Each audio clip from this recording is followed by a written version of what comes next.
The tale begins with a group of men in white uniforms working hard to till the soil. A shout echoes through the air demanding someone to bring water.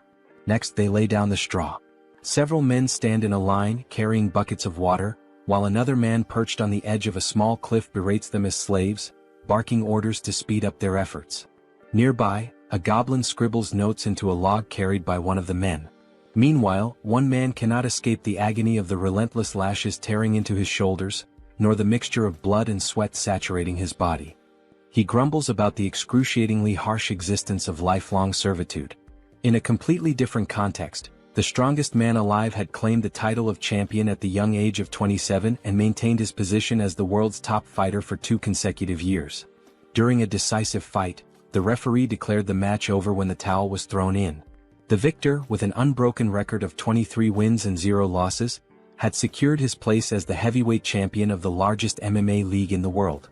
He even wrapped up his career with an undefeated title defense before retiring. That man is Choi Hyun-suk, a celebrated athlete from the Republic of South Korea, and he is the central figure of this story. Not long after his retirement, fate dealt him an unexpected hand in the form of the infamous truck Kun. As you might guess, the truck collided with him, cutting his life short. Hyun-suk found himself bitterly lamenting the loss of all the money he had painstakingly saved for his retirement. After all, fighting was the only thing he had ever known in life. Adding to his woes, he was a single man with no romantic experiences to his name. Even half an hour after his death, Hyun-suk remained melodramatic, though his perspective slowly began to shift. He started to see the silver lining. No more grueling training sessions, no more championship matches to defend. He even took solace in his lack of family or close friends, realizing there was no one to grieve his passing. While drifting in this ethereal space, an arm appeared out of nowhere. It belonged to a stunning angel who apologized for her tardiness. She referred to Hyun-suk as an SSS-class hero and introduced herself as Rachel. Her role? She was a recruiter tasked with finding individuals whose earthly lives had ended. Hyun-suk, overwhelmed and confused, blushed at her appearance, particularly at her chest. He flushed even deeper when Rachel grabbed his hand. Hyun-suk requested an explanation, and Rachel presented him with 2 choices. The first option was to embrace death and await reincarnation, likely as an unlucky old bachelor. The second was to be resurrected immediately as a hero destined to save a world desperately in need of him.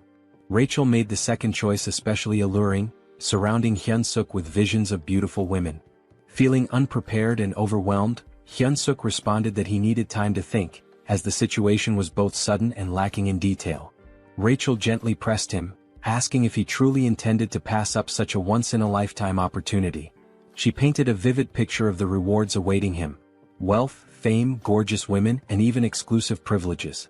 Yet, as Rachel continued her pitch, Hyun-suk had already started tuning her out. He pondered his options. Choosing to become a hero meant fighting once more, a path he had just retired from. The alternative, peacefully awaiting reincarnation, seemed far more appealing. Rachel, noticing his lack of enthusiasm, decided to amplify her efforts.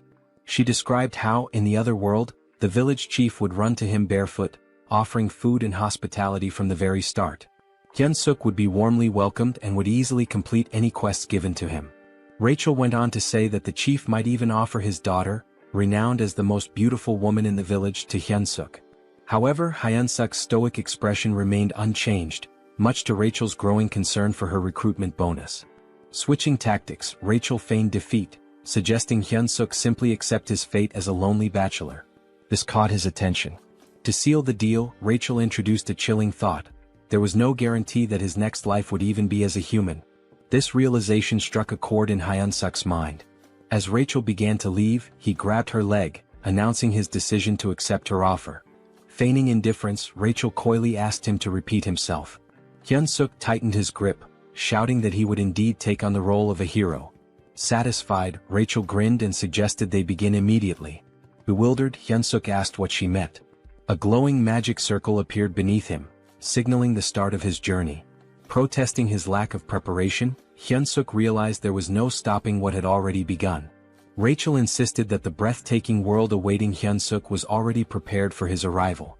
She wished him an incredible adventure, though she couldn't help but complain about how difficult he made things, even though he ultimately agreed to go. Suddenly Rachel received a call.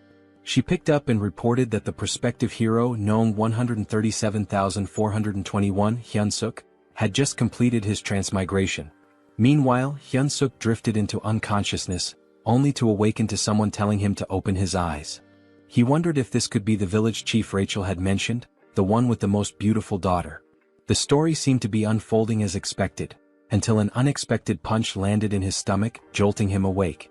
Irritated, Hyunsuk lashed out, asking if the person had a death wish, but he stopped mid-sentence.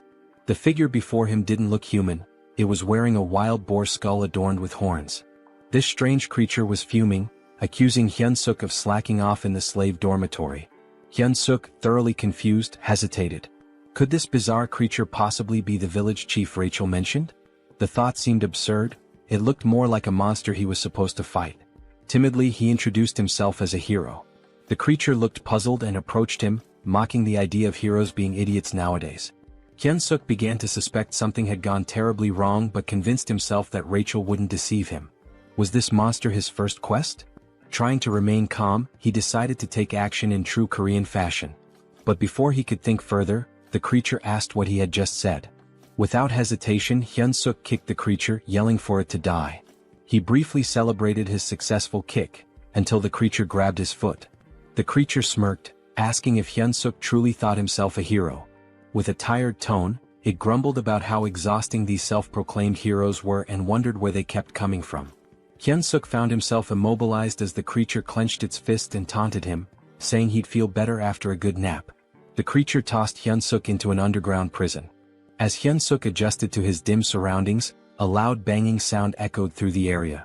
Someone outside the door screamed to open it, demanding another round with the cow-headed monster. The door creaked open to reveal an irate goblin wielding a sword. The goblin barked at the noisy prisoner, threatening to boil him into soup if he didn't shut up. Terrified, Hyunsuk promised to stay quiet. After the goblin left, Hyunsuk started complaining to himself about the so-called beautiful other world. He wondered where everything had gone wrong. His biggest concern? Dying a virgin in this life too. Suddenly, a voice called out to him from a small window in the cell. The person on the other side asked if he was a newcomer. Hyunsuk, intrigued, asked who they were. The man introduced himself as a senior hero, about to embark on his own journey. He explained that they were currently trapped in the Demon King's army fortress, where humans were enslaved. Peeking through the window, Hyunsuk was shocked to see a fellow Korean. He respectfully addressed the man as his sunbae and asked how they ended up in this dire situation. The man, amused by Hyunsuk's politeness, teased him before yelling loudly to the other prisoners, asking if the self-proclaimed heroes were still alive.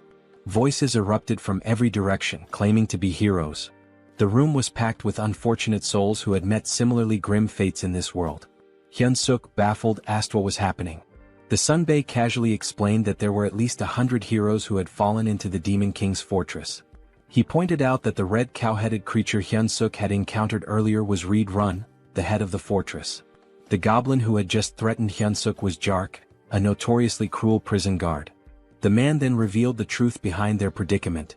It was all because of Rachel, the so-called angel. Hyunsuk's face twisted in confusion as the man cursed Rachel, referring to her as a wicked demon. The sunbae muttered bitterly, lamenting how things could have been different if not for her mistake. Hyunsuk, growing hysterical, demanded clarification. Were they not supposed to start their journey in this nightmarish place? The man confirmed his suspicions. He explained that other heroes who had been captured in different locations told him about proper starting points. Heroes typically began their journeys in peaceful cities or rural villages, even without powers. Hyunsuk's realization hit hard. The reason he was in this hellish situation was none other than the so-called angel Rachel. He remembered the angel's face clearly. A few days later, we find ourselves observing the 2nd Slave Squad of the 3rd Battalion within the Demon King's army. Humans were forced to work under harsh conditions, with goblins supervising them closely. The humans were even made to chant, "Let's crush the humans, let's devour the humans." Hyunsuk's body shook with exhaustion as he carried an enormous log, a goblin perched lazily on top. Eventually, a bell rang, signaling the end of the day's labor. The goblin ordered them to return to their cells. Back in his prison cell, Hyunsuk reflected on how the prison conditions almost seemed better in comparison. He recalled the angel's promise about special privileges for heroes. He decided to try a popular command often used in these scenarios, status window. To his surprise, it worked and his status appeared before him. As he examined his stats, he learned some basic information about his strength and abilities. Hyun-suk muttered something about what he had discovered, catching the attention of the man in the neighboring cell. The man, overhearing him, was surprised to learn that Hyun-suk already had stamina at level 1. Hyun-suk confirmed it and mentioned his strength stat was at 28. The man, recalling Hyun-suk's reputation as a former champion, was amazed. He hadn't expected Hyun-suk to be so exceptional, especially with stats exceeding 30 at level 1. Hyun-suk, however, dismissed the praise, pointing out that he was still just a slave. The man remained optimistic, assuring Hyun-suk that someone with his potential could definitely escape and become a true hero. Hyun-suk, unconvinced, feigned sleep. In reality, he was preoccupied with his low level, doubting it would help him break free. As the night deepened and the man finally fell asleep, Hyun-suk quietly got up to check his status window again. He noticed two intriguing options: mana that could grant superhuman strength and something called hero points. Hyun-suk realized that the other so-called heroes didn't seem to know about hero points, as no one had ever earned any. Suddenly, a familiar light appeared, and the angel re-emerged, flaunting her appearance. With a teasing smile and a playful pout, she greeted him with a cheerful, "Long time no see."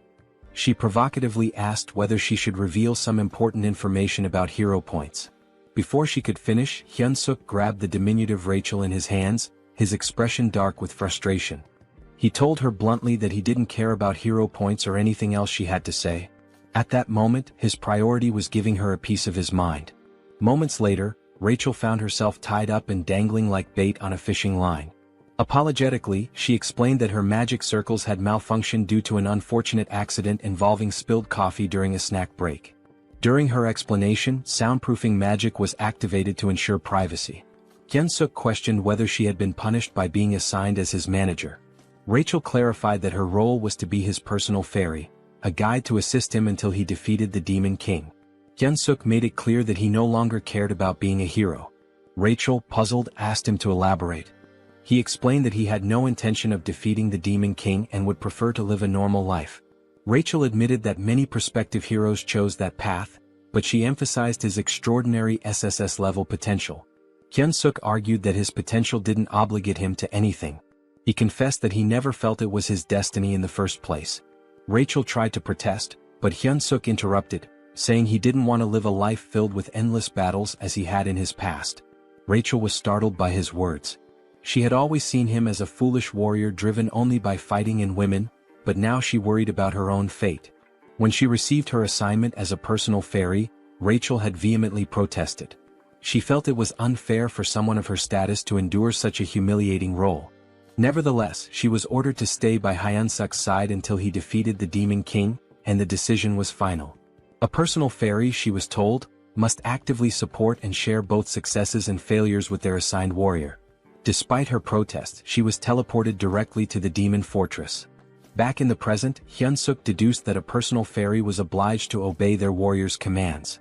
Using this to his advantage, he instructed Rachel to contribute to his escape plan. Reluctantly, she agreed. A sudden noise from the door made Hyun-suk act quickly, grabbing Rachel to conceal her presence. Goblins were waking the prisoners for the next day's labor. Rachel grumbled that she could use her stealth abilities without his interference. Even after roll call was complete, Hyun-suk noticed that Jark, the cruel goblin guard, was still lingering by his door. The Jark informed Hyun-suk that Raedran had summoned him to his office. Once there, Raedran brought up an unexpected topic. Apparently, Hyun-suk had been working diligently these days. Hyun-suk was utterly shocked while the Jark casually lounged on his shoulders. He couldn't believe that the foul-smelling goblin had actually complimented him. Raedran admitted that initially he had thought Hyun-suk was just another lunatic human, but seeing his recent efforts had changed his perspective. That was why Raedran proposed a new role for him, head slave. Hyun-suk was baffled and had no idea what Raedran was implying. Raedran elaborated, explaining that the workload had significantly slowed down recently, and someone needed to step up to manage the humans. Rachel anxiously hoped Hyun-suk would refuse the offer outright. She whispered furiously, pestering him to decline, even yelling that a hero should never submit to officers in the Demon King's army. Both Raedran and the Jark heard the commotion and asked what the noise was. Hyun-suk quickly shouted that he'd handle everything and ensure the humans worked harder. To distract them, he exaggeratedly bowed, slamming his head on the desk with a loud thud. Raedran was delighted. He confessed that, contrary to his first impression, he was beginning to like Hyun-suk. He even promised to write him a special recommendation letter to join the Demon King's army, if he continued to perform well. Hyun-suk was dismissed but felt despair deep down, watching his escape plans crumble. A few days later, the humans were chanting while working. Hyun-suk strutted around, smugly scolding one worker for being too slow. He mocked, "Even my grandma could run faster than that." With such an attitude, he looked perfectly suited for the Demon King's army. The system window popped up, revealing that his hidden skill, charisma, had increased. Due to his leadership experience, Hyun-suk exclaimed that being the head slave was the best. The other men exchanged worried glances, convinced he had lost his sanity. They whispered about him behind his back. Rachel, however, reprimanded him, warning that this behavior could land them in serious trouble. Hyun-suk dismissed her concerns, telling her to trust his plan. He added arrogantly, "A sparrow like you can't understand the strategies of a phoenix like me?" When a man collapsed to his knees, Hyun-suk scolded him harshly. The system window notified him that Reed-run's favorability towards him had increased. Hyun-suk saluted dramatically and thanked Reed-run, declaring his loyalty. Rachel exploded in frustration, reminding Hyun-suk of his desire for adventure and escape. Hyun-suk scratched his head, explaining sheepishly that he was simply following the system's guidance. He reasoned that obeying the system was part of being a hero. Rachel argued furiously, insisting that boosting the Demon King's army officials' favorability was absurd and completely unlike any hero quest she had ever seen. Hyun-suk stood firm, claiming it was the truth, even offering to read the quest description aloud. He read, "You who have found yourself trapped in the Demon King's fortress due to an idiot's mistake?" Rachel cut him off, arguing that the language was far too informal for a system message, which should always use neutral, precise wording. Hyun-suk shrugged, insisting that perhaps an SSS-level heroes system worked differently. The previous night, Rachel had made a scene, accusing Hyun-suk of accepting the head slave position too willingly. Hyun-suk retorted that she was the crazy one, not him. Out of nowhere, a system message had appeared, addressed to Hyun-suk. It stated, "You who have found yourself trapped in the Demon King's fortress due to an idiot's mistake might feel as frustrated as someone discovering an empty toilet paper roll. However, this is an opportunity. To become a true hero, you must gain the favor of the Demon King's officer, Red-run, and earn 100 hero points." Hyun-suk had been stunned at the time but realized this was his only viable option. Now back at work, Hyun-suk led the slaves in singing the Demon King's Third Army Corps song. Rachel was puzzled, realizing only high-ranking figures could alter quest objectives. She wondered why they would do such a thing for Hyun-suk. Suddenly, Jark approached Hyun-suk again, instructing him to follow him to Red-run's office. Red-run praised Hyun-suk for the significant increase in productivity among the slaves. Hyun-suk, feigning humility, attributed the improvement to Red-run's wise decisions. Rachel scoffed, muttering that such shallow flattery wouldn't work. But to her shock, Red-run seemed genuinely pleased, visibly flinching with satisfaction. The system window reappeared, announcing that Hyun-suk had achieved his favorability goal and successfully completed the hero quest. He earned 100 hero points, unlocking the beginner hero store with his first points. Both Hyun-suk and Rachel were astonished that the plan worked so effectively. With the favorability quest complete and everything progressing smoothly, Hyun-suk decided it was time to move on to the next phase of his strategy. He approached Red-run, asking permission to begin training the slaves. Red-run raised an eyebrow and questioned the request. Hyun-suk painted an idealistic picture, a group of slaves working in perfect harmony, trained to the point of discipline mastery, each performing the labor of 3 without slacking. He emphasized that with such efficiency, the fortress could be fully constructed within a week. Red-run, however, argued that humans were physically too weak to endure training while continuing their tasks. Unfazed, Hyun-suk added that if this plan succeeded, even the commander would heap praises on Red-run. This was enough to convince Red-run, who approved the training without much further thought. Back in his cell, Rachel was dramatically despairing over the situation. She lamented that her hero had completely lost his mind, not only submitting to the Demon King's army but now training slaves on their behalf. She felt utterly hopeless and dejected. Hyun-suk, irritated by her theatrics, snapped at her for being so noisy. He assured her he had a plan. Skeptical, Rachel asked if he was trying to make a fool of her again. Hyun-suk, quick-witted as always, retorted by asking if she thought he was her He then revealed his true intentions, using the slaves to stage a rebellion. Hyunsuk explained that the fortress housed around 3,000 human slaves, while the Demon King's army station there had only about 500 soldiers. Furthermore, a base for the Human Alliance was located nearby. In the chaos of an uprising, they could request reinforcements from the Human Alliance. Hearing this, Rachel's despair transformed into admiration, her eyes sparkling as she admitted he wasn't as foolish as she had thought. Hyunsuk then decided to check the rewards from the quest. Rachel, still skeptical, asked if he truly received hero points or if the whole quest was fabricated. Hyunsuk reassured her, explaining that everything he had been saying was true. He even shared that the hero store had been unlocked and decided to take a look. Hoping for something useful, Hyunsuk approached the store with high expectations. This, he thought, could be his lifeline and the key to gaining a real hero skill. When the status window revealed the store's offerings, Hyunsuk was shocked.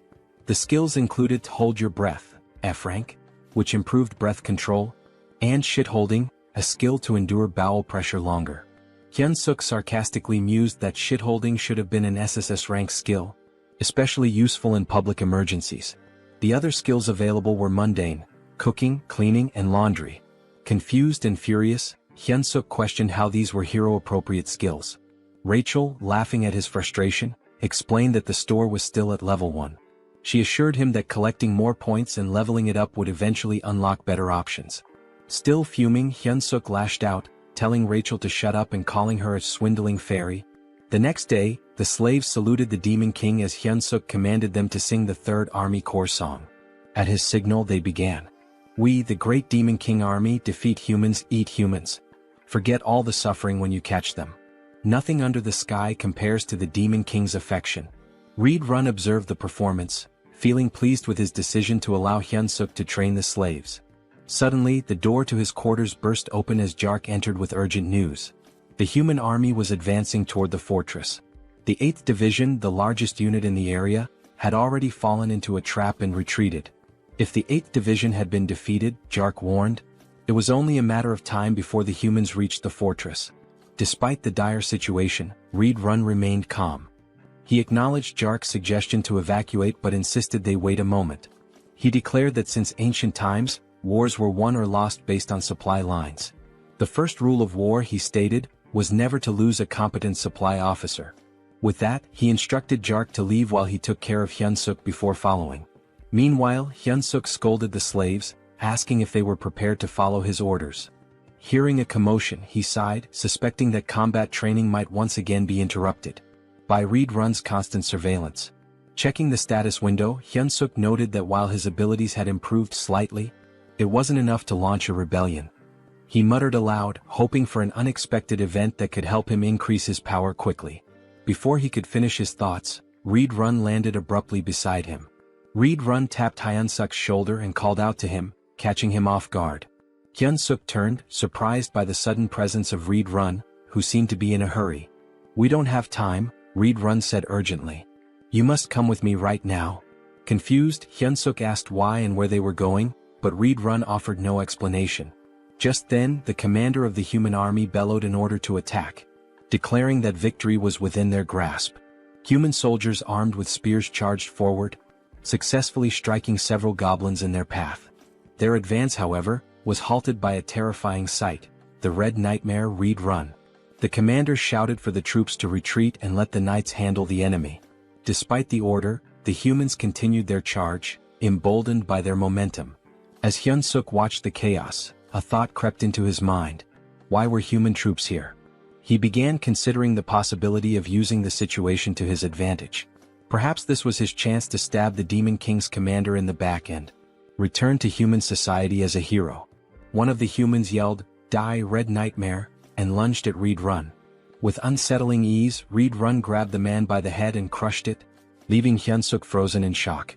Reed Run then unleashed his combat arts, performing the 7th movement. He slammed the soldier's face into the ground, following it up with an area of effect attack, the explosive destruction wave. The ground shattered, sending human soldiers flying through the air. Turning back to Hyunsuk, Reed Run asked, "Are you all right?" Hyunsuk saluted reflexively, replying that he was fine and subtly adding that he'd be leaving soon. This moment reminded Hyunsuk that he was still in the company of one of the Demon King's most formidable warriors. The battlefield buzzed with activity as the humans claimed the area. They raised 2 flags at the center and began organizing the citizens of Mariot Kingdom and Drasan Empire. A soldier questioned Hyunsuk's prison mate, asking if they were warriors. The man replied affirmatively. The warriors were separated from the other captives and led down a different path. A figure appeared to greet them, Olivane Grimir, a middle-aged man with striking red hair and a beard. He was a duke of the Dresden Empire and commander of the Allied forces. A soldier approached Olivane, reporting that the evacuation had been completed. Olivane praised the soldier for his efforts. The soldier also mentioned that those claiming to be warriors had been drafted. Olivane gave the order to begin. "All soldiers to your positions," he commanded. Moments later he gave a chilling order, "Annihilate all the warriors before us." Meanwhile, a carriage traversed the forest.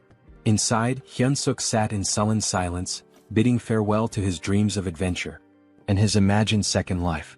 Across from him, Reed Run sat stoically. Hyunsuk couldn't help but think about how Reed Run had effortlessly dispatched everyone chasing them. Their pursuers were no longer a concern. Rachel, attempting to cheer Hyunsuk up, remarked that moments of crisis often present opportunities. She suggested they head to the headquarters and properly assess the Demon King Army situation. Hyunsuk, unimpressed, told her to shut up. Breaking the silence, Reed Run admitted, "I must have fallen asleep for a moment." He looked at Hyunsuk and asked, "Did you say something?" Hyunsuk quickly covered, claiming he was just mumbling about how honored he was to accompany someone like Reed Run. Reed Run, seemingly touched, expressed his appreciation. He informed Hyunsuk that they were nearing the 3rd Corps headquarters and encouraged him to look forward to it. "Once we arrive," Reed Run added, "I'll officially enlist you in the Demon King's army." Hyunsuk turned pale but managed to force out, "It's an honor." Rachel too panicked silently. At the headquarters, a guard announced Reed Run's return, prompting the gates to open. Reed Run gestured for Hyunsuk to follow, stating that he would take him directly to the commander. "It's an absolute honor to meet the commander so soon," Reed Run remarked, though his body language hinted otherwise. He warned Hyunsuk to be on his best behavior in the commander's presence if he wanted to live. Recalling an old saying about surviving even in a tiger's den by keeping one's wits, Hyunsuk steeled himself and vowed not to give up. At the commander's door, Reed Run announced himself and was granted entry. As the door opened, Hyunsuk heard a woman's voice, making him wonder if the commander was human. The figure before them was striking, a woman with long ears, claw-like nails, and her eyes obscured. Her jaw and neck bore a different hue, adding to her otherworldly appearance. She lounged in her chair, wearing stilettos, exuding an aura of command. "Welcome back, Reed Run," she said with a smile. She observed that he had gained even more muscle since their last meeting. This woman was Hemis, the commander of the Demon King Army's 3rd Corps. Reed Run responded with a compliment, remarking on how her beauty had become even more radiant. Hyunsuk felt his cheeks flush. He couldn't believe that such a stunning woman was a commander. Hemis smiled graciously and thanked Reed Run for his kind words. Meanwhile, Hyunsuk was panicking internally, unsure of how to respond. Should he also compliment her beauty? He wrestled with the thought as Reed Run shifted the conversation. Reed Run admitted his shame for failing to defend the fortress. Hemis dismissed his guilt, explaining that the blame lay with the 8th Division commander, not him. She added with a sharp tone, "I should have already made a bag out of his hide." Hyunsuk felt his breath hitch. Hemis continued, noting that the 8th Division commander had returned alive, but as a disgrace. The pressure Hyunsuk felt in her presence was overwhelming, far surpassing anything he had experienced before. He clenched his fists, doing his best to conceal his trembling. Changing the subject, Hemis turned her attention to the human Reed Run had brought. Reed Run introduced him as Hyunsuk, the individual he had reported about earlier.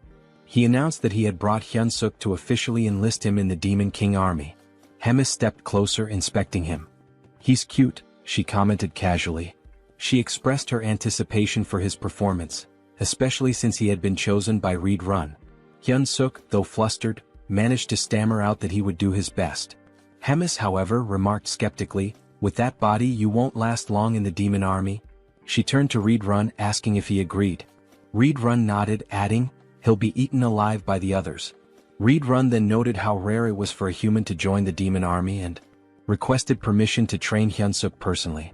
Hemis's response was swift and firm. "Absolutely not," she said. She explained that Reed Run's time shouldn't be wasted on a human. Then something startling happened. Hemis began to transform. Her head morphed into something resembling a flower, but one with teeth and a long tongue. Hyunsuk's jaw dropped in disbelief as he watched her shove her arm into her own mouth. Moments later, her face returned to normal, and in her arms she held a black dog-like creature. She informed Hyunsuk that he would now be tasked with caring for her pet. The creature, though small, looked ferocious. "This is Bobo," Hemis introduced him warmly. "Isn't he adorable?" Hyunsuk on the inside wondered what kind of pets this could possibly be. He couldn't help but think that it looked like it had come straight from the depths of hell. Also in his own language the name Bobo meant stupid, which added an ironic twist to the situation. Reed Run observed the creature and remarked, "I can sense immense power in it even as a baby." Hemis beamed at the acknowledgement, clearly pleased. Hyunsuk, however, remained skeptical. Noticing his hesitation, Hemis asked pointedly about his reaction, intimidating him further. "Don't you like it?" she pressed. Hyunsuk quickly backtracked, insisting, "It's an honor to care for Bobo." Satisfied with his answer, Hemis handed Bobo over to him. She advised him, "Bobo is growing, so don't forget to feed him. He gets unpleasant when hungry."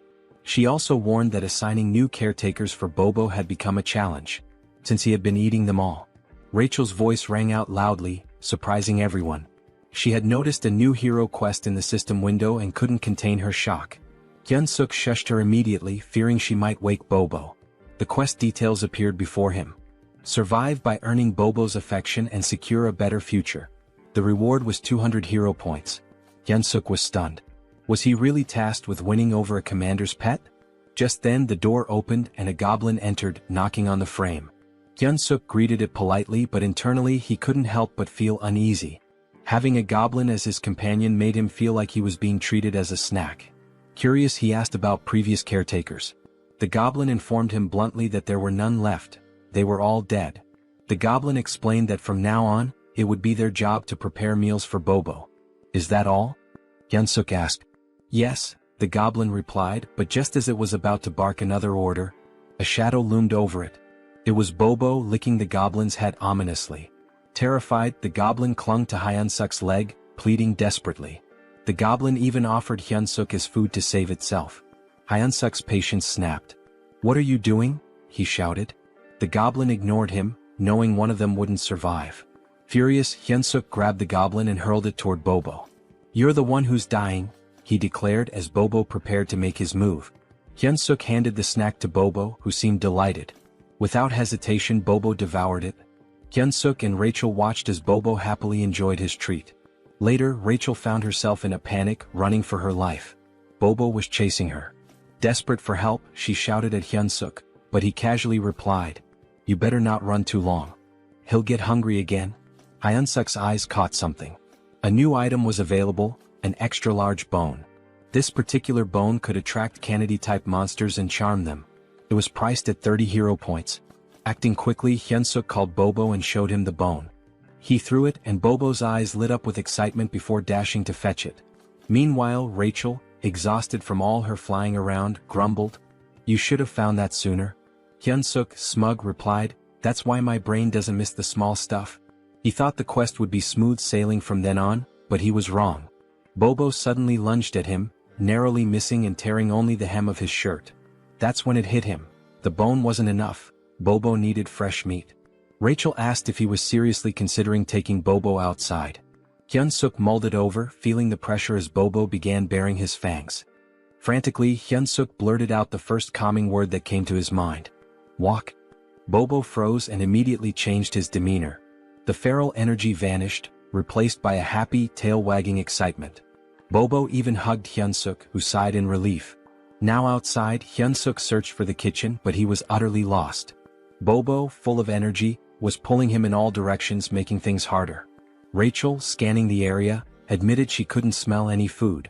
She spotted a goblin and suggested asking it for directions. Hyunsuk approached the goblin, who looked puzzled to see a human. As Bobo reverted to his wild nature, the goblin froze in terror. Hyunsuk tried to reassure the goblin, explaining it was just Bobo's walk time. The goblin, still horrified, asked why a human was walking Bobo. Bobo licked the goblin's face and Hyunsuk firmly told him, "You can't eat him." Hyun-suk asked where the kitchen was and the goblin, trembling, pointed to the left before sprinting away. Rachel and Hyun-suk stared after him, stunned, before bursting into laughter. The goblin's terror was so over the top, it made them question if he really belonged in the demon army. Once the laughter died down, Hyun-suk refocused. He was ready to search for meat in the kitchen. Rachel, however, questioned his long-term plans, asking if he intended to care for a dog forever.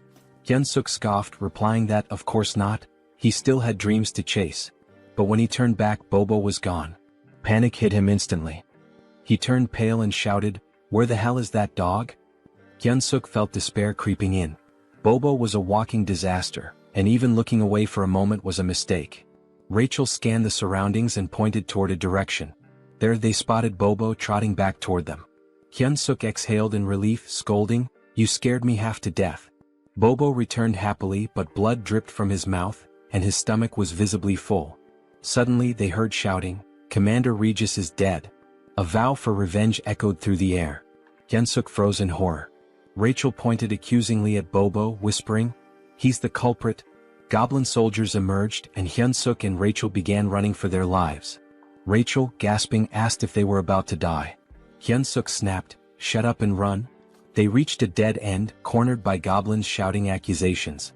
One goblin vowed to tear off Hyun-suk's arms like chicken wings. Another lamented that the commander was already digested, wondering how he would have tasted. Yet another suggested ripping both Hyun-suk and Bobo apart, dividing the spoils. Hyun-suk forced himself to stay calm and shouted back, "How dare you?" Outnumbered, he needed a plan. Thinking quickly, he lifted Bobo and asked the goblins if they knew who the brave one was. Confused, the goblins stared at Bobo, who they had assumed was just a wild beast. When Hyun-suk heard their words, his fury rose and he reprimanded the goblins. He declared that this adorable yet lethal creature was none other than Bobo. The goblins hesitated, recalling that Bobo was rumored to be Commander Hemis's pet, but they dismissed it. They assumed it was just another deceitful trick from a human. Still, some goblins began to worry that Hyun-suk might actually be telling the truth. Hyun-suk questioned how they could fail to recognize Bobo, calling it a disgrace. The goblins stared at him, baffled by his confidence. Hyun-suk, maintaining his composure, commanded Bobo to unleash his beast mode. Without hesitation, Bobo obeyed, transforming into a ferocious predator, saliva dripping as if anticipating a meal. Hyun-suk addressed the goblins again, reaffirming, "This is Bobo." He then ordered, "Bobo, bite him." Bobo let out a deafening roar and pounced on the nearest goblin. Blood splattered as Bobo's teeth tore into his target. Hyun-suk watched the grisly scene unfold, casually remarking, "A dog without a muzzle sure gets messy." When Bobo finished, only the goblin's bones remained. Turning to the others, Hyun-suk asked mockingly, "Anyone else doubt who Bobo is?" The goblins frantically apologized, claiming they had no idea it was really Bobo. At that moment, a system notification appeared before Hyun-suk. It revealed that his extraordinary charisma had subdued numerous demons, increasing his hidden charisma stat. Hyun-suk grinned, pleased with the recognition. Just then, a voice from behind interrupted him. A calm but commanding presence addressed the group, wondering aloud about the commotion. It was Commander Hemis. She surveyed the scene, amused, commenting that the cute newbie was causing quite the stir outside. Hyun-suk felt his blood run cold. Standing in her office had been nerve-wracking enough, but now facing her here was even worse. Hemis chuckled, clearly entertained by Hyun-suk's audacity in using her name and Bobo to survive. Hyun-suk bowed deeply, admitting he had committed a severe offense. Hemis raised an eyebrow, confused, as she had actually intended to compliment him.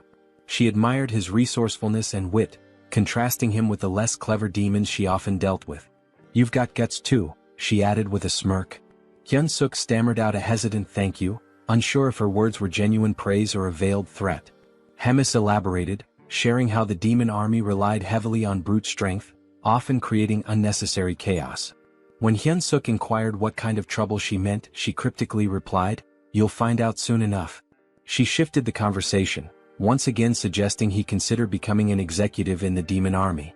Hyun-suk was stunned, feeling entirely unqualified, but Hemis dismissed his self-doubt. "You can't keep using my name and Bobo forever," she declared. She explained that the army had a decisive duel system where one could claim their opponent's rank. She gave him 1 month to prepare for a battle. If he won, she would extend her protection for another month. If he continued to succeed, he might even rise to the rank of battalion commander and prove useful. Hyun-suk hesitantly asked what would happen if he lost. "You'll regret surviving the battle," she replied coldly, implying that failure would lead to a fate worse than death. Left with no other option, Hyun-suk accepted. Hemis even chose his opponent on the spot. Rachel, standing nearby, sighed dramatically, predicting she would be saying goodbye to him in a month. Hyun-suk glared at her, reminding her that she was the one who had claimed he had SSS rank potential.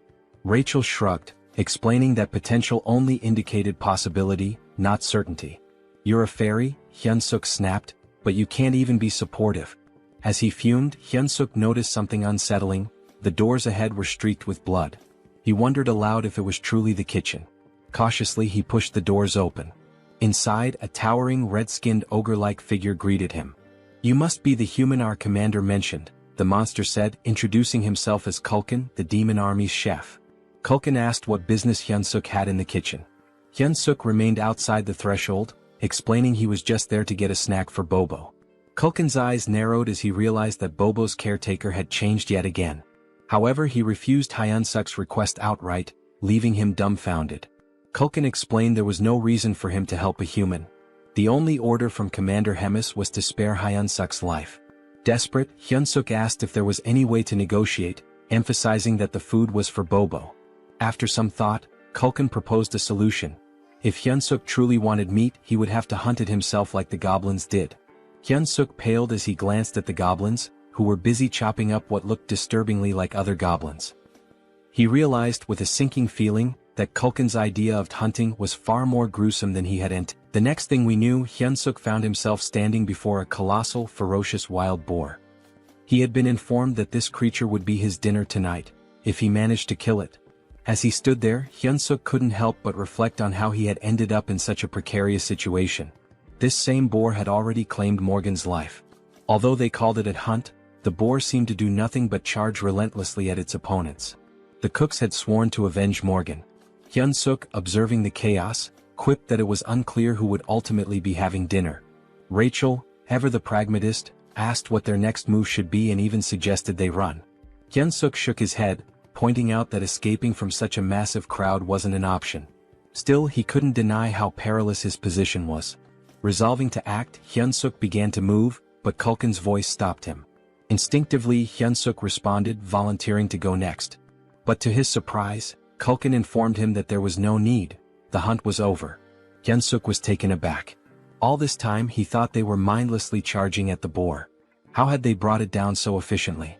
A goblin reported to Culkin, tallying 12 dead and numerous injured. In Hyun-suk's mind, the cost was far too great. Culkin, however, seemed unfazed, calling the results amazing and declaring a short break before they resumed hunting their next prey. Hyun-suk noticed how little Culkin cared about the casualties. As the cooks busied themselves, Hyun-suk confided to Rachel that escaping was no longer an option. Rachel asked if he intended to join the monster hunts with the others. Hyun-suk replied with a firm no, explaining he had no reason to. He mulled over his predicament and concluded that the only way to increase his stats was to level up, which meant he needed experience points. Rachel agreed with his logic but asked where he planned to find such experience in their current situation. Shamelessly, Hyun-suk inquired if he would still earn experience points if he only landed the killing blow. Rachel confirmed that he would, though she called his plan disgraceful. Her confirmation fueled Hyun-suk's determination. He thanked her and told her they should get moving. Hyun-suk knew his options were limited. He had to grow stronger within a month, especially if Commander Hemis's threats were genuine. Approaching Culkin, Hyun-suk expressed his desire to participate in the next hunt as a member of the brave demon army. Culkin stared at him, making Hyun-suk nervous. Had he overstepped? But Culkin grinned, declaring that he liked Hyun-suk's audacity. Hyun-suk, relieved, offered his thanks while slipping in a few compliments to appease Culkin further. Much to his surprise, Culkin assigned Hyun-suk the role of leading the next hunt. Culkin explained that for their group, the leader's position was the most honorable, reserved for exceptional cases. Hyun-suk, feigning humility, protested that he couldn't possibly stand before the noble demons, adding that the other cooks might object to him taking charge. Culkin, unbothered, simply gave him a thumbs up. Their exchange was interrupted by an urgent call for Culkin. "What's wrong?" the chef asked. A cook reported a monster invasion. describing the sound of the monster's cry as a signal that an urn had arrived. Hyun-suk, confused, asked if they were in danger. Culkin dismissed the concern, though he added that urn meat wasn't particularly good. Drawing a knife from his back, Culkin rallied everyone to arm themselves, announcing that they would hunt the urn and add its meat to the dinner menu. Hyun-suk saw this as an opportunity. All he had to do was stay close and land the final blow. Rachel handed him something. A system notification appeared, showing a slight boost to his health and strength for 3 minutes. Rachel confidently brushed off his gratitude, but instead of thanking her, Hyun-suk bonked her on the head, grumbling about why she hadn't used it on him earlier. Motivated, Hyun-suk sprinted to position himself for the last hit. As he ran, he forced himself to focus on his goals. He pictured a noble blonde lady, no less than 5 children with bunny-like features and a peaceful retirement. He wasn't planning to die again as a defeated, loveless loser. With renewed determination, Hyun-suk leapt into the fray, punching the urn with all his might. The monster fell, and with its death came a flood of system notifications. Hyun-suk was stunned to see his level increase by 4 from a single killing blow. At this rate, he realized he could hit level 20 within a single day. Elated, Hyun-suk felt empowered. Finally, he could grow stronger. Moments later, a trembling cook approached the dead urn, raising a butcher's knife. Before the cook could act, Hyun-suk casually elbowed him, claiming his arm had slipped. He laughed maniacally, his grin wide and menacing. It was almost as if he had lost his mind when he declared that every last hit in the world was now his to claim. Time passed and more monsters were slain. Rachel, visibly drained, asked if they were finished now. Hyun-suk smirked and praised his buff-bot companion for her assistance. All the monsters had been dealt with, and it seemed like the cooks had wrapped up their butchering. But upon closer inspection, he realized the cooks were already gorging themselves on the fresh meat. One of them even shouted for a larger serving, leaving Hyun-suk utterly baffled. Culkin caught sight of him staring and called out, asking what had captured his attention. Hyun-suk questioned whether it was acceptable for the cooks to indulge in the army's food like this. Culkin responded nonchalantly, explaining that it was one of the cooks' privileges, especially since monster meat spoils quickly. He added that for common soldiers, having fresh meat was a rare and special opportunity. The chef even admitted that enjoying good food was the main thing keeping him going. A flood of questions raced through Hyun-suk's mind, like what kind of privilege this was or how they managed without a labor union. Despite his skepticism, the chef offered him a portion of the meat, saying he had earned it as a warrior. Hyun-suk hesitated, staring at the meat and contemplating how much the cooks had risked for it. Eventually he took a bite. The flavor wasn't bad, there was a strong smell that oddly enhanced the taste, but overall the meat was bland and chewy. Hyun-suk couldn't help but think that, back in South Korea, this kind of meat wouldn't sell for long. The realization struck him. These cooks were risking their lives for mediocre meat. His thoughts shifted to an idea. What if he created a dish better than this? It dawned on him that he could win their loyalty through their stomachs, earning their favor and becoming the kitchen's god. He opened the Hero Shop interface, much to Rachel's surprise. After spending points on a skill and an item, he revealed his purchases: a cooking skill ranked F costing 50 points, and a seasoning loaded with MSG for 20 points. Rachel looked at him in disbelief, scolding him for wasting points on salt. Hyun-suk dismissed her criticism, explaining that she was underestimating its potential. He demonstrated, sprinkling the seasoning over the meat. The transformation was immediate. The aroma became rich and the meat turned juicy and inviting. Hyun-suk felt triumphant, imagining himself as the god of this new culinary world. He presented the enhanced meat to Culkin, who initially declined, saying he was already full. But Hyun-suk insisted, claiming he had poured his soul into the dish and could die happy if Culkin tasted it. Reluctantly, Culkin took a bite.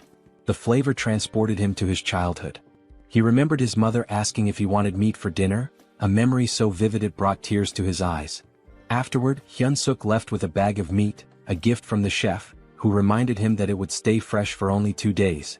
When Hyun-suk returned, Bobo charged at him, startling him. Quickly, he handed over the meat, calming Bobo instantly. Hyun-suk encouraged Bobo to eat to his heart's content, pulling out every piece of meat from the bag. Bobo devoured it happily, and Hyun-suk even promised to bring more tomorrow, earning a boost in Bobo's affinity. This also completed their hero quest, awarding them 200 hero points, exactly as Hyun-suk had planned. Rachel noticed his success and pointed out an item on his screen that could enhance his stats. When she asked why he hadn't used it, Hyun-suk explained that he avoided it because he didn't know how it worked, blaming at certain idiots who had skipped the tutorial. Rachel, unfazed, reassured him that it wasn't too late. She began explaining how bonus points worked. Strength increases power. Stamina boosts endurance and resilience. Agility improves reflexes and speed.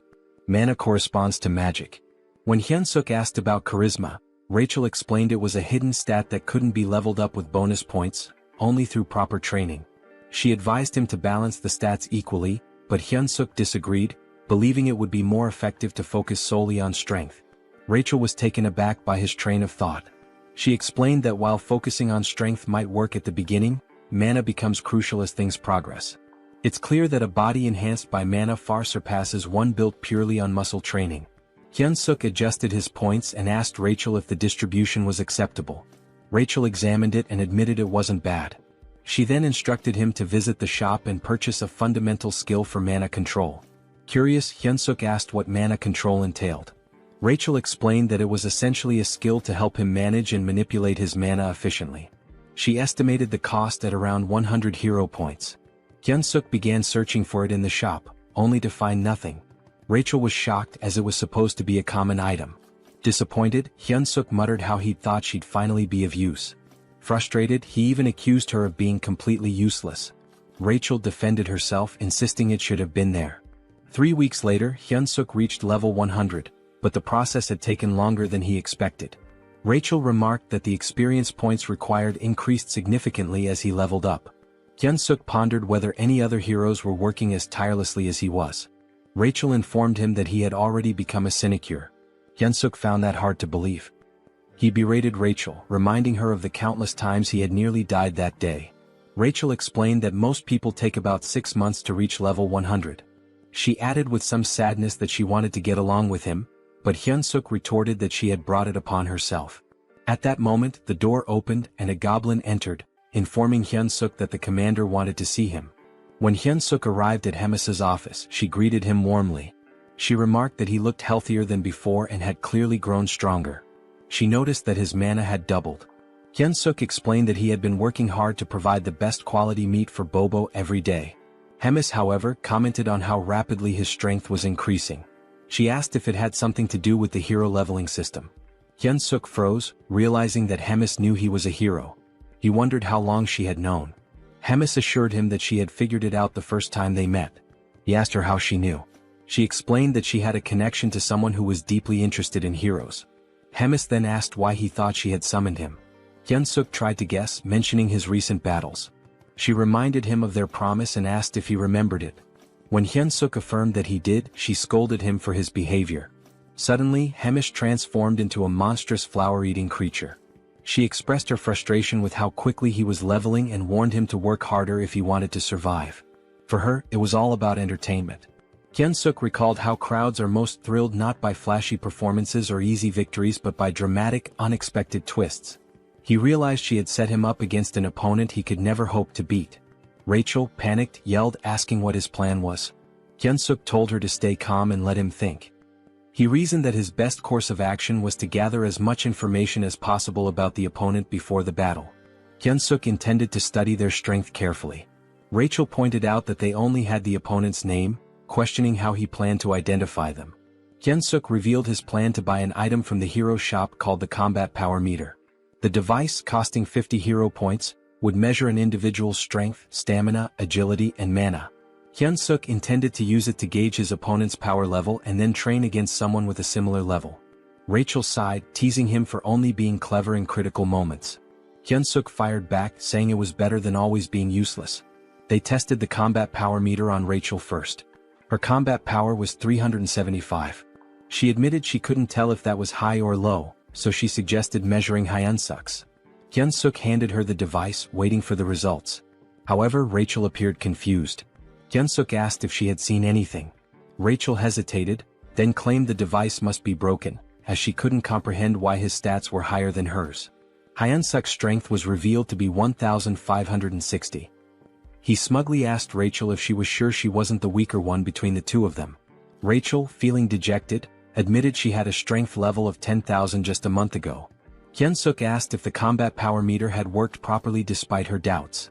They checked Bobo's combat strength, and the damn dog had an insane 47,422 strength. Rachel felt utterly humiliated knowing that both she and Hyunsuk were weaker than a dog. Hyunsuk found the situation amusing, joking that maybe Bobo's breed had received a buff. Stepping outside, he decided to survey the strength levels of other orcs. He noticed that goblins, who looked the weakest, had considerably lower stats compared to the other orcs, most of whom had numbers comparable to his own. Suddenly, someone announced Captain Bulkman's arrival, prompting everyone to salute. As the captain passed by, Hyunsuk used the combat power meter and discovered Bulkman's strength was an impressive 14,300. Hyunsuk observed that individuals with combat strength over 10,000 typically held commander-level positions. He confirmed with Rachel whether his opponent was truly a platoon leader. Rachel affirmed this, adding that the opponent's name was Kirkin. Rumor had it that Kirkin was an orc with the intelligence of a pig. Hyunsuk reasoned that a platoon leader should only have around 3,000 strength, meaning he might have a shot if he leveled up some more. Determined, he searched for Kirkin. When he found him, the combat power meter showed Kirkin's strength at 6,671. Rachel bluntly stated that the situation essentially meant Hyunsuk was being sent to die. At that moment, Hyunsuk received a hero quest.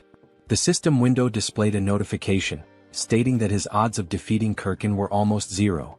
However, because persevering through impossible situations was his defining trait, he was being given a chance. He needed to raise his combat strength to 3,000 within a week. The reward?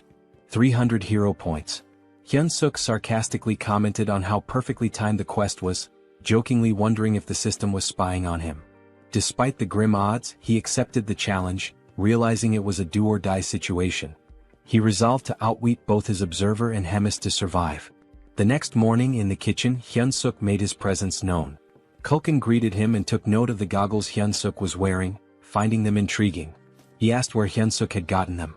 Hyunsuk casually replied that he'd seen others wearing them and decided to get a pair himself.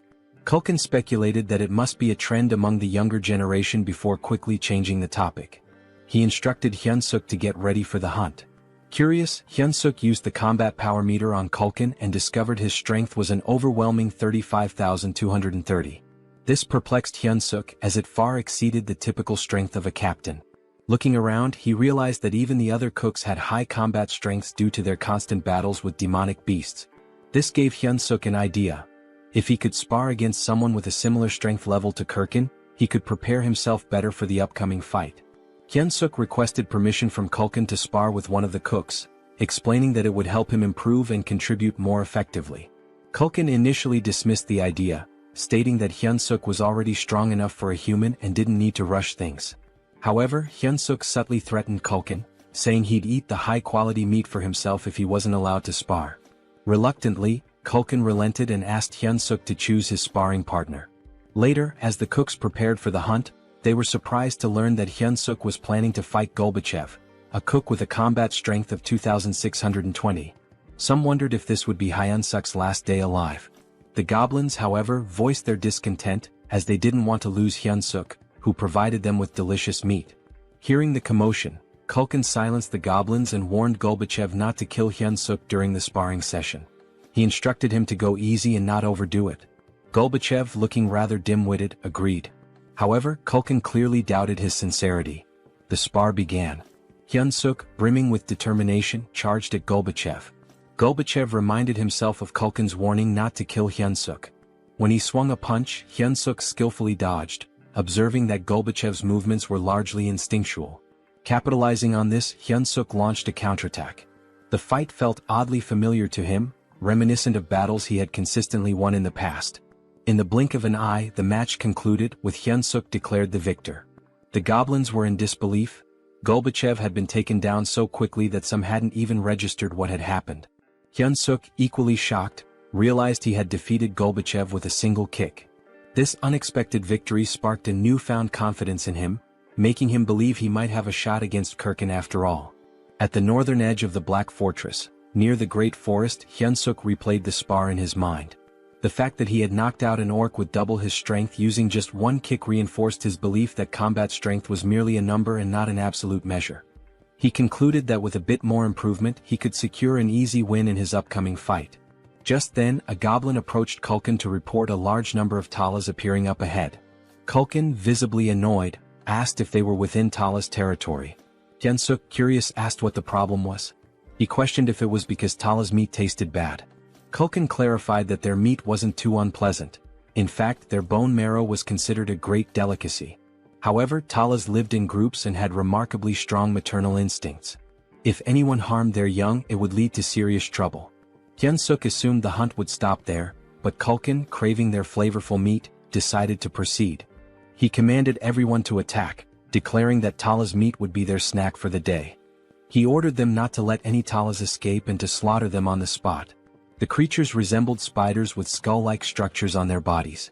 Hyunsuk slyly shoved a goblin, feigning an accident, and seized the opportunity to land final blows to rack up XP. After some time, the group had amassed a collection of slain Talas.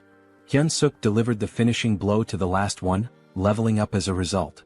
Rachel praised him for being a pro at stealing final hits. Accepting the compliment, Hyunsuk explained that this was precisely why he enjoyed working in the kitchen. Suddenly, an overwhelming pressure enveloped the area, catching Hyunsuk off guard. As he turned, someone screamed.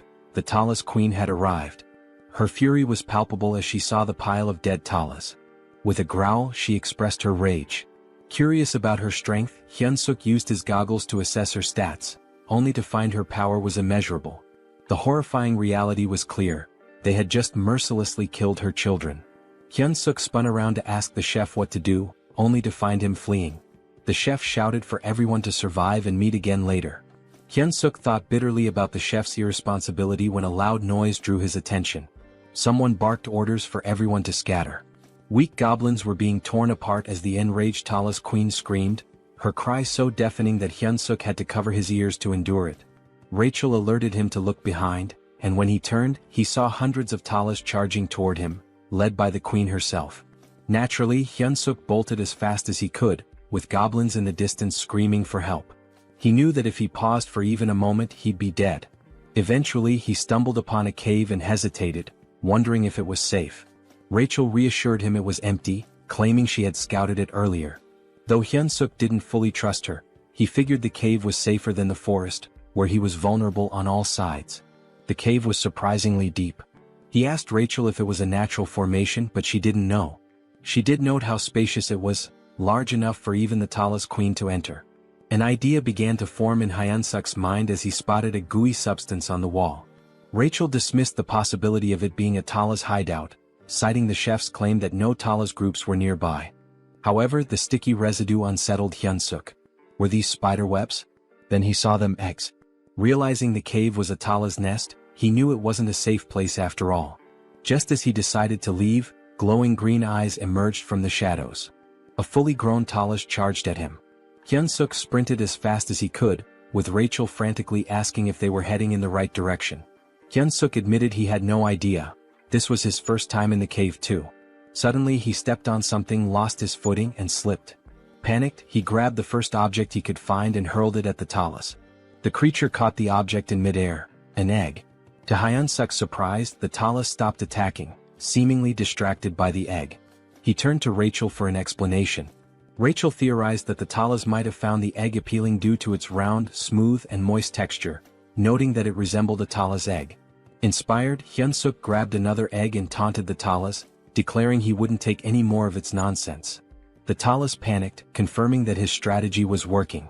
Taking a firm stance, Hyunsuk hurled the egg. The Talas scrambled to catch it, reacting almost desperately. Rachel observed the Talas's impressive agility and physique, likely enhanced by its monstrous nature. She questioned Hyunsuk about his next move. Hyunsuk, exasperated, asked what options he had left when there were still over 100 eggs scattered around. Despite the situation, Hyunsuk even dared to taunt the Talas when one of the eggs cracked. He mockingly told the Talas that he could probably catch better than it could. Hyunsuk ordered Rachel to fetch him another egg, but she informed him that they were down to the last one. Panic set in as Hyunsuk turned pale, realizing he had seriously messed up. The Talas let out a furious growl and lunged at them. Hyunsuk quickly ordered Rachel to cast a buff spell. The Tala's queen was seething with rage, but Hyunsuk noticed that she was already drained from chasing after the eggs. He steadied himself and focused, knowing he could seize victory. As the Tala's queen charged at him, Hyunsuk prepared his ultimate attack, Paradise Reincarnation Shot. Instead of retreating, he confronted the monster head-on, delivering a powerful strike that defeated the Talas. Several system notifications popped up, confirming that Hyun-suk had leveled up. Rachel rushed over to check on him, asking if he was alright. Hyun-suk admitted he wasn't, joking that he felt like he was dying right then and there. He suggested they find a safer spot. To his surprise, Rachel revealed that she could also use healing magic.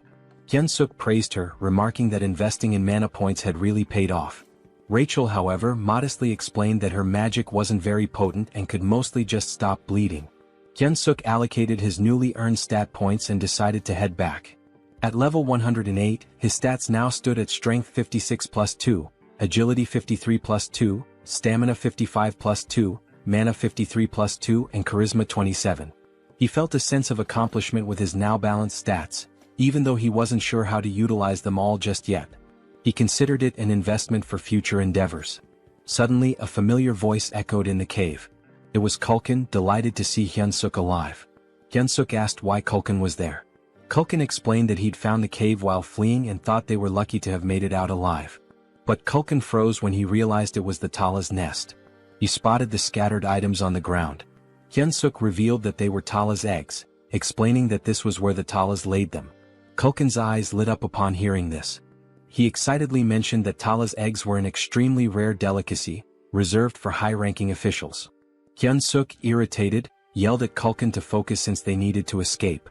Culkin remarked that the Tala's queen was likely already in the cave and admitted that defeating her would require someone of division commander rank or higher. He resigned himself to the idea that the egg would be his final meal. Suddenly voices echoed from the entrance. The surviving goblins had arrived, along with the head chef. Culkin acknowledged those who barely made it and offered them a taste of the precious egg. Hyun-suk silently vowed not to let this be his last meal, especially since he hadn't yet enjoyed his wife's 5-dish spread. Determined, he refused to die in such a pitiful place. Meanwhile, in Hemis's office, someone greeted the commander, commenting on his usual stiff demeanor. She inquired if he had completed his assigned mission.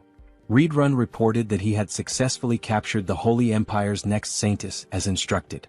Impressed, Hemis praised Reedrun for infiltrating a fanatical cult in just 3 weeks. She patted his head, causing him to blush. Their moment was interrupted by a knock at the door. Annoyed, Hemis remarked on the interruption. A goblin informed her of an urgent report regarding the cooks sent to gather ingredients. Hemis dismissed it at first, assuming it was a routine issue, but the goblin clarified that the incident was severe. The Tala's queen had appeared, leaving most of the cooks, including Culkin, dead or missing. Hemis asked about Hyun-suk, to which the goblin reported that he was also missing. Hearing this, Reedrun's expression darkened. Back in the cave, the goblins were toasting with Tala's eggs, resigned to their fate. Culkin bid them farewell, but Hyun-suk smacked him on the head, yelling at him to snap out of it. Culkin gave him a bewildered look as if asking, "What the hell?" Hyun-suk replied that Culkin seemed to be under some wicked spell and claimed he used a secret weapon to wake him. With a triumphant grin, Hyun-suk pulled out a new item, the Beast Encyclopedia, Demonic Beast Edition. The encyclopedia contained detailed information on nearly all demonic beasts and required 50 hero points to acquire. He searched for information about the Talos, a spider-like demonic beast that lives in colonies and is known for its exceptionally strong legs.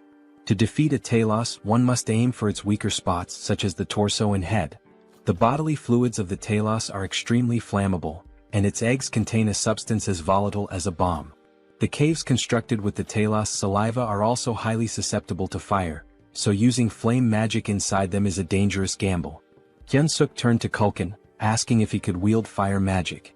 Culkin admitted he could, but only for simple attacks like shooting flames. With a resigned sigh, Culkin advised Hyun-suk to abandon his efforts, warning that the Talos carapace was too tough for his flames to penetrate. Hyun-suk dismissed his concerns, stating that he had no intention of burning the Talos directly. Gathering the group, he unveiled his plan. He emphasized that they needed to survive so they could continue enjoying delicacies like the Talos eggs. The goblins, however, thought his plan was futile. Hyun-suk cleverly tempted them by promising an unlimited feast of premium demonic beast meat as a celebration if they made it out alive. Their eyes sparkled with renewed determination, and Culkin, drooling at the thought, eagerly asked about the plan. Pleased with their motivation, Hyun-suk explained the details, stressing that no matter what, they must not stop running until they reached the exit. With the plan set, they moved out.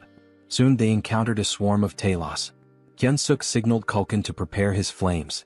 At the right moment, Culkin unleashed fire, causing part of the cave to erupt in an explosion. Rachel observed the chaos and asked Hyunsuk what he had done. He explained that by allowing the fire to spread, the remaining eggs deeper in the cave would act as a distraction. This would keep the Talos occupied long enough for them to escape. Hyunsuk instructed the goblins to stay focused on surviving and to throw an egg as a diversion if needed. With only one egg left in his possession, they had to locate the exit before using it. As they pressed on, Rachel spotted light ahead. Hyunsuk guided the group toward it, urging them to keep running. Relief washed over them as they reached the light, but it was short-lived. Standing in their path was the Talos Queen. Hyunsuk's expression darkened as the massive creature blocked their way. Culkin, equally dismayed, whispered that the Queen had returned, believing their doom was imminent. But Hyunsuk refused to give up. He noticed the Queen wasn't attacking them outright. Sensing an opportunity, he addressed her directly. He instructed Culkin to ignite something, then held up the last egg, threatening to detonate it. If this explodes, Hyunsuk warned, we all die, your offspring included. The Queen hesitated, her gaze fixed on the egg. Hyunsuk intensified his demand, urging her to step aside. The Queen screeched loudly, causing tension to rise. Rachel anxiously asked what they should do next. Hyunsuk, out of ideas, lit the egg and hurled it toward the cave wall. The egg detonated, igniting a fire that spread rapidly. The ground trembled as the cave began to collapse. The goblins, terrified, scrambled to escape. Hyunsuk shouted for everyone to prioritize getting out alive. But as he fled, he suddenly froze, distracted by a system notification. He had leveled up. Rachel, exasperated, yelled at him to move before he was buried in the rubble. Glancing back, Hyunsuk saw the Talos Queen being crushed beneath the falling debris. More notifications flooded his vision. He had leveled up repeatedly. The realization hit him. All the Talos killed in the collapse had counted as his experience points. This was, without a doubt, speed EXP farming at its finest. Hyunsuk stood there, dumbfounded, before deciding to focus on escaping. He called out to Rachel for a buff, which she promptly provided. Emerging from the chaos, they faced one final challenge. The Queen Talos was still in their way. Culkin, desperate to create a diversion, pulled out an egg and shouted, "This is for you, Queen." He offered the Queen an egg in exchange for a way out. Hyunsuk recognized it as an opportunity. Determined to survive, he sprinted with all his might. The Queen spat a green fluid resembling spider silk, and Hyunsuk began to wonder if this was truly the end for him. Suddenly, red hands grabbed hold of a large trunk. A familiar voice asked if he was all right. Hyunsuk realized he was being dragged. To his astonishment, it was Reed Run. Reed Run was visibly pleased to find Hyunsuk alive, just as he had anticipated. He confidently declared he would handle the situation. Reed Run wielded the massive trunk and struck the Talos Queen with a devastating blow. The Queen emitted a deafening screech as Reed Run assumed a combat stance. Hyunsuk couldn't hold back his admiration and exclaimed how incredible Reed Run was. He couldn't believe what he was witnessing. Later, at the Demon King's Black Castle, they discovered grim news. Out of the 105 goblin packs in the Demon King's army, only 6 had survived. 99 were either dead or missing, including Culkin. In Bobo's room, the enormous beast whimpered and clung to Hyunsuk, straddling him like a child. Hyunsuk consoled the emotional Bobo, teasingly saying he had returned from the dead just to see him. Rachel commented on how fortunate they were to have survived, crediting the cow-headed figure. Meanwhile, Bobo kept licking Hyunsuk's face affectionately. Hyunsuk replied to Rachel, saying they should cherish their moments of peace, as the looming finals could very well get them killed. Rachel asked for clarification. Hyunsuk explained that finals were approaching fast.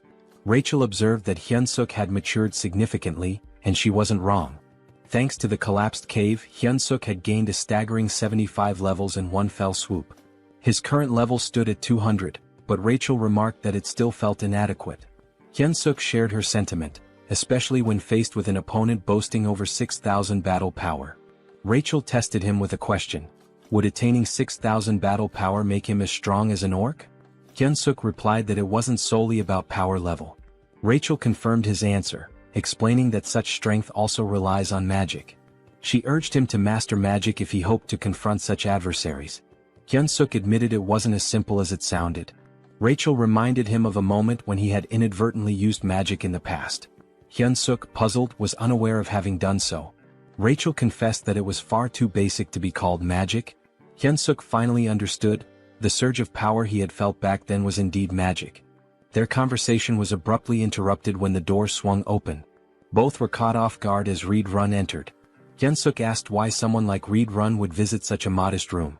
Reed Run informed him that he was there to summon him to meet the great commander at Hemis's office. When Hemis saw Reed Run, she inquired about his unusual presence. Reed Run explained that he had a personal matter to discuss. He requested permission to teach Hyunsuk the art of battle. Hyunsuk was shocked. Hemis asked for the reasoning behind this. Reed Run explained that Orc Harkin, a platoon leader, had been exhibiting extraordinary potential and seemed suited for the position of deputy battalion commander. If things continued this way, Hyunsuk was certain to lose. Reed Run expressed his belief in Hyunsuk's immense potential and his desire to witness what Hyunsuk could achieve in the future. Hyunsuk was dumbfounded, certain the commander would reject the proposal. To his surprise, Hemis approved. Reed Run expressed his gratitude and Hemis dismissed them, stating she had work to attend to. Before they left, she noted how much stronger Hyunsuk had grown since their last meeting. While she admired his rapid development, it also irritated her as it posed a threat to Kirkin. She resolved to grant Kirkin something to even the odds. Reed Run led Hyunsuk to his personal training ground, a vast space that amazed Hyunsuk. He reflected on how much respect Hemis had for Reed Run. Reed Run, observing in silence, noticed Hyunsuk's body was brimming with mana, yet he couldn't utilize any of it. He realized Hyunsuk's rapid growth left little time for mastering the basics. With the battle only 4 days away, there wasn't enough time. Reed Run concluded there was only one solution. He clenched his fist and declared that pain was an integral part of growth. Advising Hyunsuk to stay alert, he delivered a punch directly to his face. While crashing onto the ground, Hyunsuk couldn't help but question if this guy was completely out of his mind. Here he was supposedly training him, yet he was beating him to a pulp. Hyunsuk shouted at Reed Run to focus. Otherwise he'd die if he didn't learn to block with mana. Determined, Hyunsuk tried to shield himself from Reed Run's incoming kick by raising his forearm. He quickly leapt backward to create some distance. Gathering his strength, Hyunsuk launched a counterkick. Reed Run found it peculiar. Although Hyunsuk's physical strength was nothing remarkable, his reaction speed and perceptiveness rivaled those of a seasoned knight. Reed Run recognized that Hyunsuk's fighting spirit was extraordinary. It became clear to Reed Run that it wasn't by sheer luck that he couldn't dodge Hyunsuk's kick. Hyunsuk's combat instincts were refined to an astonishing degree. Deciding to trust Hyunsuk's innate sense of battle, Reed Run planned his next move. He reminded Hyunsuk of the wager with the commander, emphasizing that without mastering mana, he had no chance of defeating Kirkin. With a cold resolve, he added that it was better to die here than suffer defeat in front of everyone. Then with a powerful punch, Reed Run hurled Hyunsuk into the air. Hyunsuk realized in that moment that Reed Run wasn't bluffing. Another hit like that might actually kill him. His mind wandered to his unfulfilled dream of getting married and having adorable children. But Reed Run wasn't giving him time to reminisce. He was already pursuing Hyunsuk mid-air, leaving Hyunsuk with only two choices: die or block the attack. Praying to God, Hyunsuk clenched his fist and prepared to retaliate. The next moment, the ground trembled from the impact of someone crashing into it. That someone was Hyunsuk. The force of his landing shattered a significant portion of the terrain. Rachel, standing nearby, was visibly alarmed. Reed Run approached Hyunsuk's motionless body, observing him carefully. He declared that Hyunsuk had just managed to control his own mana for the first time and asked if he had noticed. Raising his hand weakly, Hyunsuk gave a thumbs up, joking that God had answered his prayers. His ridiculous expression made Reed Run chuckle. Reed Run reassured him, saying he'd win if he continued progressing like this. He grabbed Hyunsuk's arm and instructed him to stay still so he could heal him. But as soon as Reed Run began, Hyunsuk let out a groan of pain, clutching his neck. Reed Run had forgotten an important detail: dark mana was akin to poison for humans. Realizing his mistake, Reed Run apologized profusely, scooping Hyunsuk into his arms and urging him to stay alive. In this world, certain powers inherently counter each other. Dark mana counters regular mana. Mana counters divine power, and divine power counters dark mana. Mana was the domain of humans. Dark mana belonged to demons, while divine power was reserved for the devout followers of God. The Church of Tussis, the most influential religious institution, had waged wars to bring all other faiths under its control. Now, as the divine empire of Gatrin, They anointed a chosen individual capable of hearing God's voice and revered her as the saintess. Somewhere within the Demon King's stronghold, rumors swirled about the captured saintess locked in her room. The next saintess of the Divine Empire, Abelson Marriott, was now a prisoner of the demon army. There were murmurs of doubt among the demons. She hadn't prayed in days, casting suspicion on her claim as the saintess. Still, they trusted Reed Run's judgment in capturing her. Abelson, on the other hand, saw no reason to pray. She believed her current circumstances were preferable to her time in the church. Suddenly, the door burst open and Reed Run barged in, carrying Hyun-suk in his arms. Abelson immediately chastised him for his rudeness. Ignoring her, Reed Run demanded that she heal the human. Hyun-suk's head throbbed, and he began to wonder what Reed Run had done to him. It was almost comical. His last thought was regretting that the last hand he held belonged to a man instead of Rachel. When he opened his eyes, he was greeted by the sight of a silver-haired beauty. His immediate thought was that he had died again and ended up in some random place. Hyun-suk began lamenting loudly, claiming he would never forgive the angel for this. He dramatically declared he'd rather become an archmage by the age of 30 than go through this again. Praying fervently, he cursed Rachel, accusing her of being a demon disguised as an angel, and demanded eternal torment for her. Finally, he muttered one last wish. If the angel insisted on making him a hero again, she should marry him first. Abelson, unimpressed, called him pathetic. Hyun-suk's eyes widened in shock. Reed Run, relieved that Hyun-suk was conscious, couldn't help but grab his shirt in excitement. Still dazed, Hyun-suk was utterly confused. Reed Run pulled him into a tight hug, but Hyun-suk immediately protested, accusing him of trying to kill him again. It was at this moment Hyun-suk realized he wasn't dead. Turning around, he glanced at Abelson, piecing together the embarrassing things he had just said in front of her. Reed Run, meanwhile, asked the saintess if Hyun-suk was fully healed. The saintess responded that Hyun-suk was not yet fully recovered, and it should be evident to Reed Run as well that the dark mana still lingered in his body. She admitted she didn't know what might happen to him. Reed Run asked if her divine power couldn't erase the dark mana. Abelson warned that any misstep could result in Hyun-suk's death. She suggested waiting, as the dark mana might dissipate over time. Apologizing sincerely, Reed Run promised to make amends by helping Hyun-suk grow stronger through training. Despite being nearly suffocated by the hug, Hyun-suk managed to remark that Reed Run didn't need to go to such lengths for someone as lowly as him. Reed Run dragged him away, but Hyun-suk protested, asking him to wait. Meanwhile, Abelson grew curious about Hyun-suk, wondering why a human was being trained by a demon. A few hours later, Hyun-suk finally made it back to his room. Bobo, as usual, was there playfully chewing on Hyun-suk's head. Hyun-suk thanked Bobo. He recalled hearing that Bobo had destroyed his home and eaten the soldier who tried to feed him. Once again, Hyun-suk thanked him, acknowledging that if it weren't for Bobo's separation anxiety, he'd still be stuck in training. Hyun-suk began venting to Bobo about everything that had happened that day. It was enough to make him cry. And to top it all off, the dark mana was still coursing through him. Looking up, he asked Rachel if he was going to die. Bobo simply kept licking Hyun-suk. Hyun-suk called for Rachel again, but she didn't respond. Rachel was crying, devastated that her hero had been ruined and corrupted. She told him that he wasn't the same hero anymore. Hyun-suk was taken aback. Shouldn't he be the one crying after everything he had just been through? Eventually, Rachel calmed down and confessed that all of the misfortunes were her fault. The dark mana in Hyun-suk's body, his near-death experience, it was all on her. With biting sarcasm, she added that it was because she was a demon wearing an angel's face, a deranged maniac destined to suffer eternal torment in hell. Hyun-suk froze, recognizing those were the very words he'd said to the saintess upon waking up. Realizing his mistake, he scrambled to console Rachel, even going as far as to claim there was no buff item in the world as amazing as her. Rachel, however, was unmoved and told him to shut up, saying he didn't mean any of it. Now all Hyun-suk could do was wait, racking his brain for a way to make amends. 3 days later, Hyun-suk felt like he was going crazy. Collapsed on the ground, he cried from the grueling training Reed Run had put him through.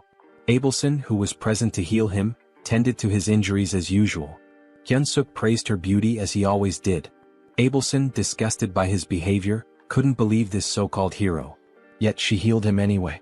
Hyun-suk shyly scratched his head and asked Abelson for a favor before his battle the next day.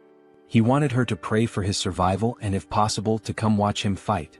The request caught Abelson off guard. The day of the battle finally arrived. a match that would decide Hyunsuk's fate. The crowd buzzed with speculation. Why would anyone challenge the commander, let alone a mere human? Of course, Hemis and Reed Run were in attendance. Hemis, enjoying the atmosphere, asked Reed Run who he thought would win. Reed Run confidently replied that Hyunsuk would emerge victorious. He had worked tirelessly and his talent was extraordinary. Intrigued, Hemis leaned closer and proposed a bet. If Hyunsuk won, Reed Run could continue training him. Reed Run found the wager unusual and asked what would happen if Hyunsuk lost. With a sly grin, Hemis revealed the catch. Reed Run would have to kill Hyunsuk with his own hands. It was the responsibility he would bear for his bold words. An uneasy feeling settled over Reed Run, but he had no choice but to agree. As she looked at Hyunsuk, Hemis remarked how exhilarating it had been since she felt this much excitement. The announcer began introducing the fighters. Hyunsuk stood ready, his mind clear and his body in peak condition. He wasn't nervous. When his name was announced, he stepped forward with confidence. Hyunsuk reflected on how much he'd grown. His stats had improved significantly, he'd gained a new skill and trait. The intense training had paid off. Reed Run's unique combat style, composed of 10 distinct forms, was now a part of Hyunsuk's arsenal. Though his proficiency with it was only at 8%, he believed it would suffice. Our boy was determined to win this fight and hoped that, after the battle, he could go on a date with the silver-haired saintess. But his thoughts were quickly interrupted when Rachel shouted, demanding to know what he was thinking. On the other side, his opponent was introduced. This beast, named Kurkin, was here to punish Hyunsuk for his arrogance. Both Hyunsuk and Rachel immediately noticed that something was different about Kurkin. He didn't look the same as when they had seen him before. Reed Run was also caught off guard as soon as Kurkin appeared. Hemis wasted no time in reminding Reed Run that there was no backing out of their bet now. Kurkin let out a roar so loud it sent shockwaves through the area. His combat level now stood at 10,573, which Hyunsuk confirmed with his goggles. Hyunsuk couldn't believe it. Kurkin had surpassed 10,000 in just a few days. Rachel too was in disbelief. She suspected that Kurkin must have done something underhanded to increase his strength so rapidly. However, Hyunsuk clenched his fist and muttered to himself, of course, nothing was going to be easy. As soon as the fight began, Hyunsuk charged toward Kurkin. Kurkin, already anticipating the move, raised his weapon in preparation. Hyunsuk knew that if that massive club landed even once, he was done for. Kurkin swung his weapon, but Hyunsuk managed to avoid it. The swing was large and easy to predict. Hyunsuk knew that he just had to stay calm, dodge, and wait for the right opening. Hyunsuk landed a solid blow, and the announcer remarked that it must have hurt even Kurkin. Hyunsuk readied himself for another strike, landing it once more. The impact was tremendous, but Kurkin didn't even flinch. Hyunsuk immediately realized he had messed up when he saw something blurry coming toward him. The object hit the side of his body with a powerful force. He quickly created distance between them, only to notice that his left arm had been broken by that single blow. Kurkin, however, seemed unfazed by the damage he had taken earlier. Hyunsuk observed that Kurkin appeared normal, and his movements were still predictable. In his mind, Hyunsuk reminded himself that he had endured worse before. He steeled himself, telling himself not to be afraid and remembering the lessons he had learned. Combat arts involved using mana with martial arts, allowing someone to smash the ground or break a rock with a single punch. Reed Run had explained this to him. He added that combat arts weren't just about raw strength. The crucial point was that combat arts are techniques meant to kill your opponent. Back during their training, Hyunsuk had been told he couldn't beat Kurkin with his current abilities. The reason? He lacked the intent to kill. Without a clear intention to kill, his attacks were meaningless. As the present moment unfolded, Hyunsuk recalled Reed Run's words. Kurkin was about to strike again, but this time, instead of dodging, Hyunsuk surged forward as if he was about to counter. This time his attack was fueled by killing intent. Hyunsuk's punch landed and he shouted, "Fucking die." Unlike his previous attacks, this one pierced Kurkin's muscular body. This was the first form of Reed Run's combat style, instant obliteration. And as the name suggested, the arena was obliterated in the process. As the dust clouded the arena, Abelson wondered who had won. When the dust finally settled, Kurkin's body was revealed, a massive hole torn through his chest. "Welcome to the Donut Club, ugly ass," Hyunsuk thought to himself as he raised his fist in victory. It was official, the weak human Choi Hyunsuk had won.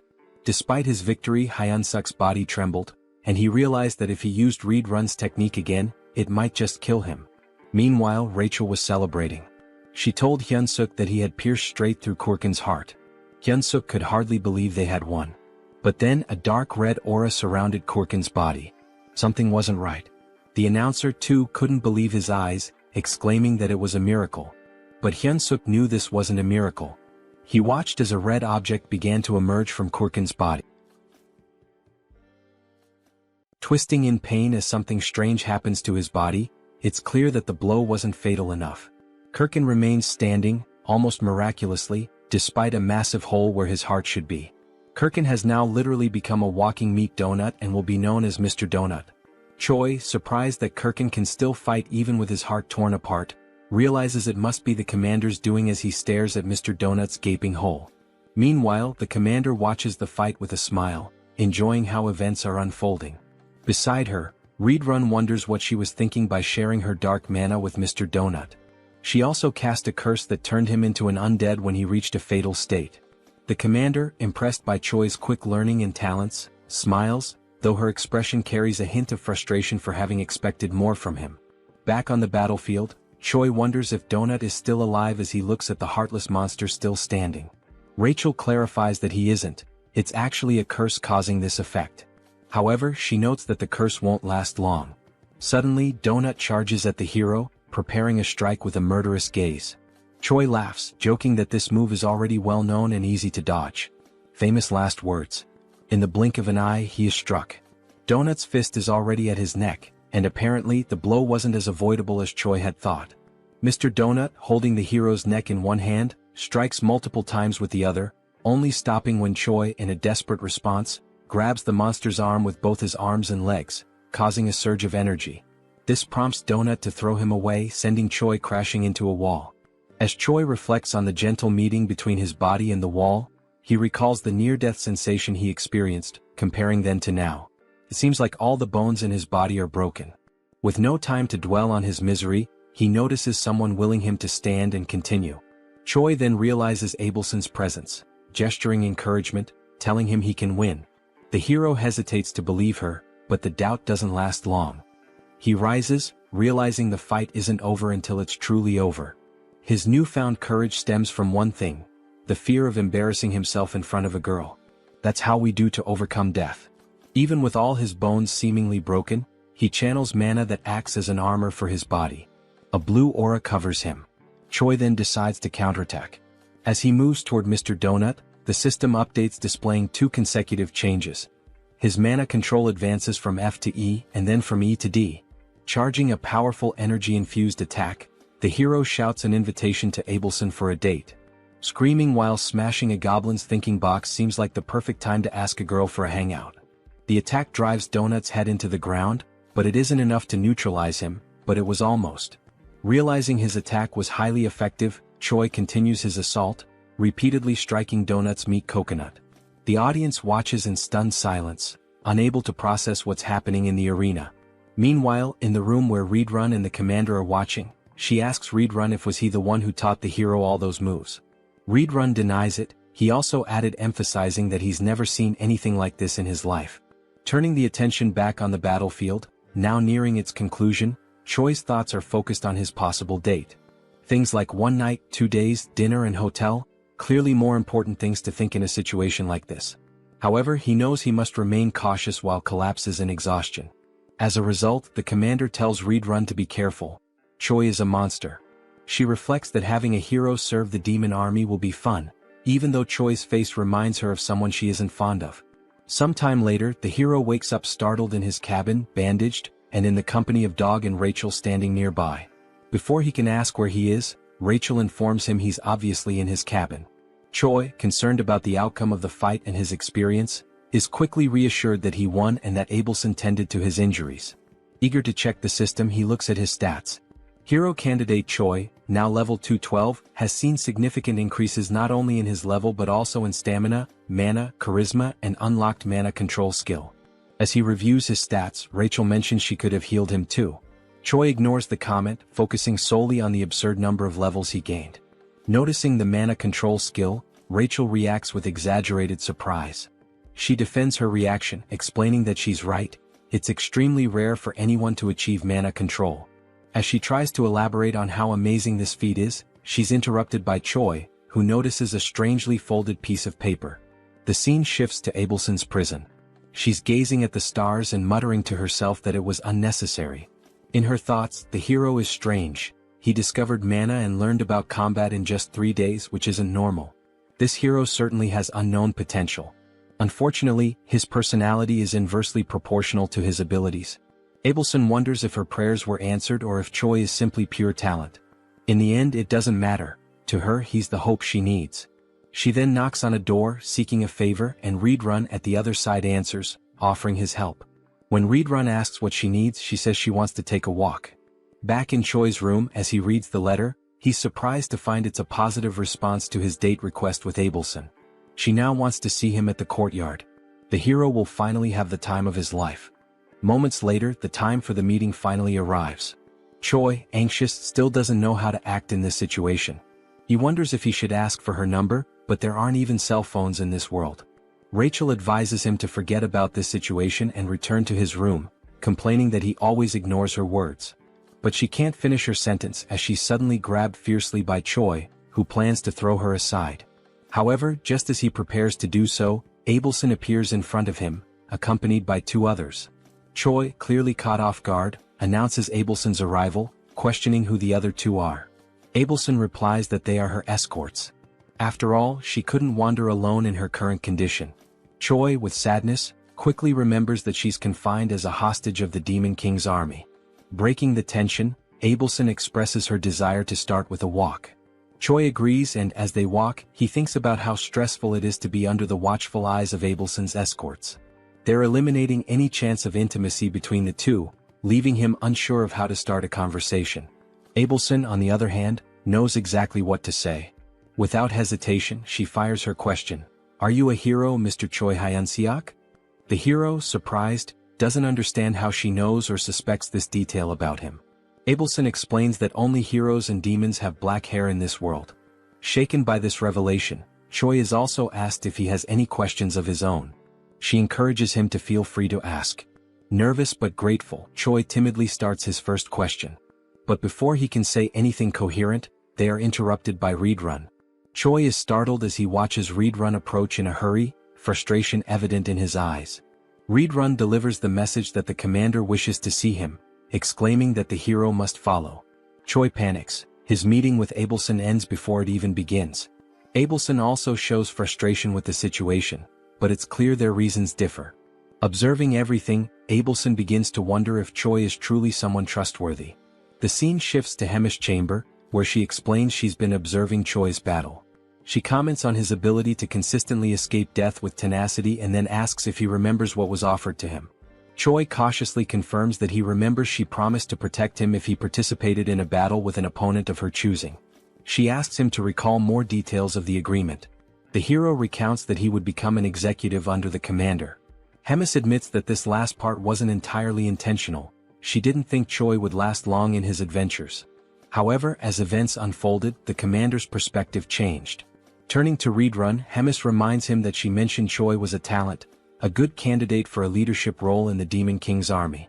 She concludes that Choi is too talented to remain a mere platoon leader. Referencing significant losses among the Cook's company, the commander highlights the shortage of meat supplies, fearing they might have to resort to cannibalism. Choi, confused, understands the statement but not why he needs to hear it. Hemis then declares that he will lead the Cook's squad. Choi is now free to take any initiative needed to restore order to the kitchen. Hemis ends by asking if he will be able to accomplish this task. Hesitant, Choi responds that he will do his best. The scene changes again. Now alone with Rachel, Choi is sarcastically asked how it feels to be a Demon King squad leader despite being a hero on paper. Choi, matching her tone, declares he's so happy he could die. As he heads to his new workplace, the hero tells Rachel he notices her lingering bitterness. Rachel just grunts. Adopting a new attitude, Choi arrives at his destination and begins his duties by confronting a suspicious creature in the kitchen. The creature, one of the servants, mocks him by referring to Choi as a slave. Determined to assert his new position, Choi shouts at the servant as he approaches him. The servant looks confused and suddenly Choi strikes him with a blow to the chin, knocking him out while declaring himself the new commander. Choi then shouts for everyone to gather in the kitchen. Surveying the crowd, The hero notes the strongest one has a power level of 3,500. Still, the group is too small, prompting him to wonder where the others are. Initially numbering 300, now there are only 20. Choi realizes the gravity of the situation, knowing the difficulty of his task and the consequences of failure. Addressing his squad, he asks who knows him. Gradually, some start naming him, the barbecue master, while another dares to call him a delicious human. In a flash, that individual is kicked, becoming a wall decoration. Choi then solemnly reinforces that he is the commander. Next, he orders everyone to address him as the rightful commander of the cook squad. Choi asks why the number of cooks has dwindled. One responds that the others went hunting without permission and were killed by demon beasts. Understanding the situation, Choi asks who the best cook currently is. Someone names Galtram, who is immediately promoted to vice commander without objections. With everyone dismissed, the hero wonders how he'll gather 200 people for the squad. However, he quickly comes up with an idea. The next day, the fairy, the dog, and the hero set out to recruit cooks with a plan in mind. Searching high and low, Choi reflects on how some are easily replaceable while others are irreplaceable. Then he finds someone. With a kick as his greeting, Choi invites the individual to become a chef. The individual, irritated by the treatment, attempts a counterattack but is swiftly knocked down again by the hero, who begins persuading him with arguments. Informing him that he'll be the first of the day, Choi promises him a high-ranking position if he accepts. As a senior, he won't be bothered by many, on the contrary, he'll do the bothering. The future senior begins to waver, especially after learning that his first mission will be to recruit 5 juniors. Thus, it becomes clear what Plan A is, a pyramid scheme. Meanwhile, somewhere else, someone is feasting on a large and succulent steak. His name is Doris, and he is a commander of the 3rd Battalion in the Demon King's army. As he eats, he mentions that the place is more peaceful than usual and that this elegant meal is proof of that peace. Suddenly, a goblin bursts through the door to alert Doris that they have a problem. Doris, wiping his mouth calmly, asks what it is and whether the goblin could be more elegant next time. The goblin, still catching his breath, reports that most of the battalion members have left. Doris questions whether they abandoned their posts since they have no other duty but to serve him. Terrified, the goblin clarifies that this is not the case. They have been summoned to join the army's cooking division. Still chewing on his steak, Doris mentions that the new head of the kitchen is a human whom Commander Hemis loves. He then advises them to be more careful next time. The goblin shouts, saying that this is not a situation he should let slide so easily.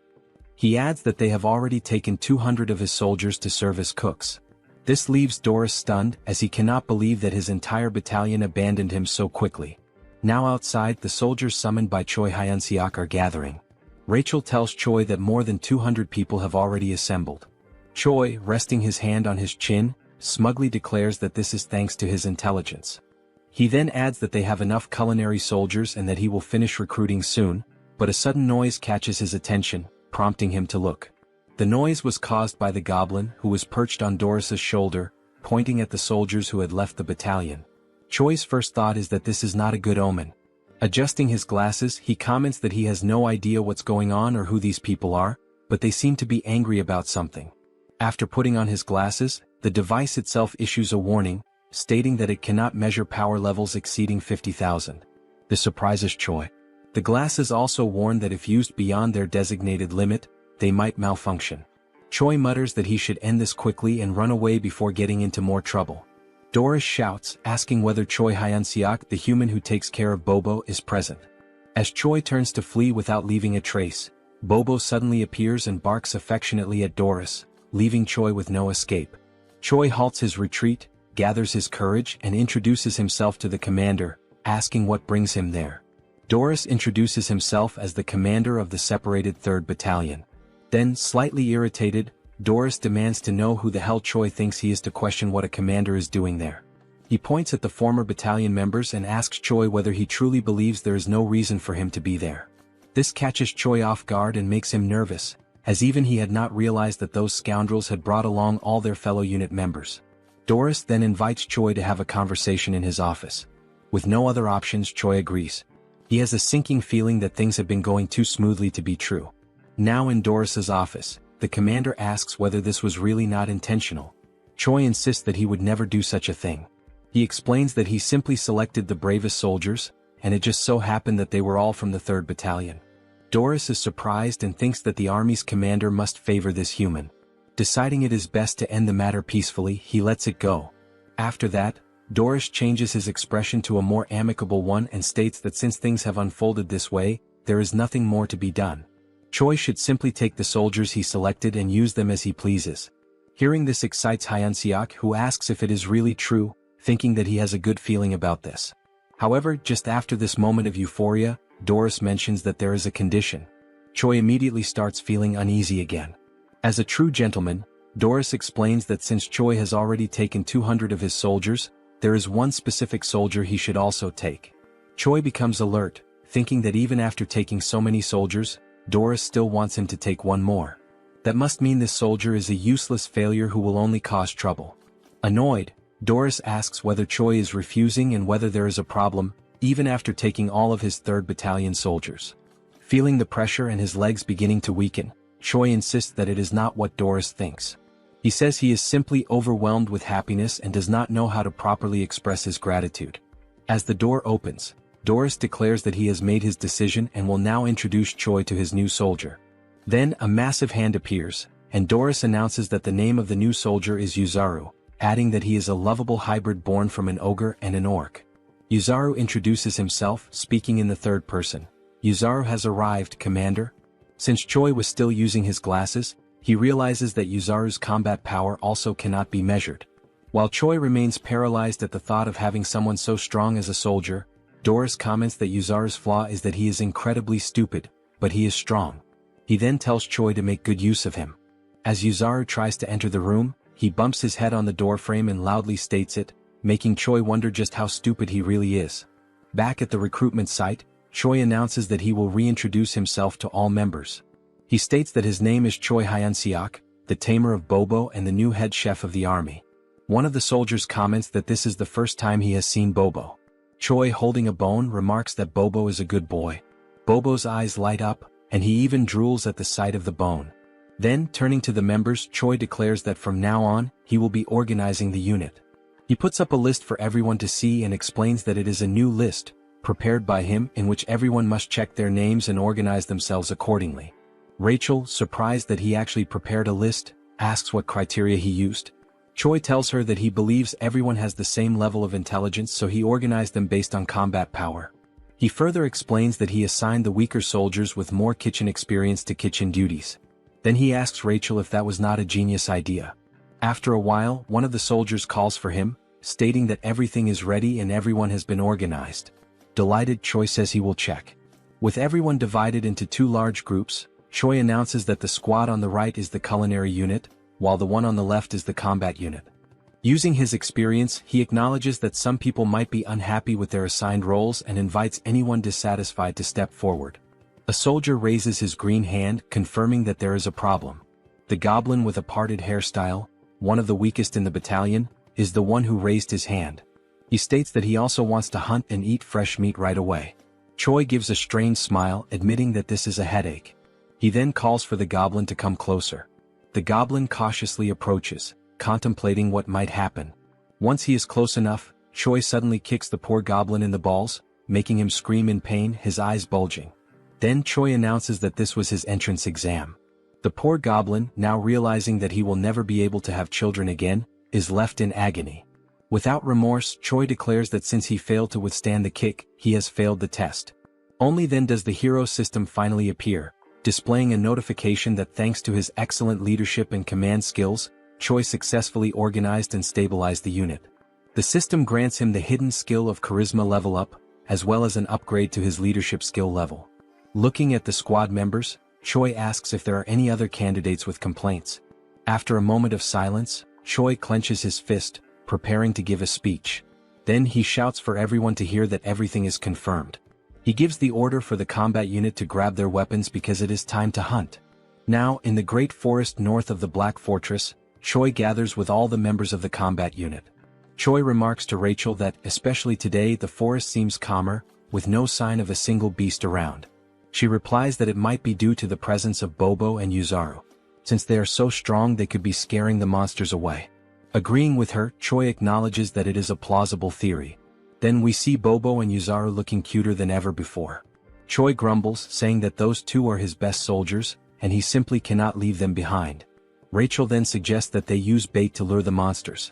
Choi questions her idea, saying that if they had extra meat to use as bait, he wouldn't need to go hunting in the first place. Rachel smiles and tells him that he misunderstood. She's not talking about sophisticated bait. Pointing at all the squad members, she explains that they will serve as biological bait to attract all the demonic beasts. Choi loses his sparkle, then looks up and asks God what he did in his past life to deserve this. Then he crosses his arms and, with conviction, Choi orders the numbers 14, 3, 1, 43, and 7 from the list to step forward. Rachel, not understanding the significance of those numbers, asks him about it. He responds by saying that those were the numbers he bet on in the lottery back on Earth, lamenting that he could have been the winner. Still tearful, Choi gives the command that the operation will begin now. He then orders Yuzaru to grab member number 14, which excites the giant. After being held by Yuzaru, the poor member number 14 asks if he has lost his mind. Calling him an intercontinental ballistic goblin, Yuzaru effortlessly tosses the goblin far away. Choi, with his hand on his chin like a thinker, comments that it's a great idea, as continuing to throw weak soldiers like bait will eventually attract the attention of the monsters. He then turns to a fox soldier and orders him to light a small fire so the ones thrown as bait will have a way to return. But Rachel questions whether throwing soldiers like that wouldn't just kill them from the impact of the fall. Choi retorts, saying that he is sure 1 in every 6 will come back alive. He tells Yuzaru to keep throwing the others from the list. The rest of the battalion is in shock and whispers among themselves that the human head chef has lost his mind and that they want a long life. One of the goblin soldiers, terrified by the situation, decides to turn around and run away at that moment. As he turns to flee, he sees Bobo with his eyes sparkling with cuteness. The frightened goblin says that this is not what Bobo is thinking and that he will serve the Demon King's army for the rest of his life. But it seems Bobo doesn't believe him, as Choi mentions that the ones he threw earlier are late and should have returned by now. Meanwhile, in the background, the poor goblin is crying for help. At the same time, one of the goblins who had been thrown is running back, desperate and calling for help while being chased by several monsters. Choi smiles, saying it was about time for him to return and let the soldiers handle things now, but only if he needs to land the final blow on the monster to count for XP. But before he can finish his thought, Yuzaru takes off running ahead. He is simply too strong to leave the last hit for anyone else. As Yuzaru takes down the monsters one by one, he shouts that he loves fighting, leaving nothing for Choi. Frozen and speechless, Rachel looks at Choi and asks what last hit he's talking about, since there's no monster left alive.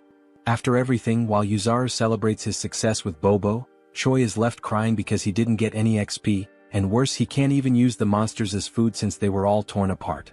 Rachel, shocked, points out that both Yuzaru and Bobo only need 1 hit to defeat the monsters. Still in disbelief, Choi says he needs to go back tomorrow but without those two. Rachel asks if he is sure about that, since there's only 1 more day before the main commander's duties return to normal. Back at the battalion, Choi orders a retreat, telling everyone to gather tomorrow at the same place, earlier than usual. Back in the kitchen, Rachel asks why he went there right after returning, and Choi responds that he needs to see if the mashed meat works in any way.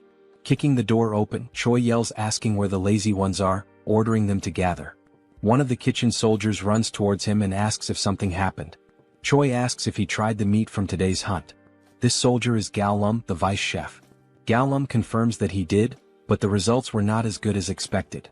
Choi is uncertain and says that the craftsman isn't very demanding and asks if Gallum understands. Gallum, in tears, says that he does.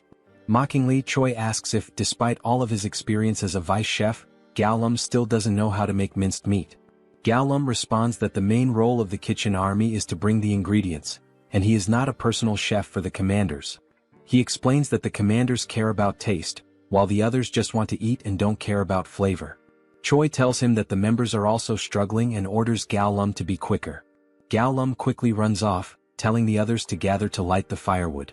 Reflecting on what Gallum had just said, Choi realizes that everyone with a rank below that of commander survives on tasteless meals, so he has a good idea and smiles as things may be easier than he thought. After a while, he decides to pay a visit to an old acquaintance.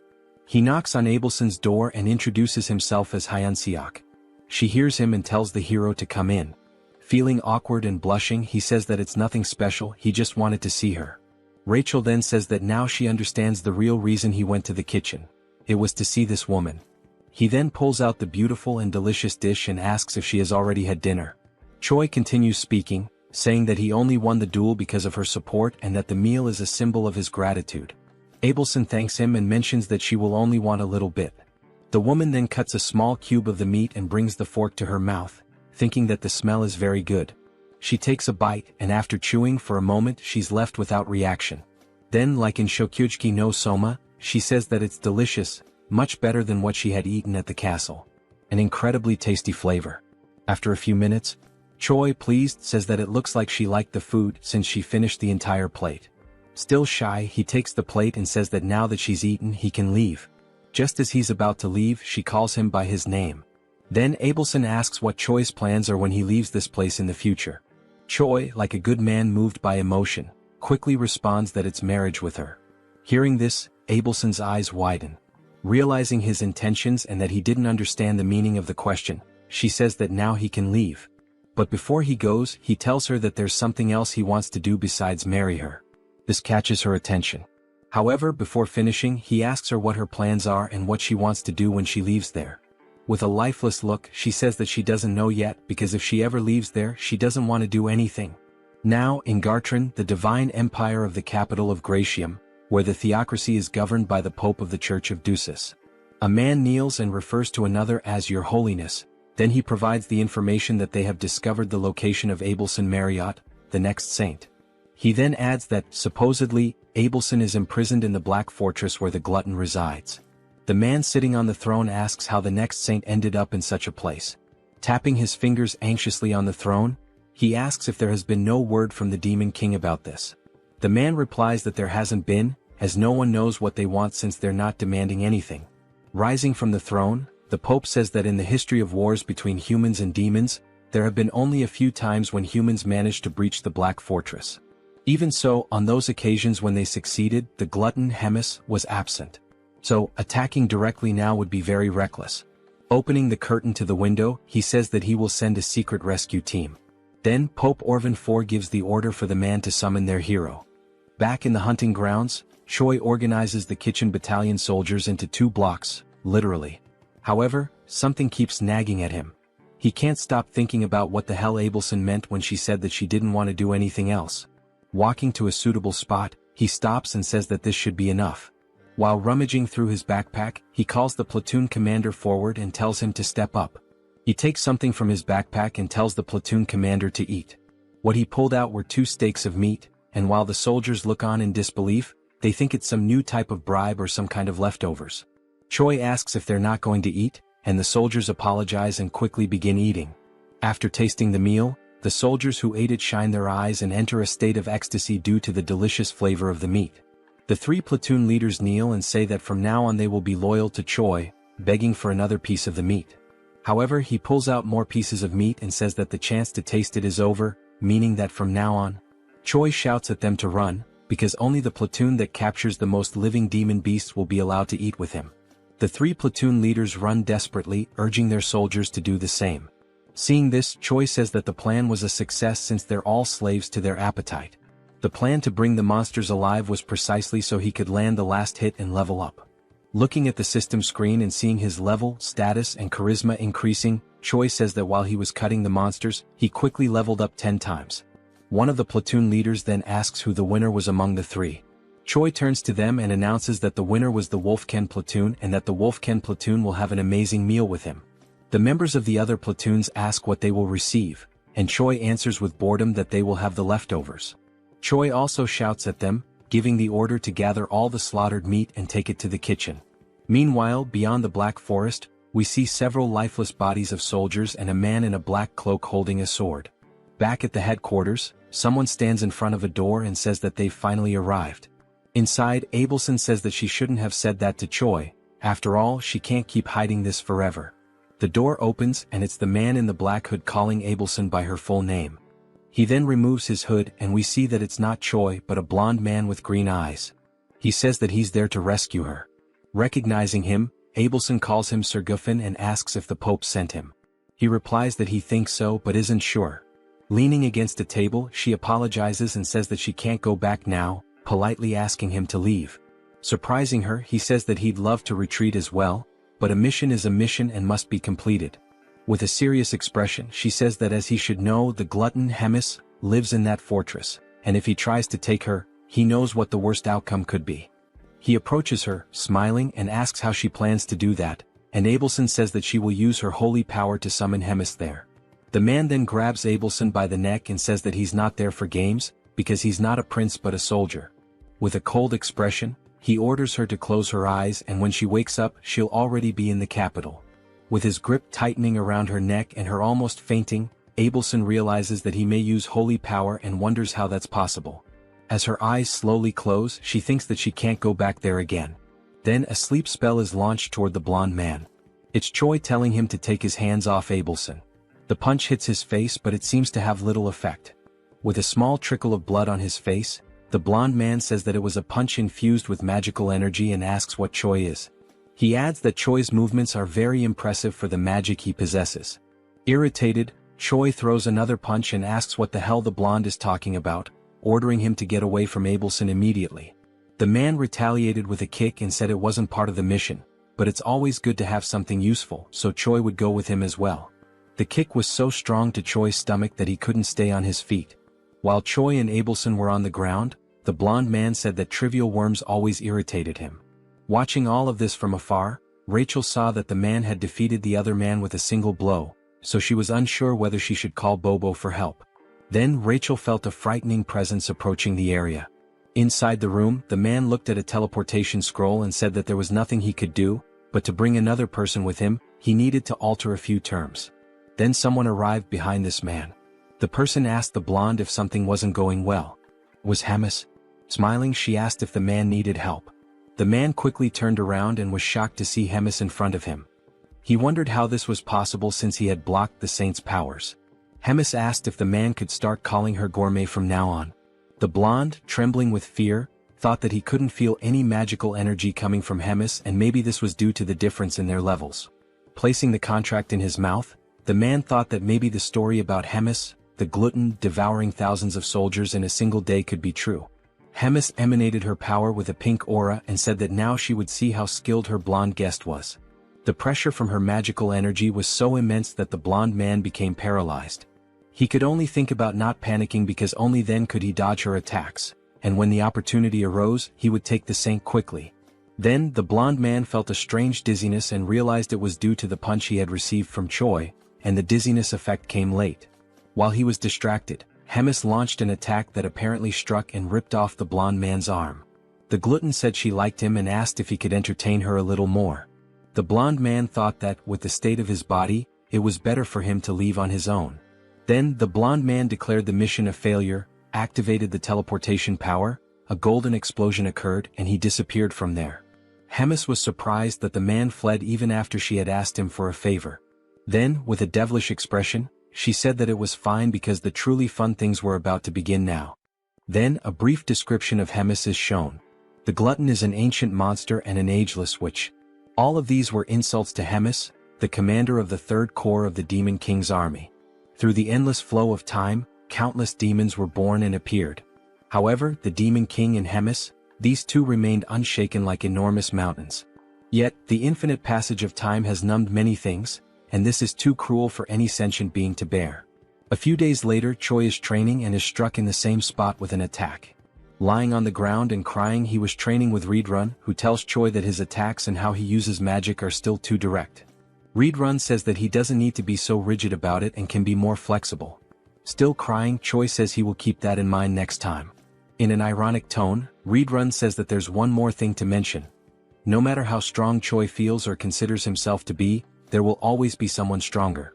Helping Choi up, Reedrun tells him not to forget that a fair victory is a privilege only for the truly strong.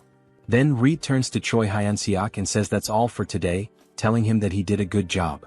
Reedrun turns and leaves the area while Choi, feeling awkward, watches him walk away.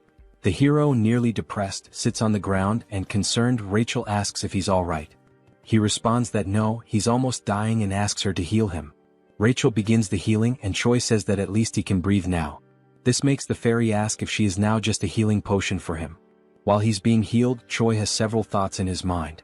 He remembers Abelson telling him to get stronger because only his belief in his own strength would protect him.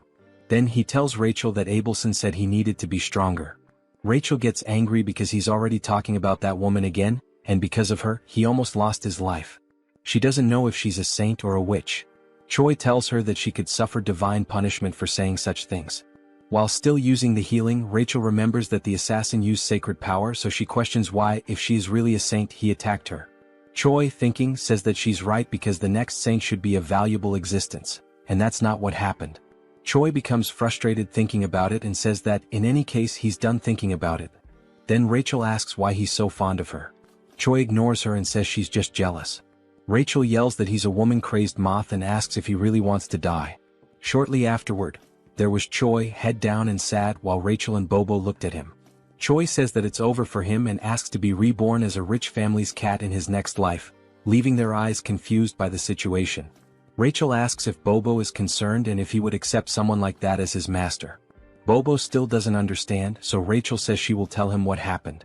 30 minutes ago in Hemis's office. Hemis calls Choi Hyun-seok and tells him that she has a big dilemma. She quickly says she's been bored for a long time, which surprises both Rachel and Choi with this sudden revelation. Sitting on her throne, Hemis says that because of this she should see something fun, and Choi just agrees. Hemis then says that he will have 1 month to train and defeat the battalion commander, which leaves him incredulous and nervous, asking if she really said that. With her aura emanating from her claws, she asks if something is wrong or if he can't do it. She asks if he wants her help, like she did with Mr. Donut in their fight against him. Remembering what she did, he bows, hitting his head on the table, and says that he doesn't need it and will handle it himself. Rachel then finishes recalling the events and Choi cries in the background. The fairy tells Bobo to say goodbye as he won't be seeing him for a long time. And now, I believe Bobo understands the situation. Rachel then turns to the hero and tells him that it's about time he accepts the fact that he's a hero, asking if he intends to defeat the battalion commander with only 9,000 power. Choi says he's already crying because of it and asks if Rachel wants him to die right now. While he laments, Rachel remembers that indeed Choi became strong quickly, but it's not enough because the battalion commander is on another level. Hyun-seok remembers that the average battalion commander has a combat power of over 40,000 and he laments because there's no way to reach that number in such a short time. He looks at Bobo and thinks it would be wonderful if Bobo could replace him and fight in his place, as Bobo could fight on equal terms or even win against the battalion commander. While Bobo consoles him, Rachel says that the fight should be a duel and Choi confirms that. Only then does Choi have an idea, remembering what Hemis actually said. He then asks Rachel what Hemis had said, and Rachel replies that he has 1 month to defeat the battalion commander. He gets excited again because he realizes that at no point did Hemis mention a duel or a main fight. Rachel is left speechless, her eyes wide open. Choi then comes up with a plan because, no matter how he does it, he just needs to do it. The idea is to use anything to defeat the battalion commander, whether alone or not. Rachel asks if he's sure he should interpret it as he wishes. Biting his fingers nervously, Choi says that the only way is to lure the battalion commander out and set up an ambush with Bobo. Upon hearing this, Rachel asks what he is, as she doesn't know whether to consider him very intelligent or just a coward. Then Rachel asks how Choi will lure the commander out. She wonders if someone as careless as the hero has any way to persuade the commander. Holding a spice and smiling, Choi says yes, because he met the commander recently and knows that he enjoys savoring elegant meals. So Choi begins preparing the best recipe for grilled ribs. He selects the best ribs and goes through the entire process to make them incredible, soaking them in water with honey to remove the blood. Once the blood is removed, they should be left in a pot to cook quickly. While it's boiling, Choi chops the mushrooms and green onions, adds gushing fish, and stirs to combine the flavors. Then he adds everything into the pot with the meat and lets it boil. After at least half an hour of boiling, we see Bobo dragging Choi through the fortress corridors so fast that his body seems to separate from his soul. Upon arriving at the location, Choi can't bear it and collapses, questioning how it's possible for him to lose in terms of endurance if he's just a human. Quickly, Rachel stops the hero and tells him that it's burning, which leaves Choi terrified. Then we see the plate of ribs and stew complete and it looks delicious. Carefully, Choi places it on a plate, and with a smile he sprinkles finely chopped green onions on top, saying that the best stew, the key to unlocking the heart of Commander Doris, is ready. The table was full of delicious food, and Doris leaned back in satisfaction, a rare moment of peace washing over him. He took a deep breath, savoring the ambience, and reflected on how infrequent such refined, tranquil moments were in his position. The decision to pass Yuzaru on to Choi had been a stroke of genius, easing a burden he hadn't realized was so taxing. As he pondered this, a subordinate entered, bowing with measured respect. The air in the room shifted slightly as the servant cleared his throat before delivering a message. The cooking squadron had arrived to see him. Doris, though already sated, felt curiosity stir within him and gestured for the servant to continue. Without hesitation, Doris dismissed any possibility of returning Yuzaru, assuming that was the purpose of their visit. The subordinate hesitated before clarifying that Choi had come for a different reason. He wished to present a dish as a token of appreciation. Hearing this, Doris's eyes lit up. Whispers of Choi's extraordinary culinary skills had reached him, rumors painting him as a near-mythical figure in the kitchen. Now he would experience it firsthand. Straightening his posture, he gave his approval. A knock echoed through the room, and the doors swung open to reveal Choi making an exaggerated entrance, tray in hand, a mischievous glint in his eye, and a rose held between his teeth. Doris blinked, momentarily caught off guard before swiftly composing himself. Choi set the tray before him with a theatrical bow, expressing his gratitude for the opportunity that had led to his new title in the kitchen. Doris, unimpressed by words, expected the food to speak for itself. With a humble nod, Choi lifted the cover from the dish, revealing a steaming serving of urine ribs. A rich, tantalizing aroma filled the room, causing Doris to salivate despite himself. The presentation was impeccable, almost divine. Drawing in the fragrance, Doris found himself overwhelmed. Across from him, Choi watched knowingly, confident that one bite would send him into a world of indulgence. The moment Doris tasted it, disbelief overtook him. His widened eyes and forward-leaning posture betrayed his astonishment. The dish transcended human capability, reaching a level of perfection he had never imagined. Encouraged by the reaction, Choi suggested introducing more dishes in the future. Doris, without hesitation, accepted, willing to eat anything he prepared. As Choi exited, Rachel, standing by the door, struggled to contain her reaction. Doris, still enraptured by his meal, casually remarked on Choi as favored status. Barely making it outside, Choi gripped the doorknob, trembling. He and Rachel exchanged a glance before both succumbed to violent nausea. Rachel wiped her mouth, staring at Choi in disbelief. He acknowledged his actions, fully aware of the consequences. When pressed on his intentions, he made it clear. He would continue feeding Doris until the day came when he was nothing more than a pig fattened for slaughter. Meanwhile, inside the dining hall, Doris remained blissfully unaware, savoring each bite. A week passed. Doris sat before another grand meal, yet his appetite had noticeably waned. With a sigh, he idly prodded his food, burdened by looming concerns. An upcoming duel for the battalion commander position weighed on his mind. His growing influence had drawn unwanted attention, and failure meant forfeiting his title. Yet he accepted the stakes with a sense of dignity. Choi, realizing that a week of careful planning had failed to consider external threats, forced a smile and assured Doris of his impending victory after he invited him to watch the duel. The next day at the Grand Training Grounds, Rachel attempted to lift Choi's spirits with sarcasm. Choi, unimpressed, remained convinced that Doris stood no chance after everything he had been fed.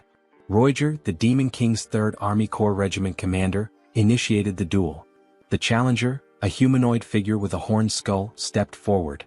Opposite him, Doris ascended the stairs, panting from the effort.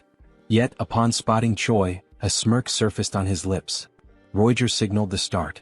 Doris barely reacted at first, his enthusiasm lacking, until the moment arrived. In a single motion, he seized his opponent's weapon. A shockwave erupted, forcing the audience to recoil from the impact. As the dust settled, the challenger lay motionless. Roger, stunned, acknowledged Doris's overwhelming dominance and ended the match. Spectators dispersed, leaving Choi to contemplate his next move. That night at Bobo's house, Choi analyzed the monster distribution map he had drawn. Rachel, peering over his shoulder, questioned his intentions. The plan was simple: pit monsters against each other, letting one enemy take out another. Rachel, after grasping the concept, understood the brilliance behind it. 3 days later, deep in the forest, Rachel groaned from exhaustion after memorizing endless monster entries. Choi had offered to divide the work, but she had refused, now regretting it. The dense foliage around them rustled as unseen creatures moved through the underbrush. Tension lingered in the air, each shadow carrying a hidden threat. The night was alive with distant roars and the snapping of twigs beneath massive feet. When asked about their first target, Choi pointed ahead. Rachel immediately identified it as a surfib, a massive forest worm. Despite its size, she dismissed it as useless for their plan due to its passive nature. Puffing her chest with pride over her deduction, she sought approval. Choi, unimpressed, remarked that even a fool could be useful. A soldier approached and inquired about their next hunting location. Choi told him to wait before asking Rachel about dragon-like monsters with steel-like scales.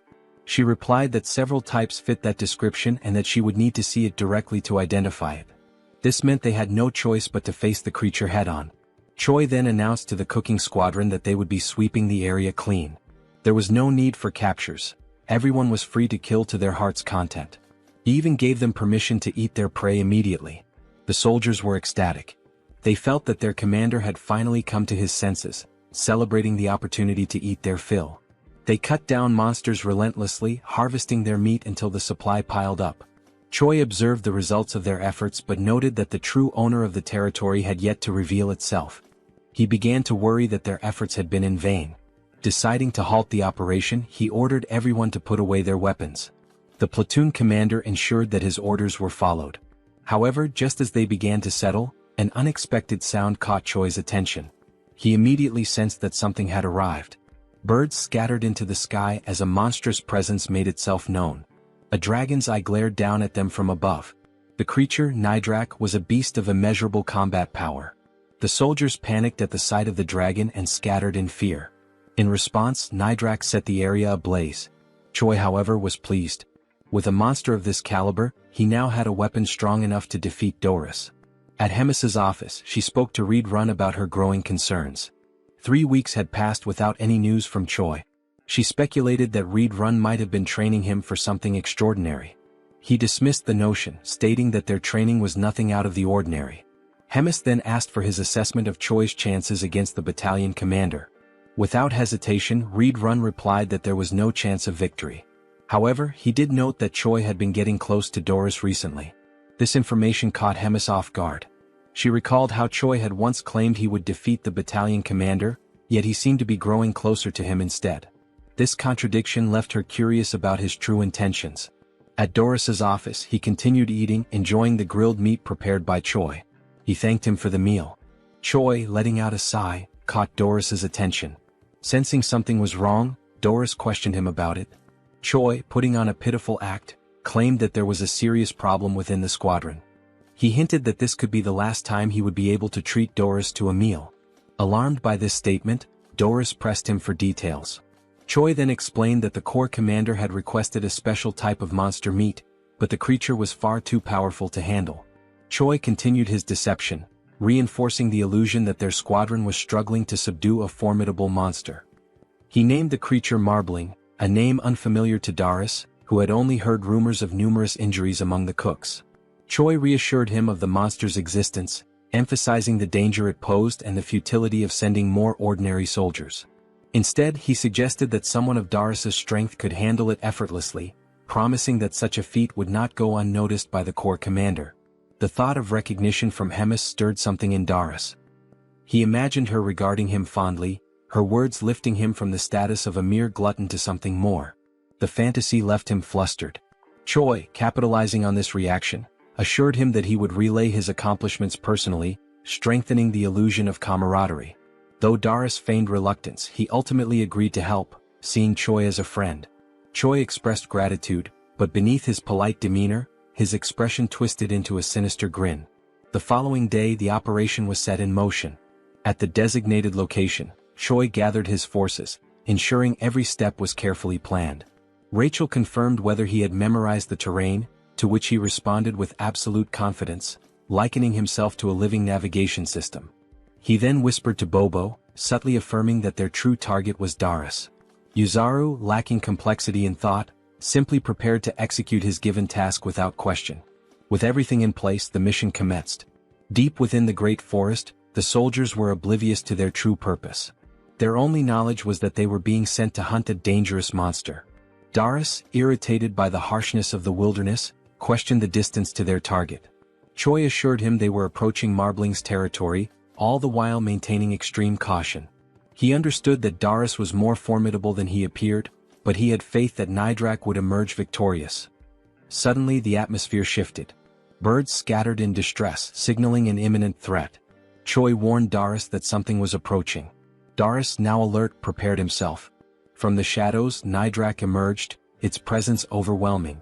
Confused, Doris questioned whether this was the marbling he had been told about, finding its appearance somewhat familiar. Choi dismissed his doubts, remarking that many monsters looked alike.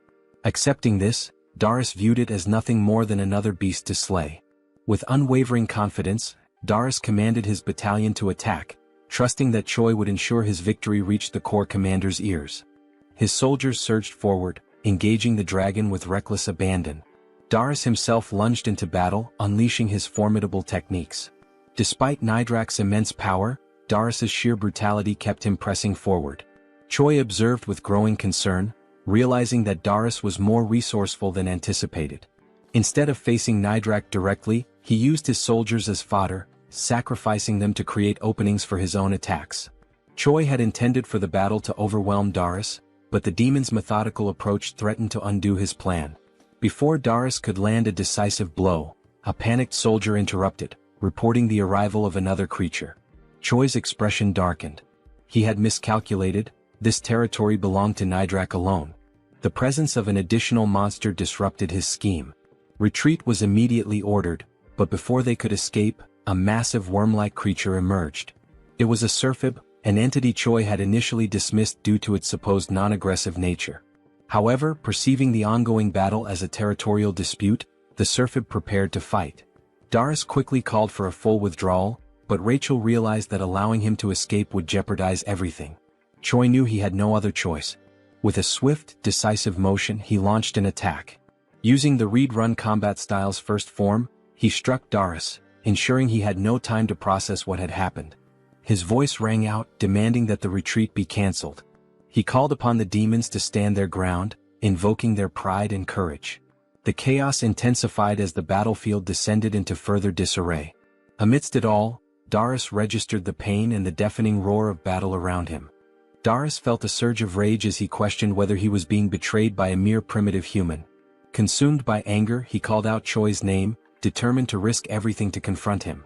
Activating his skill, Full Bloom, he unleashed a devastating attack. Choi, unaware of what was happening, found himself with no escape. Rachel urged him to run, but before he could react, he was struck by what felt like a bolt of lightning. The force nearly killed him, leaving him in shock and confusion about the nature of the attack. Through the chaos, Choi spotted Doris standing firm on the battlefield, declaring his intent to tear him apart while he was still alive.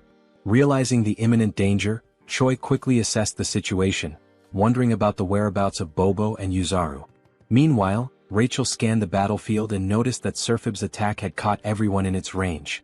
Choi felt as though he had been left alone to face Doris, who was seething with rage. Despite Doris' overwhelming fury, Choi saw him coughing up blood, recognizing that his opponent was pushing himself beyond his limits. Deciding to stall for time, Choi sprinted as fast as he could, instructing Rachel to call out the monster clusters from the map she had shown earlier.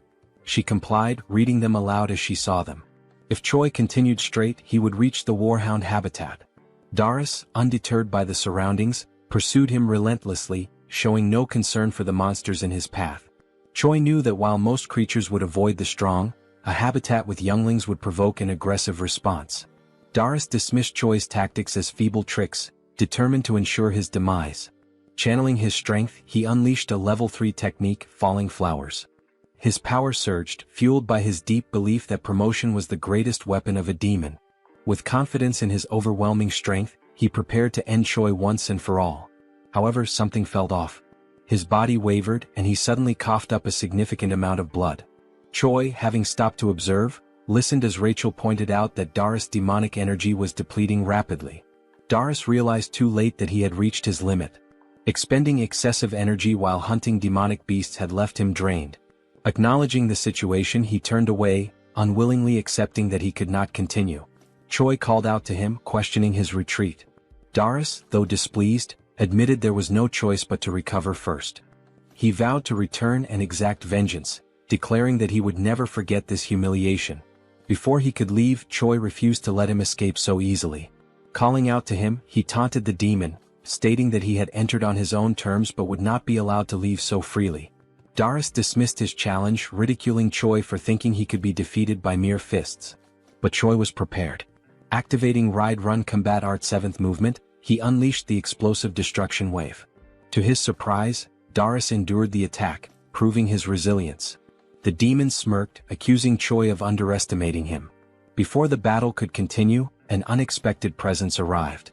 A voice cut through the battlefield, observing the fight with amusement.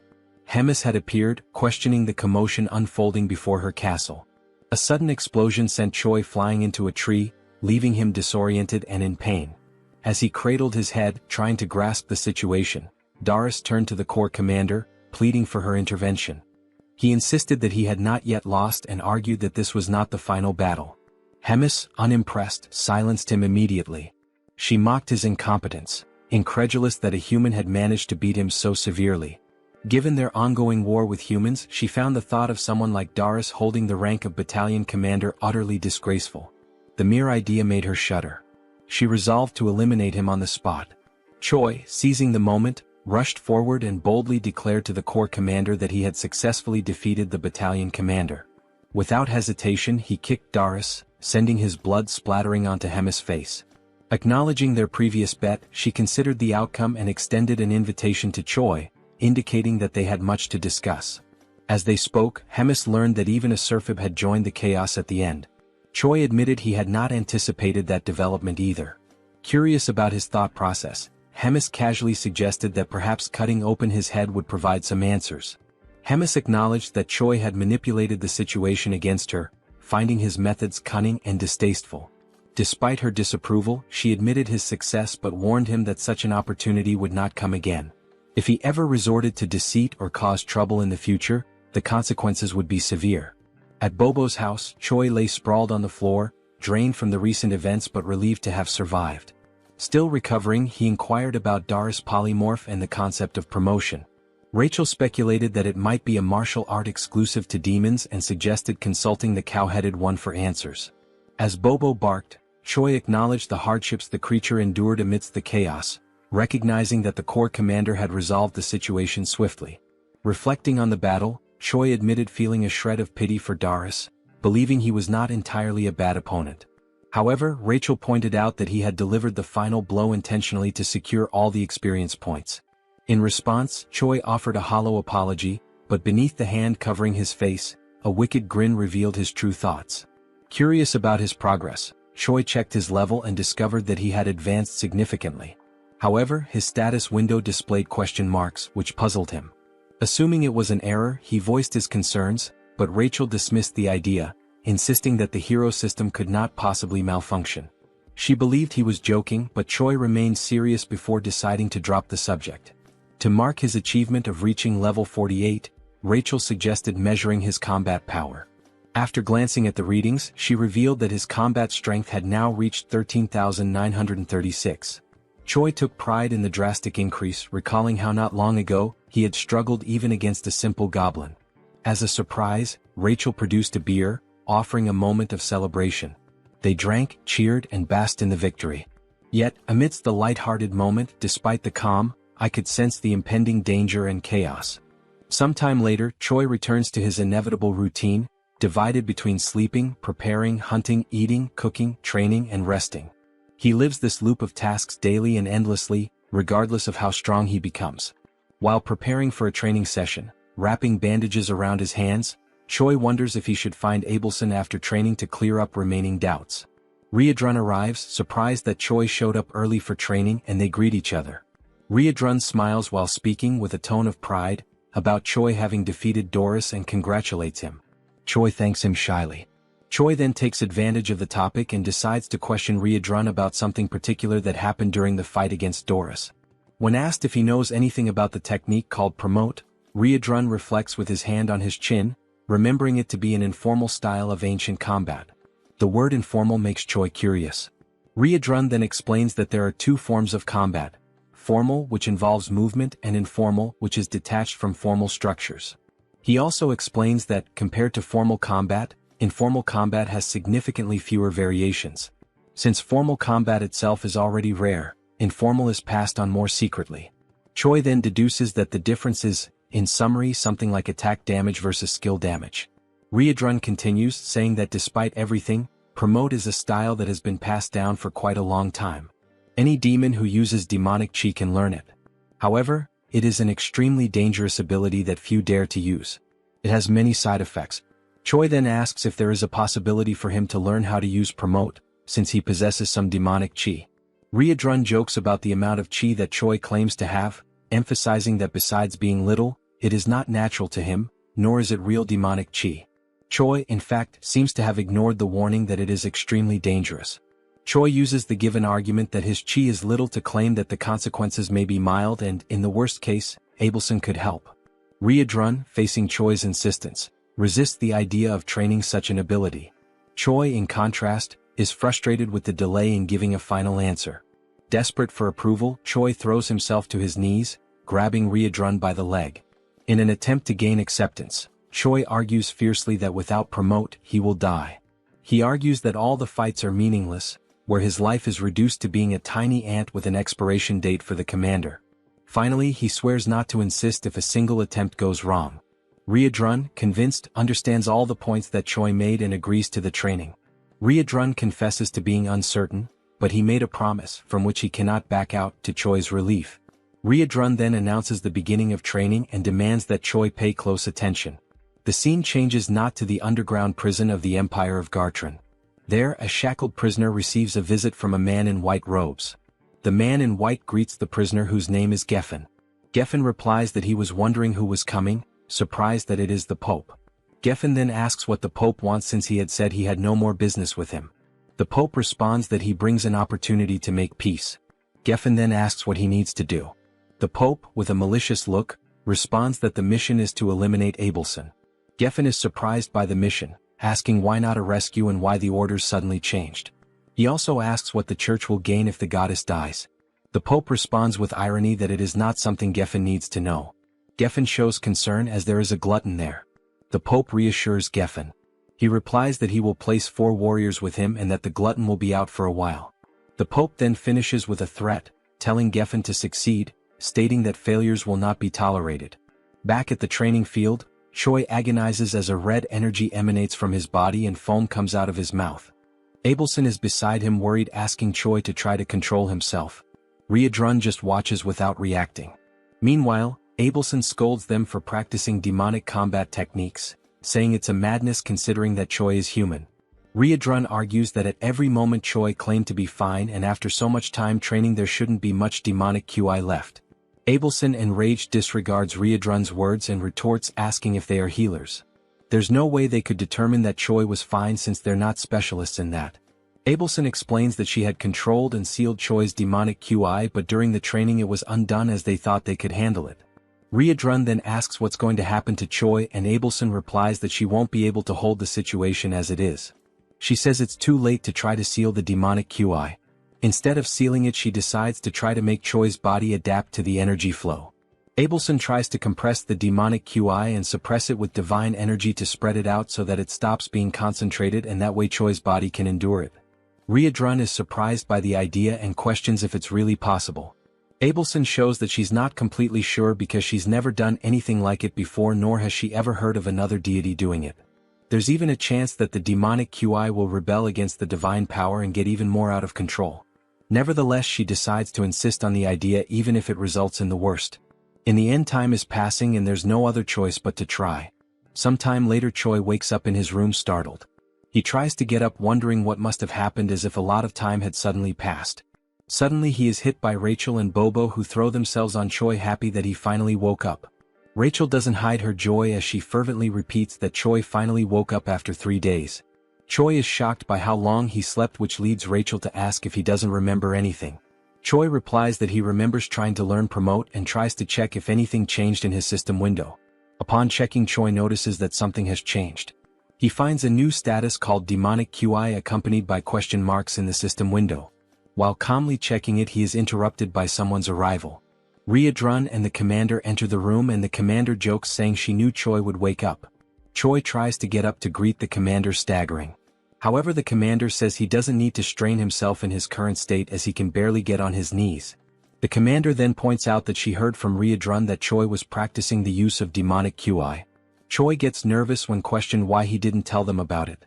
The commander approaches Choi, evaluating his condition, knowing that the goddess was the one who healed him, stating that it was worth having been revered as a saint. After all, she did a good job. Choi gets confused by the mention of the saint. The commander turns to Choi, conjuring dark energy from her mouth, saying that the demonic QI training isn't over yet. This time, she herself will give a special help. After all, as Choi himself said, he is a little ant that belongs to her. The commander strikes Choi on the neck with her magic like a snake, biting him and instantly putting him into shock. Riadrun tries to ask what's happening. The commander responds that it's nothing to worry about Choi, he will just need to rest a bit more. Choi watches them leaving for a meeting with the Demon King in his last conscious seconds. Days later at Bobo's house, the saint finishes another day of healing Choi's body. Abelson has been treating Choi since the day of the incident during training. After she finishes, Choi thanks her for always helping, and internally he's grateful for the chance to see her every day. Abelson mentions there's no need for thanks, since it was Choi's willpower that helped stabilize the crisis. She also murmurs that thanks aren't necessary because he is her hope. Choi doesn't understand Abelson's murmur and asks her to repeat it. She ignores the request and says goodbye, saying she's done everything she had to for the day. Choi is left confused, thinking about other times the saint said things he couldn't understand, and how many strange things are happening in this world, leaving many questions. The only thing left for Choi is to wait for things to unfold. Later that night, Choi and Riadrun are together, with the hero receiving lessons on the theory of demonic chi manipulation. Riadrun, however, warns Choi not to overdo it. Choi says he's fine, as it's already been 3 days since he woke up and he'll be okay as long as he doesn't use that type of magic again. Riadrun then recalls that it's been exactly 3 days since the commander left. As Choi continues talking, Riadrun gets lost in his thoughts. He reflects that even though the meeting is an annual and recurring event, this particular year feels like there's something strange involved. Choi notices Riadrun is distracted and calls his attention, prompting an apology from him. Choi mentions that Riadrun has been very busy in recent days. He offers to help if necessary, as Riadrun has been handling command duties alone. Riadrun replies that everything is fine and the commander will return soon. Even if she was summoned earlier this time, it won't change much of the routine. He ends by telling Choi to focus on himself, and Choi accepts it as an order. Riadrun observes that Choi is getting stronger over time. He also notes that now that he has demonic chi, his strength should develop even more. Choi will only need to remain stable in his current state to achieve tremendous results. As he watches Choi, Riadrun senses an unusual movement. He quickly realizes its divine power and becomes alert. Standing up, he surprises Choi with his sudden change in behavior. He then explains that he sensed the presence of someone with divine power in the castle who isn't the saint. Before Choi can process it, Riadrun confirms it's an intruder. Riadrun then orders Choi to stay quiet while he goes to investigate the situation. The scene shifts to the castle's hallways, where 4 men in black cloaks are gathered. They discuss how entering the castle was relatively easy. One of the men comments that this ease came from the commander being away. Geffen, instead of responding, demands silence. He knows and warns that even without the commander, there's still an opponent they must be wary of. When Geffen mentions the name Red Nightmare, Riadrun appears in front of the group, demanding to know how they knew about Commander Hemis's absence. Realizing they're facing the one they feared, one of the men panics, confirming it is Red Nightmare, while Geffen tells the group not to lose composure as they assume battle positions. Geffen then assigns 2 of the men to go after Abelson, while the other stays with him to fight Riadrun. Realizing their goal is the saint, Riadrun becomes concerned because the room where she is confined is not far from their current location. Clenching his fists, he becomes frustrated, knowing that dealing with all 4 would be easy, but handling 2 while the other 2 escape is much more complicated. Suddenly, a voice echoes down the corridor. Choi appears, asking if everything is alright, anxious because Riadrun had left the room with such a serious expression. Riadrun scolds Choi, saying he was very clear when he ordered him to stay in the room. But internally he is grateful that Choi showed up. He then asks Choi to pay attention to a new command.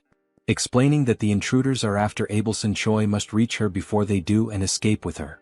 Riadrun throws his necklace to Choi, who is confused about what to do with the accessory. Geffen charges at Riadrun before he could finish the instructions, and even so, while defending himself, Riadrun explains that the necklace will serve to convince high-ranking officers of the situation. Choi promptly follows his path at full speed.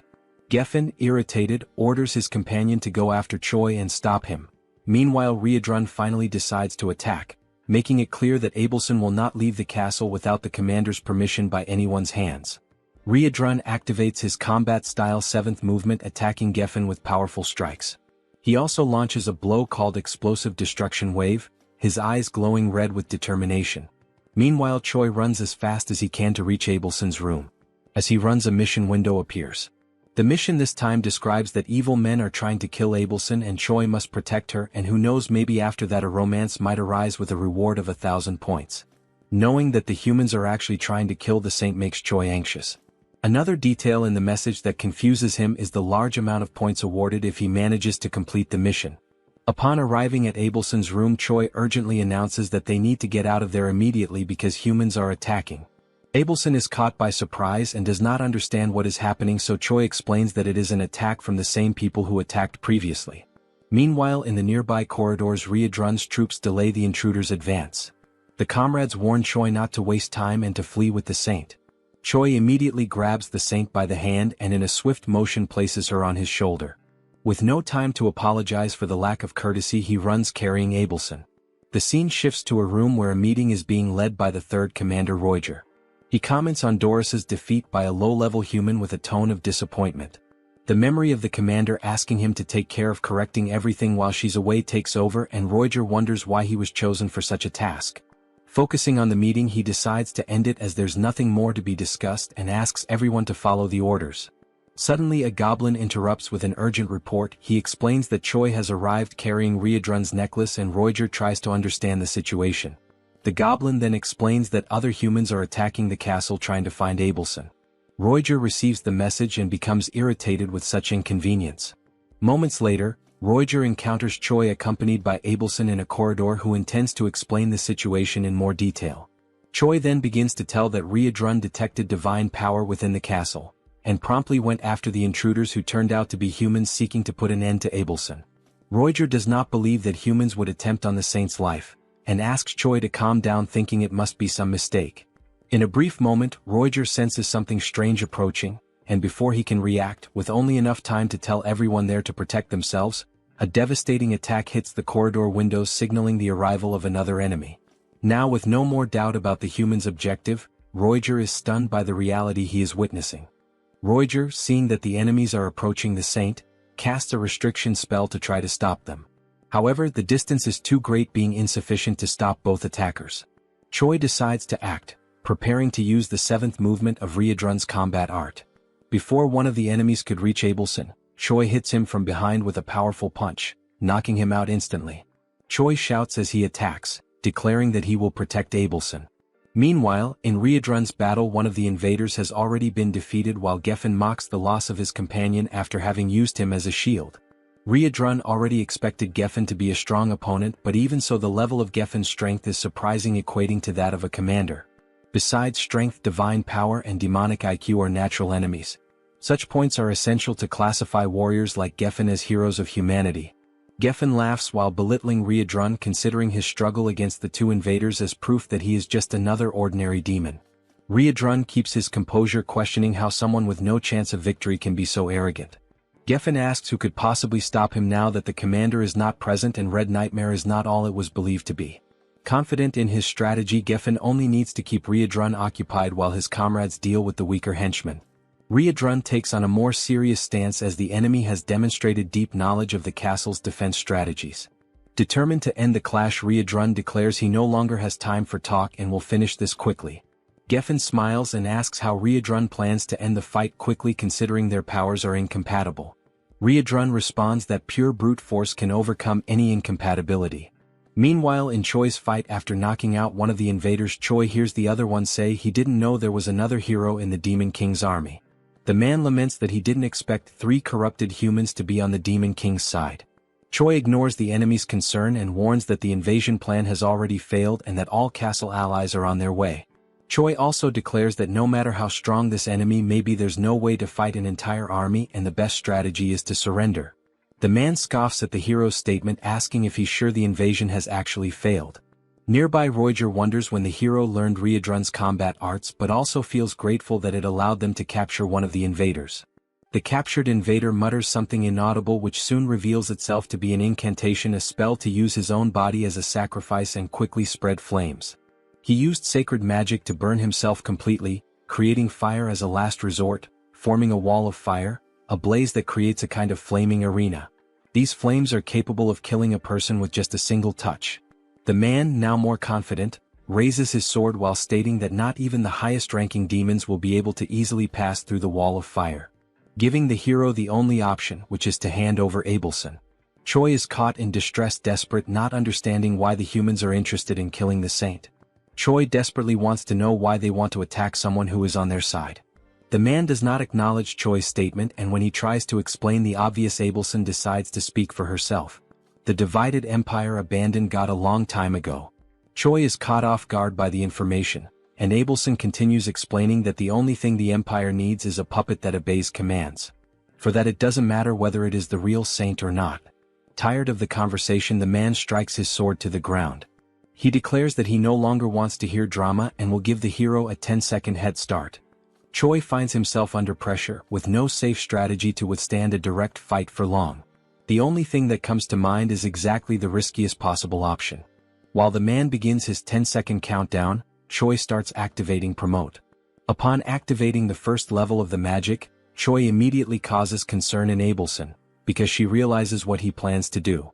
The saint tries to warn him that his body won't withstand it and tries to make him stop, but time is running out. Nothing will be able to convince Choi because he already believes that everyone is going to die, so the only thing left is to fight with everything he has.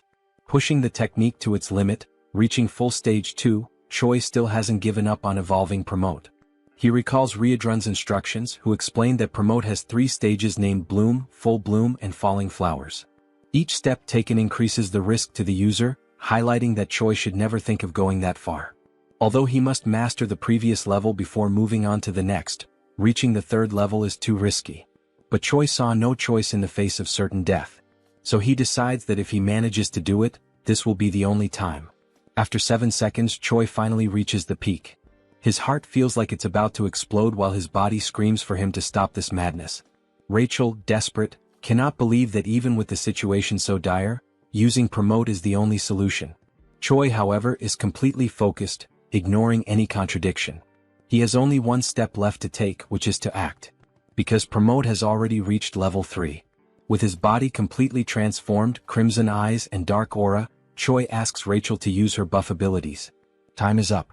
The man is surprised to see a human using Promote, recognizing that Choi is not just anyone. Choi ignores the dialogue and announces the start of his offensive.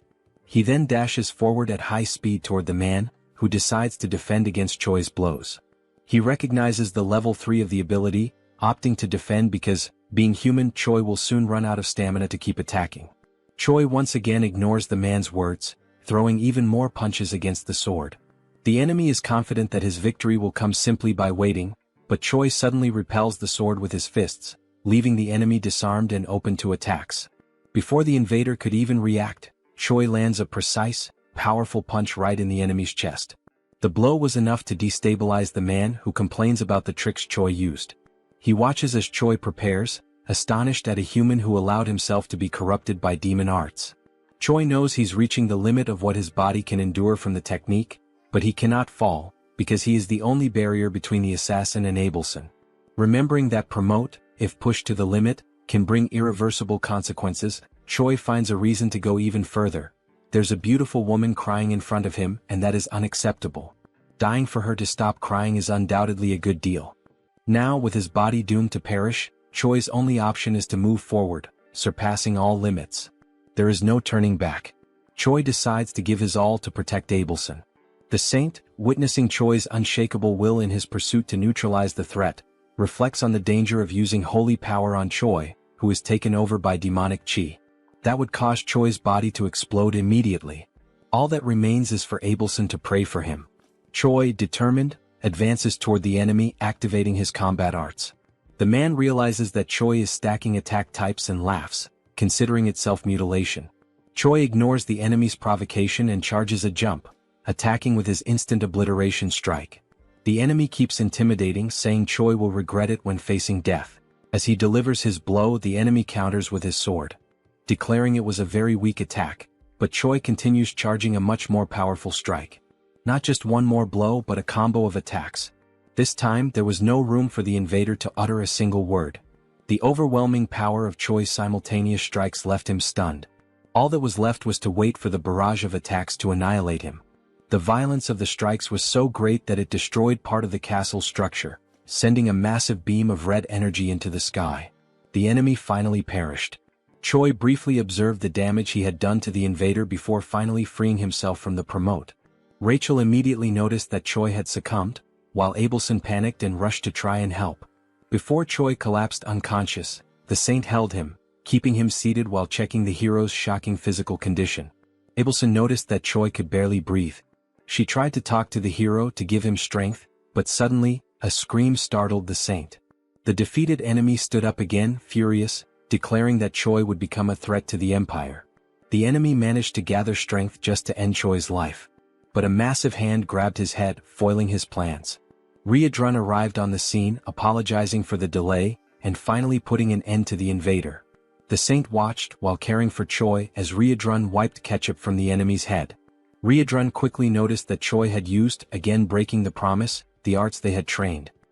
He then asked if the saint could take care of Choi, and she promptly replied that she would once again do her very best. Worried about how far the hero went to save her, Abelson prayed that he would not perish. The scene shifts to the waiting room in the Demon King's castle. It's the 5th day of the commander's meeting. There, Hemis is complaining about the food and is promptly confronted by a woman who tells her to stop whining and eat what was given, calling Hemis a big mouth. The woman is Park Hyuna, the 4th commander of the Demon King's army. Hemis mocks Hyuna's affront, calling her disrespectful and pointing out that if it weren't for the non-aggression pact between commanders, Hyuna would have died many times already at Hemis's hands. Such a statement made the 4th commander very irritated. Before a bigger argument could break out, a humanoid hamster enters the room yelling. He brings information to Hemis, saying there's something urgent coming from the Black Fortress. Hemis asks what's going on, and the hamster replies that the Gartran Empire attacked the fortress. The attack was carried out by 4 knights, one of them at hero level. The assault resulted in many casualties and injuries. Hemis hears the details and then turns her gaze to Hyuna, smiling and sarcastically pointing out the change in the regular meeting schedule, coinciding precisely with the attack on the fortress. That attitude left Hyuna in an awkward position. While finally enjoying the food, Hemis mentions the given coincidence, thinking about the Demon King. Meanwhile, in Choi's room he wakes up again after using promote, this time surprised that he managed to recover. Rachel quickly approaches, grabbing Choi by the hair, irritated by the hero's recklessness that almost got him killed. Choi begs for mercy, saying he's still a patient. Choi jokes that, considering the pain he felt from Rachel's blow, he's definitely alive, even though he thought he had been defeated. Rachel then explains that he was indeed defeated because, even after using all the combined techniques and hitting the enemy directly, the villain still managed to remain standing in the end, while Choi was unconscious. But before the enemy could strike back, Riadrun arrived and ended the game.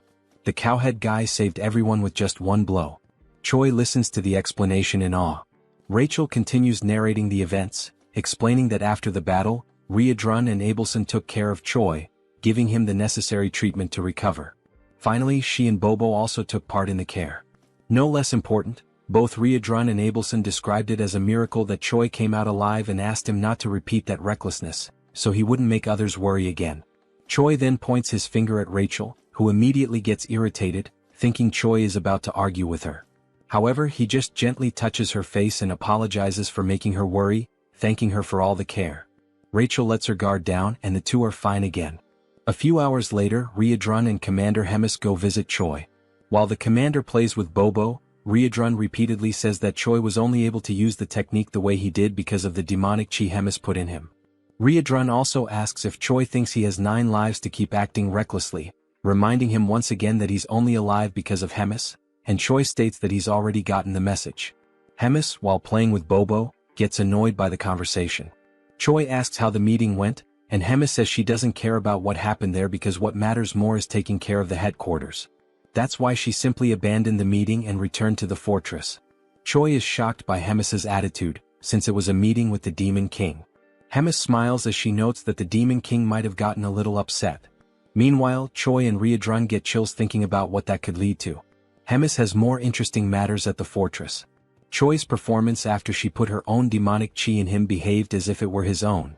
While Riadrun and Choi fear the wrath of the Demon King, Hemis is delighted by how interesting Choi is. The scene then focuses on the moment when Hemis meets the Demon King. In the memory, she emphasizes that even during all the battles from the first to the last fought by the Demon King, she remained by his side, following his purpose. Hemis believed that all of the king's actions were with the intention of protecting. The Demon King Tigrad tries to move things along, asking what she means after all. Hemis then gets straight to the point and explains that if the Demon King's plans go against her, they will have a problem. Tigrad responds that Hemis's attitude is insolent and that what she's saying basically means she will no longer obey him. Additionally, Tigrad asks if the fact that Hemis has lived for a long time made her bored, as he sees it as a way for her to kill time. Hemis replies that she already knew that would be Tigrad's reaction and that she doesn't plan to fight him, which is why she will leave. But before going, Hemis looks at Tigrad once more and asks who is really getting bored as time goes by, and tells him to think carefully as this is her final warning as a longtime companion. And after that farewell, Hemis goes to meet Choi, and the scene returns to the moment when Hemis and Riadrun leave. Choi shows respect as the duo walks, and Hemis turns to Riadrun, congratulating him, which makes Riadrun curious about the reason for the congratulations. Hemis explains that he managed to handle a hero-class human on his own and asks if it wouldn't be time for him to evolve into a higher hierarchical position. Riadrun thanks her for the compliments but replies that he doesn't think it's the right time for that. Hemis asks why not, and Riadrun promptly responds that he's still interested in training and following Choi's growth, and with that he also wants to learn more from Hemis's own teachings. That will be good for his personal growth. Hemis briefly smiles, and after a moment she decides to go straight to the point, confirming whether the castle turned into 3 chunks due to the human invasion.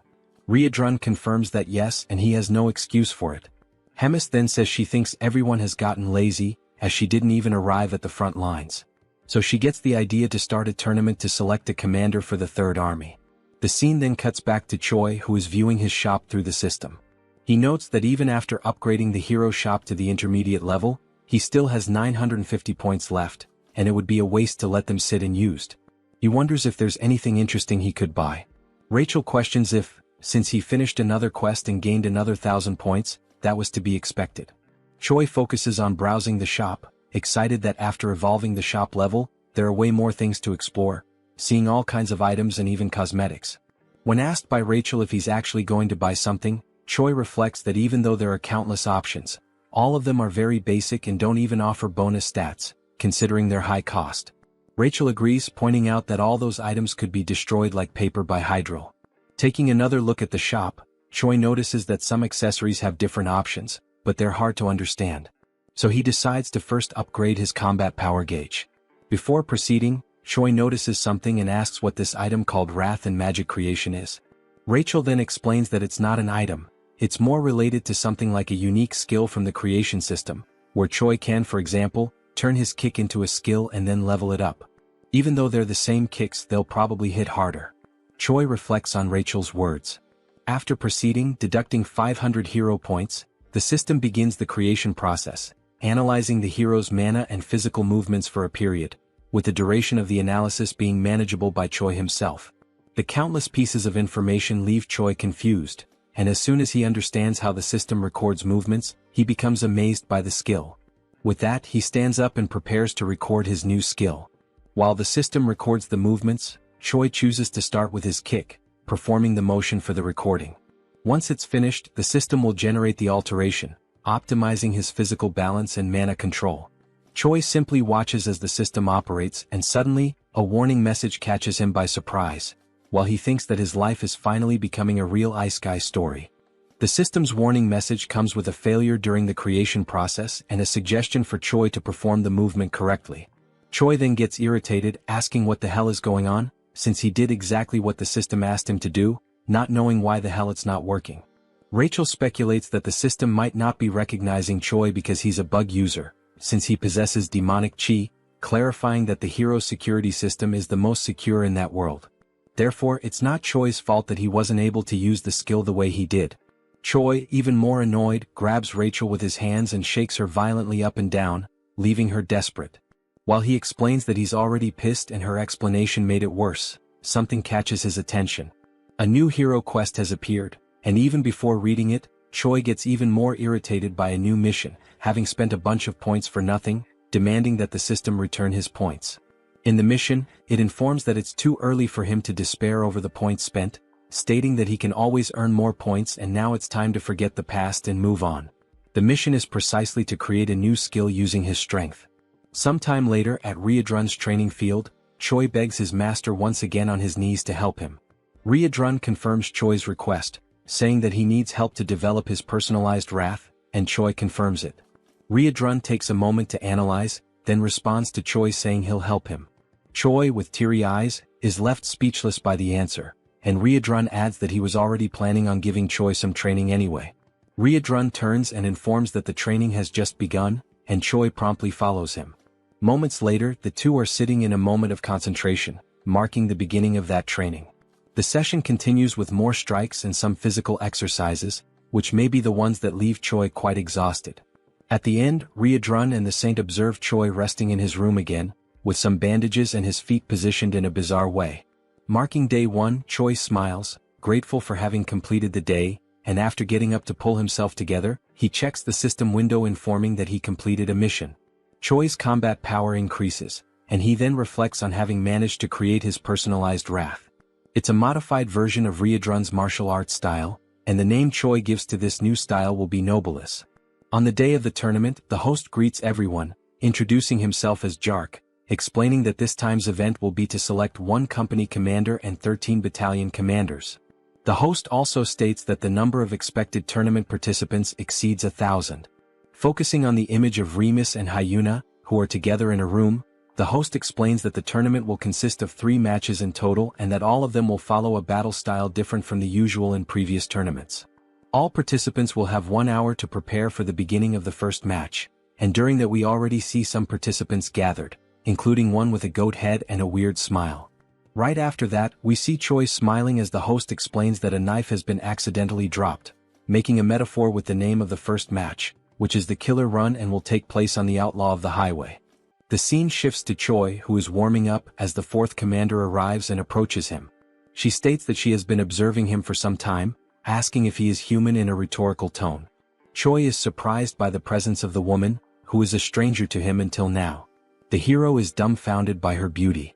She then begins to describe him, answering her own question by saying that the fact he has black hair and a combat power gauge suggests he is probably just an ordinary hero at first glance. Choi tries to confirm this, but the 4th commander continues her analysis, surprised that he possesses demonic chi and speculating that he might be some kind of spy. Before the conversation could progress, Riadrun arrives at the scene, asking for permission and demanding that the woman step back, until he realizes she is the 4th commander. Riadrun then states that he has a request from Hemis to deliver to the commander of the cooking squad, and Hyuna is surprised that this guy is receiving an order directly from Hemis. Riadrun confirms it, and Hyuna then decides to step aside, complying with Riadrun's request. As she looks back, she reflects on how Riadrun is standing beside Choi not as prey, but as a commander. She then becomes excited, saying that what is to come might yield more results than she expected. Riadrun then speaks with Choi, explaining that sometimes she behaves inappropriately, but she is a squad commander, clarifying that she is also a hero just like Choi. He warns that she came to observe the tournament under the Demon King's orders, but Hemis used the word surveil, so it's best for Choi to keep his distance from her. Choi quickly senses that there is something strange about the relationship between the 2 commanders. He then tells Riadrun that he understands and asks what Hemis's request was for him. Riadrun explains that Hemis said he should reach at least rank 8 in the tournament, and that if this doesn't happen he would be sent to the 2nd Material Research Squad. He also mentioned something about cost protection, which shocks Choi, who fears his fate. 2 hours later, the start of the tournament is announced, and the host explains the rules. The first race is simply a race. The goal for the participants is to reach the final destination, and there are no other rules beyond that. He adds that for today, if a competitor accidentally kills another competitor, there will be no penalties. The goat then turns to Choi, asking if he heard that correctly. In a threatening tone, he says that if he accidentally kills Choi, he'll be forgiven, so Choi shouldn't even come near him. Choi, unfazed by the threat, simply confirms that he got the message. The host then gives the command for everyone to begin, and the competitors promptly start the race, with Choi leading a small group, but still far behind the front runners. One of the competitors who can fly mocks those who cannot, and soon launches a magical attack directly at the group Choi is in, prompting Choi to ask Rachel for a shield to protect him. While running under Rachel's protection, Choi asks her to update him on the condition of the front line of runners. She then tells him that if he keeps the same pace, he'll barely be in the 100th position. Suddenly, the goat appears beside Choi, surprised that he's still alive even after the aerial attacks, and he charges an energy sphere to launch directly at the hero. Upon receiving the attack, Rachel's shield works perfectly, and Choi thanks her for it. The goat, dissatisfied, charges a stronger energy and then throws it at our hero. However, before the attack can land, the energy begins to split into countless fragments and falls like rain, hitting several other competitors. Choi doesn't understand why the attack got weaker, questioning whether it was smart to divide it into waves. The answer comes when the goat starts acting as if it was Choi who launched the attack with the intent to hit multiple other runners, leaving Choi furious at the false accusation, since now all the competitors want his head, driven by fury and resentment against our hero. The goat then picks up the pace and mocks Choi, who is falling behind. While running to escape the crowd and seeing the goat just ahead, Choi curses him, saying that as soon as he catches him, he will kill him. He then asks Rachel how many are still ahead, and Rachel informs him that he has passed 76 and there are still 24 left in front. As soon as Rachel gives the information, Choi is hit from behind by an attack strong enough to break Rachel's barrier. While feeling the attack and about to fall, a memory comes to Choi's mind about his training with Ryadrun, where he was confused about what to do regarding having multiple combined styles, where each of them was made exclusively for demons incompatible with humans. Both the Promote and Ryadrun's combat skills needed to be used as a base to create a new skill completely compatible with Choi, and thus Noblesse was born.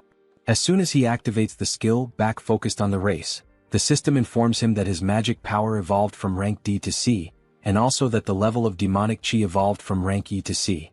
The Noblesse skill then appears in the system, explaining that it was created through the merging of the two forces, thus creating a unique combat style that emanates a purple aura of magical and demonic power, with a proficiency of 0.06%. After fully charging while defending himself from the attacks of other runners, Choi then starts a fast sprint, warning everyone to get out of his way, and in moments, the only thing the runners can see is a flash of purple light passing everyone at an absurd speed.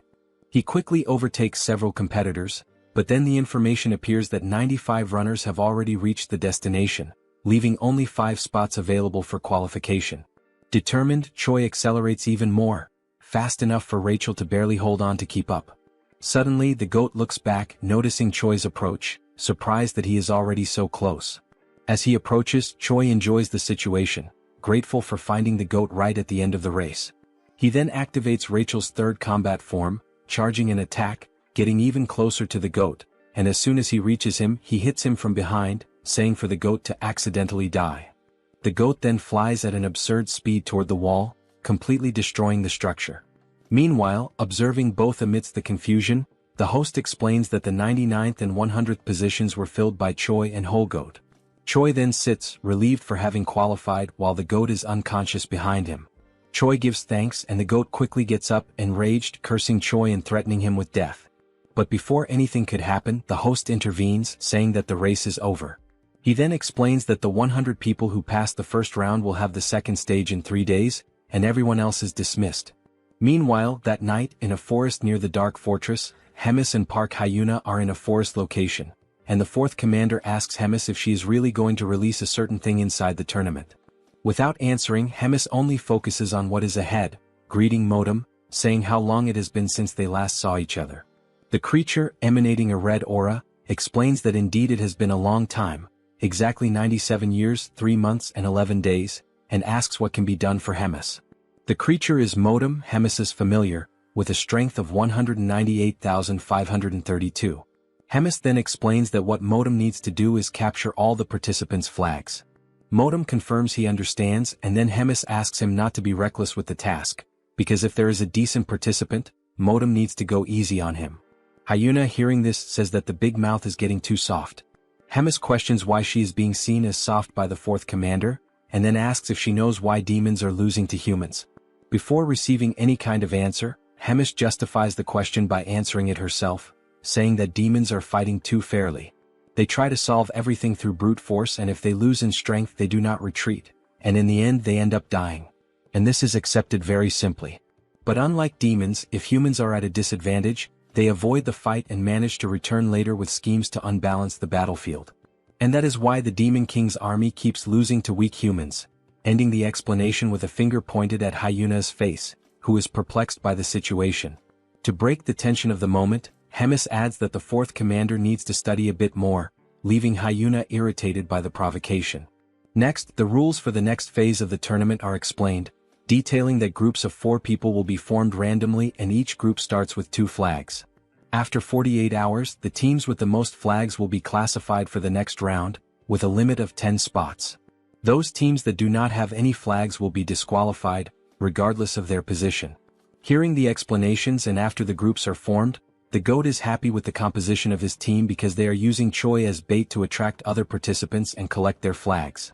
Choi is also somewhat content with the strategy, saying that it is brilliant, but deep down he is wondering what kind of bad luck made him end up on the same team as the GOAT. But in the background, with no expressions, are the other team members, one being a hawk and the other looking like Arbok. The 4 of them make up Team 9. The GOAT, still excited with the results, declares that they just need to wait because with the number of flags they currently have, they are practically already classified. But Choi watches him, reflecting on how annoying the GOAT is. It is then shown that Choi's team is in 4th position with 4 flags, but that was not the current position just moments ago. The ranking rose abruptly, and once again the team's position rises to 3rd place without them having done anything. Seeing this, everyone is surprised, wondering what is happening. Suddenly, a steel foot approaches the group, and Choi hears the sound of metal, making him look back and notice the presence of Moten with his extreme strength and intimidating presence. The GOAT notices, upon seeing several flags on Moten's back, that he is probably the cause of the mess in the ranking. The GOAT then smiles, wondering if he is a golden goblin, and then recklessly rushes toward the stranger, causing Choi to try to stop him, saying he shouldn't try to fight him. The GOAT continues the charge, calling Choi a coward. Concentrating an attack, the GOAT arrogantly declares that he is going to kill the tin monster and take his flags. With a simple movement, Moten knocks down the GOAT, and in the attack he is thrown against the hawk and against Arbok, losing the flag. While storing the newly collected flags, Moten is being watched by those who sent him. Hyuna questions if that was really necessary. Judging Moten's presence, they're useless since there is no way to win against him with only the skills of Choi's team. Hemis remains silent, just watching while the time for the end of the test runs out, and it is shown that Choi's team is now in position number 25. Later, with only 1 minute left until the end of the test, Choi already has a plan declared and asks everyone to move according to the signal, especially the GOAT head. They have just encountered Moten again, who, after the previous attack, had moved to collect other flags. And as soon as he notices their approach, Moten realizes they are going to try some kind of new primitive attack. Choi then orders the GOAT to attack, and he promptly begins channeling his magical energy, irritated by being commanded by a human. As soon as the energy hits the area where Moten is, he remains standing intact, surrounded by flames and lots of dust. Choi then gives the turn to the hawk, who is already at high altitude and ready. He begins his charge, descending toward Moten at very high speed. Moten notices the hawk's charge and realizes it is a joint attack, also noticing that this is the first team using tricks like this, as he prepares to defend against the attack. As the falcon approaches Moten, he is met with the defense of the tin monster and has his neck restrained, causing the attack to halt, leaving only the strong wind that accompanied him, which brings a certain comfort to Moten, who declares that the wind is refreshing. But he quickly notices that Choi is advancing and states that all members of the team attack in a very simple and slow way, mocking how pathetically weak the demonic chi in Choi is. From afar, Arbok approaches underground while Choi is already practically at Moten's defense. He then orders the centipede to attack and tries to dodge Moten's defense. To finish the attack with extreme determination, Choi then activates his unique skill. Surrounded by the noblesse, he advances toward Moten, and when he is just a few centimeters away from grabbing the flag, Moten stops him and compliments the team's group attack, saying it wasn't bad for an improvised plan. However, that is all they managed to do, which is not enough as Moten has already immobilized Arbok and also Choi. With only 15 seconds left before the end of the test, the 3 team members are already completely immobilized by Moten, and the tin monster then decides to ask Choi what that purple energy he just used was. Choi is not concerned with the question and only focuses on the time left to finish the test. Desperate, he then declares to Moten that he will find out what the energy is the worst way possible. Grabbing the enemy's hand, Choi then activates his new skill, Chi Explosion. The purple energy then moves toward the enemy and in an instant Choi is already out of combat, but the strength of the attack was enough to destabilize Moten. As he falls to the ground and time runs out, with both participants drifting apart, in the final second Moten stabilizes and the match ends. Moten realizes how the ability worked, wondering if it was in fact a self-explosion, although it wasn't strong enough. Choi, hearing this, gets Moten's attention by calling him Tin Can and asks him to look back. On Moten's back is the goat holding a flag, causing confusion in his mind. Choi then mocks the situation, questioning if Moten really thought he would blow himself up without a plan, explaining that everything was orchestrated so that at the moment of the explosion, the goat would be ready to capture one of the flags. Choi then ends by saying it was a great displeasure to meet him, and the ranking is presented as Choi declares that he will never see the Tin Can again, flipping the middle finger at his enemy. The system then presents Choi's new ability, Chi Explosion, with a proficiency of 0.11%. Sometime after the end of the tournament's second round, the scene shifts to a quiet but significant conversation between Hemis and Moten. Hemis asks Moten for his thoughts on Choi. Calm and composed, Moten describes Choi as a rare human possessing a hybrid of demonic ki and mana, an unusual and unprecedented combination. He states that he has never witnessed anything quite like it before in all his years. Hemis, unfazed, replies that she was already aware of this unusual trait. She presses further, asking if Moten has anything else to offer. Moten adds that Choi is not only talented but exceptionally quick on his feet. He highlights Choi's sharp, instinctive decision-making, admitting that the young human surpasses many demons Moten has known, even those considered elite. Hearing this, Hemis quietly reflects on the implications. She begins to consider that the direction of the demon army may need to evolve. She muses that, should she choose to pursue her own path, the future could unfold in unexpected, and possibly thrilling ways. The narrative then transitions to the divine empire of Gartrum, where the atmosphere is somber. The Pope mourns the loss of Geffen, a hero-level figure who perished during a mission, a warrior of great promise taken out in a vile and humiliating manner. The mood in the room is tense, laced with both grief and strategy. In the same chamber, a man seated nearby asks what will be done about Abelson. The Pope pauses in silence before coldly announcing that, despite her popularity, Abelson is merely the princess of a small, insignificant kingdom. With finality, he declares her removal as a candidate for sainthood and orders that she be publicly branded a heretic, an ally of the Demon King's forces. Next, the Pope shifts his focus. He asks if Hemis is causing trouble again. The man replies that she has begun restructuring the military command, planning to select new officers through a skill-based tournament. The Pope, ever calculating, inquires if there's any way to sabotage these plans. The man, now revealed to be Elrond, explains that he attempted to contact the Demon King for assistance, but was met with clear resistance. It seems that interfering with Hemis's efforts could risk provoking the Demon King himself. The Pope suggests sending a hero to disrupt the structure directly, proposing Kinley as a potential candidate. Elrond hesitates, reminding him that Huna, now branded a traitor, is currently stationed at the Black Fortress. With her presence, it would be nearly impossible for Kinley to face both powerful women at once. The Pope, ever perceptive, deduces that Huna's position at the fortress may suggest the Demon King is not entirely aligned with Hemis. Elrond momentarily considers canceling the sabotage plan, but the Pope raises a hand to interrupt. He asserts that the empires of Gartrum and Drasen have always thrived by embracing conflict. Their power comes from waging holy war against the evil of the demons. He continues, explaining that evil must exist so the light of righteousness can shine brighter. That light, in turn, fuels the faith of the common people, faith that strengthens the empire itself. For this reason, the war must continue regardless of the shifting tides. One of their strategies, the Pope reveals, has been feigning cooperation with the Demon King to subtly control the war's direction. However, if demons continue to evolve at this pace, they may soon grow beyond the Empire's control. He then instructs Elrond to verify whether their embedded spy has reported the next tournament's location.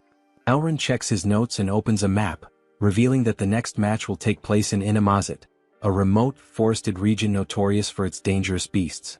They both note the area's distance from the Black Fortress, interpreting the choice of location as divine will.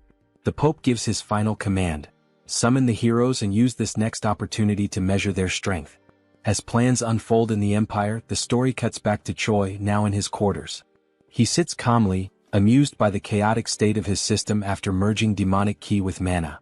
The intricacy of energy manipulation has grown considerably. Rachel, watching him with a mix of awe and curiosity, quietly reflects that not long ago, Choi had only one ability, a skill he mastered thanks to Hydrun's relentless training. Choi focuses on the fact that Hydrun's combat style variations have now been officially registered in his skill window, with both Noblesse and Magic Explosion recorded as distinct entries. This brings the total number of unique skills in Choi's panel to 5, a significant milestone. Rachel, observing the update, asks if his leadership ranking has increased as well, noting that the new effects added to his abilities are extremely useful. She remarks on how rapidly he's advancing through the executive path within the Demon King's army, clearly impressed. While browsing through his system, Choi wonders aloud if there might be any items available that could further boost his stats. Suddenly, a voice interrupts, bluntly declaring that nothing will help him at his current level and insisting that he needs to wake up from this dream. The voice, cold and sharp, belongs to none other than Hyuna, who appears unexpectedly, startling the hero. Choi reacts instinctively, crawling backward in alarm when he realizes that the surprise visitor is none other than the fourth commander. Annoyed by his panicked scrambling, Hyuna tells him to shut up and demands that he state how many hero points he earned. Choi quickly answers that he accumulated 1,300 points. She follows up by asking about his shop's rank, and he replies that it's currently at the intermediate level. Hyuna scoffs at his progress, calling it utterly pathetic, even going so far as to label it garbage. Seeing a rare opportunity to learn, Choi timidly asks what Hyuna bought when she was at the same level, practically begging for a veteran's advice. Amused, Hyuna laughs, clearly aware that he's trying to squeeze information from someone far more experienced. She agrees to give him a tip, but only under the condition that he answer every single question she asks. Choi eagerly accepts the deal without hesitation. Hyuna then advises him that, since he already has an aura, the next step is to upgrade his shop level and purchase a dimensional pocket, a valuable inventory-like item that offers excellent utility for its cost. Choi ponders the usefulness of such an item and wonders if it will show up in the next round of shop offerings. Hyuna confirms with a nod but immediately shifts gears, announcing it's now her turn to ask questions. Her first, is Choi really a hero? He responds vaguely that, somehow yes he is. Her second, why on earth is he serving in the demon army? Again he answers that he somehow ended up there. Her third question, how can he use both demonic ki and mana simultaneously? Choi gives the same kind of answer, it just happened. Frustrated by the lack of clarity, Hyuna sarcastically sums up his story. He's somehow a hero who somehow ended up in the demon army, and somehow can use both demonic ki and mana. Choi simply nods in full agreement. Furious at his nonchalant attitude, Hyuna delivers a brutal kick to his face, launching him across the room. Dazed and annoyed, Choi retorts that Hyuna herself is also part of the demon army. The scene then shifts to some time later, with Choi lying face down and submissive, pinned under Hyuna's legs as she casually rests on top of him. When she calls out, he responds instantly. Hyuna asks if he wants to transfer to the Fourth Army and become her direct subordinate, offering to train him personally. Choi, still in pain, politely declines, thanking her nonetheless. Her mood sours again and she increases the pressure on his back, making him groan. As he struggles, she demands to know why he insists on staying. Choi, gasping through the pain, replies that his main reason is simple. If he tries to leave, Hemis might actually kill him. Hyuna then asks what Choi's next point is, whether he has any goal beyond simply staying alive to avoid being killed by Hemis. Choi, without hesitation, replies that his next grand ambition is to marry a rich blonde noblewoman and become the proud father of 5 children. The absurd honesty and randomness of the statement catches Hyuna completely off guard. She freezes for a moment before abruptly getting off of him, visibly shaken by what she just heard. With a dismissive wave, she mutters that it would be better for them both to forget the entire conversation ever happened. Trying to compose herself, Hyuna then tells Choi that he's free to pursue whatever strange dream he wants and admits, albeit begrudgingly, that he's probably right about one thing. Hemis would never let him walk away so easily. With those words, she turns to leave, tossing over her shoulder that he should take the time to rest while he still can. As her footsteps fade into the distance, Choi lies there in silence, staring up at the ceiling and reflects inwardly. He acknowledges that beyond his fear of Hemis or his ridiculous personal goals, there's another reason he chooses to stay. His growth, as a person, a fighter, and perhaps even as a hero, is inseparably tied to this unpredictable, chaotic life within the Demon King's army. And to his own surprise, that thought doesn't scare him. In fact, it makes him genuinely happy. Sometime later, the day of the third round of the tournament finally arrives. The mood in the air is tense with anticipation.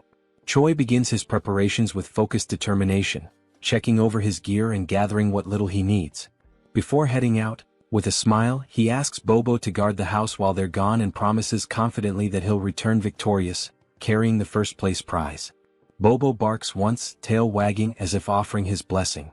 As Choi and Rachel prepare to leave, Rachel brings up the route to Animosity, asking if they plan to pass through Lee Dongjin before arriving at the arena. Choi confirms with a nod, double-checking the map one last time.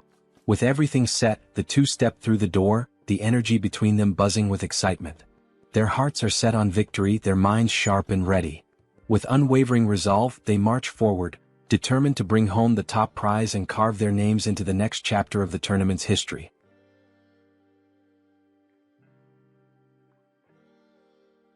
The scene moves forward to the beginning of the third day of the tournament, where Choi is hunting monsters. He notices that he is gaining 1 level for each monster he defeats. At this point he has already leveled up 4 times and wonders if it is actually real. The monsters he is defeating are dryads, generally female individual creatures, classified as plant-type demonic beasts. These monsters typically serve to assist in the reproduction of other monsters by exchanging pollen. While holding the body of one of the defeated dryads, Choi questions why he is gaining so much experience. During this moment, a purple sphere floats above him as part of the current training round. On this third day, the challenge is for participants to survive in the demonic beast forest, and the event will continue until 10 out of the 24 participants are eliminated. Each participant has been given a magical item for the day. This item is the same purple sphere that Choi is suspicious of. The sphere is used for military tracking, made by Hemis and composed of demonic energy capable of locating individuals. Its main function is to inform the organizers of the position of everyone in the tournament, essentially acting as a GPS. Rachel approaches the sphere, astonished by the magical skills of the Demon King's army, impressed by their ability to create such complex spells. Choi decides to move on quickly before someone comes and steals the monsters he has defeated. Suddenly, he is struck on the head by an object thrown by someone, causing him to fall to the ground and lose possession of the monsters he was carrying. The attacker expresses joy at finding him and Choi tries to recover from the hit. The attacker is revealed to be the goat, who is now furious and determined to defeat Choi once and for all. Meanwhile, elsewhere, the tournament host seems bored, finding the task of overseeing the event annoying. He questions why he is always assigned to jobs he compares to guarding a doghouse door, while other guards assist in watching the portal to Inimazit. One of the guards tries to motivate the host, saying he shouldn't talk like that because guarding the portal is important. It is the only one connected to the main gate, and if it breaks, something bad could happen. The host agrees but insists that it is unlikely anyone would show up in such a remote location. Far away, a presence appears, and the portal guardian quickly senses strange creatures. He channels his energy to scan them and identifies a group of humans, guessing they might be monster hunters. However, he chooses to ignore the potential threat since he doesn't sense any special magic from them. The guardian considers that it would be troublesome if he took the initiative to attack and they ended up finding the portal. He decides to wait, reasoning that Inimazit is very large and they probably won't encounter the tournament group. Despite sensing something odd, he continues with his farewell and chooses to leave the strangers alone for now. Back at the confrontation between Choi and the goat, the new enemy tries to intimidate the hero, claiming to have immense power and that Choi should beg for mercy. Noticing Choi's indifference, the goat tells him that if he won't plead, then he should run as there is no shame in fleeing. Scars on the back are not dishonorable for those who fight with their fists. Choi, annoyed, asks Rachel if it wouldn't be better to just kill the goat already. Sensing the shift in Choi's demeanor, the goat immediately changes his own behavior to one of submission, begging Choi not to kill him, warning that he would regret it. This confuses Choi, who doesn't understand the reason behind the threat of regret. The goat then reveals that he possesses very valuable information, prompting Choi to ask what it is. The goat explains that all demons currently have Choi at the top of their target list. Choi is skeptical and asks why, if that's true, they aren't all after him already, since he is supposedly the common enemy of them all. The goat suddenly begins a countdown, leaving Choi confused. As the countdown ends, all the other tournament participants approach a dominating chair, and Choi is startled, while the goat laughs at his situation. Meanwhile, at the Black Fortress, the scene is being magically transmitted to Hemis and Hyuna, who are observing the events of the tournament's third day. Hemis admits she didn't expect everyone to target Choi and laughs, calling it shameful. Hyuna reprimands her, saying this is not a moment to laugh. The transmission is abruptly interrupted by the Guardian, who reports that humans are attacking and attempting to destroy the gate. He explains that the enemy group is composed of highly equipped humans using stealth devices, and somehow they know the exact location of the gate. The transmission ends, and Hemis immediately assigns Riadrun to take action. Riadrun quickly understands the gravity of the situation and offers to act at once. Hemis notes how well prepared the attackers are and declares that information must be leaking from somewhere. As she speaks, Hyuna watches in shock. Hemis then raises her voice, demanding to know where the leak is coming from, while Hyuna reacts again, visibly shaken. Back in the forest, having escaped the other participants, Choi is distressed, questioning why the contestants are breaking tournament rules and why those monitoring the stage are doing nothing to stop it. Rachel urges him to remain silent so as not to compromise his hiding spot. 2 participants are seen nearby, searching for Choi. They briefly scout the area but soon decide the hero isn't there and leave, planning to wait for the next tracking update. Choi stays hidden a bit longer to be sure, then collapses to the ground, overwhelmed and fearful of dying. He wonders how he will survive the ordeal. Rachel tries to comfort him, reminding him that his level progression has been going well and suggesting they could defeat more monsters nearby. She asks if Choi has anything in his shop that could help. He agrees it's a good idea and starts to search, though unsure if anything there could truly help him survive. Just as he finds something possibly useful, a dark cloaked figure approaches, interrupting his search. The stranger asks if he is the rumored hero, surprising Choi. The figure then removes his hood, revealing himself as a red-haired human, and Choi is taken aback. The rest of the group reveals their faces too, all fixing their strange gazes on the hero. Though they are all human, something about them feels unusual. The leader apologizes for not introducing himself earlier and tells Choi his name is Andrew Taylor, and that he is also a hero. At that moment, Choi's system interface appears, presenting him with a mission: survive at all costs and eliminate all the villains with a reward of 1,000 hero points. Choi quickly attempts to deceive the enemy group's leader by pretending to be a rookie hero. He energetically introduces himself as Choi, the new hero, and casually asks what brings them to such a lowly place. Andrew, the leader, replies that they are hunting demons. Choi agrees, saying it's a noble mission and that eliminating demons brings justice. Choi then stands up and prepares to leave, claiming he will go crush some demons too and wishes them luck. Suddenly, Andrew draws his sword and slashes at Choi, narrowly missing. Choi is startled by the sudden attack. Andrew then declares that they are also there to eliminate the traitor human.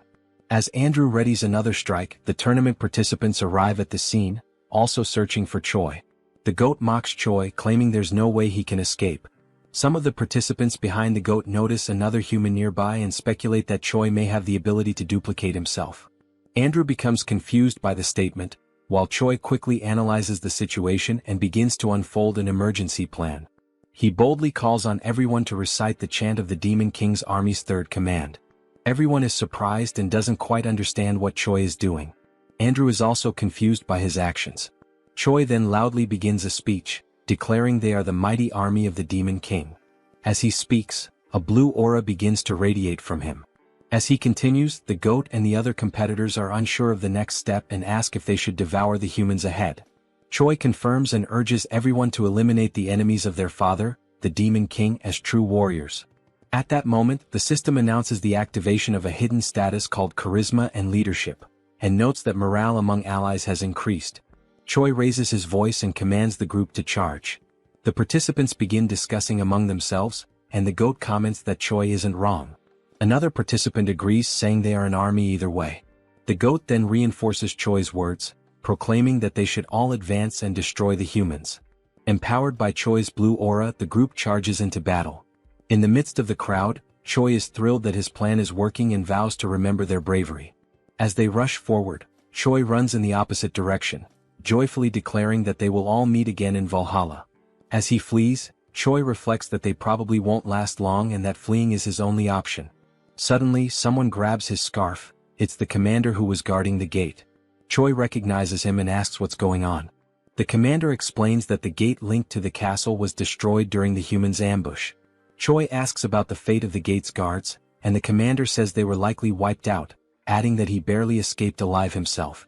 Choi questions how that could happen, recalling there were only about 40 enemies.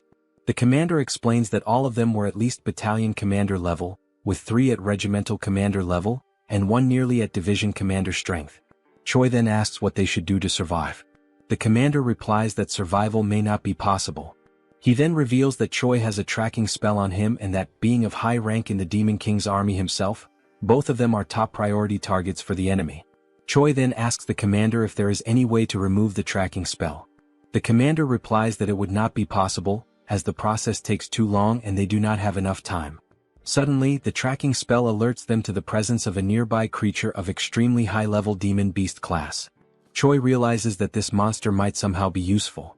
He turns to the commander, who waits to hear what Choi has in mind. Choi then announces that he has an idea that might help them escape the situation. Sometime later, the invading army has already wiped out all the tournament participants and realizes that the traitor hero has fled, prompting a full pursuit using the spell to track him. Andrew notices that besides Choi, something else is being sensed and he wonders if it could be Flowclad. He explains that Flowclad is a monster with a combat power between 250,000 and 300,000, known as the top predator of Inamazit, a massive plant type being classified as high risk, which typically requires at least a fighter-class hero to subdue. Andrew comments that while defeating it is not impossible, the damage it could cause will be significant. It doesn't take long before chaos breaks out with the encounter between the monster and the invading hero group. Andrew instructs his team to keep the monster distracted while he goes after the traitor hero. At this moment, the system announces the use of an item called pheromone perfume, which mimics the scent of a demon beast. However, the wider the area of use, the weaker its effect. It simulates beast affinity towards humans at the cost of 10 hero points. Choi then combines the item with Promote to attempt his survival plan, even if it means disguising himself as a female tree. Andrew soon spots the pair's strange outfits and is visibly surprised. Without hesitation, he charges at them and Choi sees the incoming attack, calling out for the commander to intervene. The commander effectively blocks Andrew's strike, and both swordsmen reposition, preparing for battle. Andrew activates his sword's advanced form and attacks again, triggering an epic duel between 2 highly skilled fighters. As the commander is assaulted from different angles, Choi steps in and neutralizes each peripheral attacker one by one. He reassures the commander, saying he will handle the smaller threats and urges him to stick to the plan so they can hold out as long as possible. Andrew then realizes and questions whether the duo's actual plan is simply to stall for time. His question is met with complete silence. The scene then flashes back to when Choi explains the plan to the commander. The central idea is to use the demon beast as their main force against the enemies. The commander's role is to evade Andrew as much as possible, tiring him out while using the beast as a shield against his attacks. Meanwhile, Choi is to deal with the rest of the group by leveraging the presence of the demon beast. The crucial point of the strategy is to never engage in a direct fight. Choi names the operation "You Come at Me." Returning to the present battle, Andrew grows frustrated with the commander's evasive tactics, asking how long he plans to keep dodging blows. The commander remains silent, internally reflecting on the fighting style of the humans, calling it cowardly. Still, he admits that it's exactly this method that allows them to buy precious time.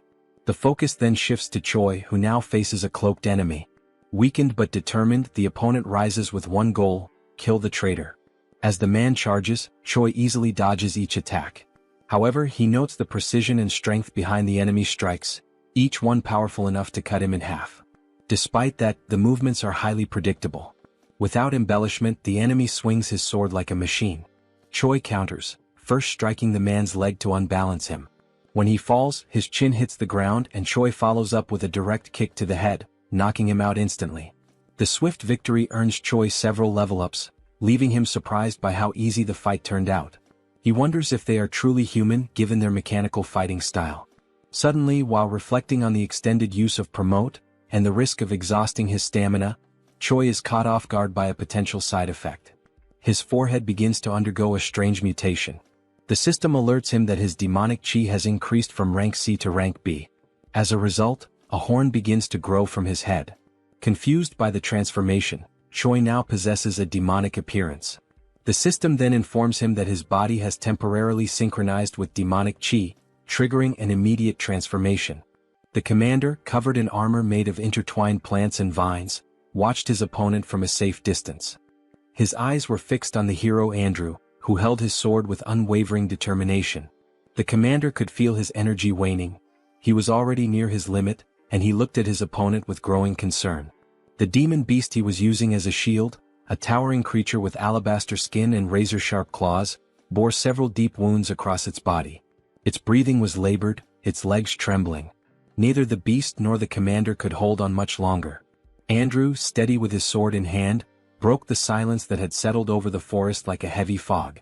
His voice was calm but laced with contempt. He said the commander had nothing special aside from his ability to run away, and even that would end right there and then. A dark smile curled on Andrew's lips as he boasted of his imminent victory, claiming that heroes like him grew stronger every time they killed a beast or demon. He concluded with a smug tone, pointing out that his current level was 983. Once he killed the beast shielding the commander, he would easily ascend to level 1000, a milestone few had ever reached. Without further warning, Andrew lunged forward, striking at the commander with deadly precision. The commander barely managed to defend himself, using the long whip coiled at his side to parry the attack. Concern was now etched into his face. He was clearly at a great disadvantage against this overwhelming force. He knew that unless he came up with a solid plan he would be defeated right then and there. Without hesitation, the commander began touching strategic points along the massive white beast's body. His fingers moved swiftly with practiced accuracy, and from his hand, small red sparks erupted with each contact. These sparks flickered like embers, tracing cryptic markings along the beast's skin. He continued the sequence even as Andrew relentlessly pressed forward with fierce, calculated blows. The battle intensified, yet the commander stayed focused, gambling everything on the seal he was about to complete. Andrew, thirsty for victory, advanced on the commander, who kept blocking the transferred blows while clinging desperately to another part of the beast's massive body. The weight of each strike forced the commander to retreat little by little, his defense beginning to falter. After another powerful blow sent him tumbling backward, scraping against the forest floor, Andrew gripped his sword with both hands, raising it high above his head. His eyes burned with anticipation as he prepared to stab the weakened demon beast. He warned the commander, his voice dripping with arrogance, that once he killed the beast and gained a boost to his attributes, dealing with someone as weak and desperate as him would be nothing more than a formality. But before Andrew could deliver the final blow, the commander, still catching his breath, spoke firmly. He hadn't been running around for no reason. His words cut through the tension like a blade. At that moment, the intricate marks left by his hands on the beast's skin began to glow, igniting into beams of radiant red light. The symbols pulsed with energy, and from them, several thick metal chains erupted, snaking out in all directions. Red sparks danced in the air around the demon beast, crackling like fireflies caught in a storm. Then the scene revealed a new technique, an advanced movement restriction skill. The commander, ignoring his injuries, focused his energy and curled his fingers into a circle, completing the final gesture needed to activate the seal.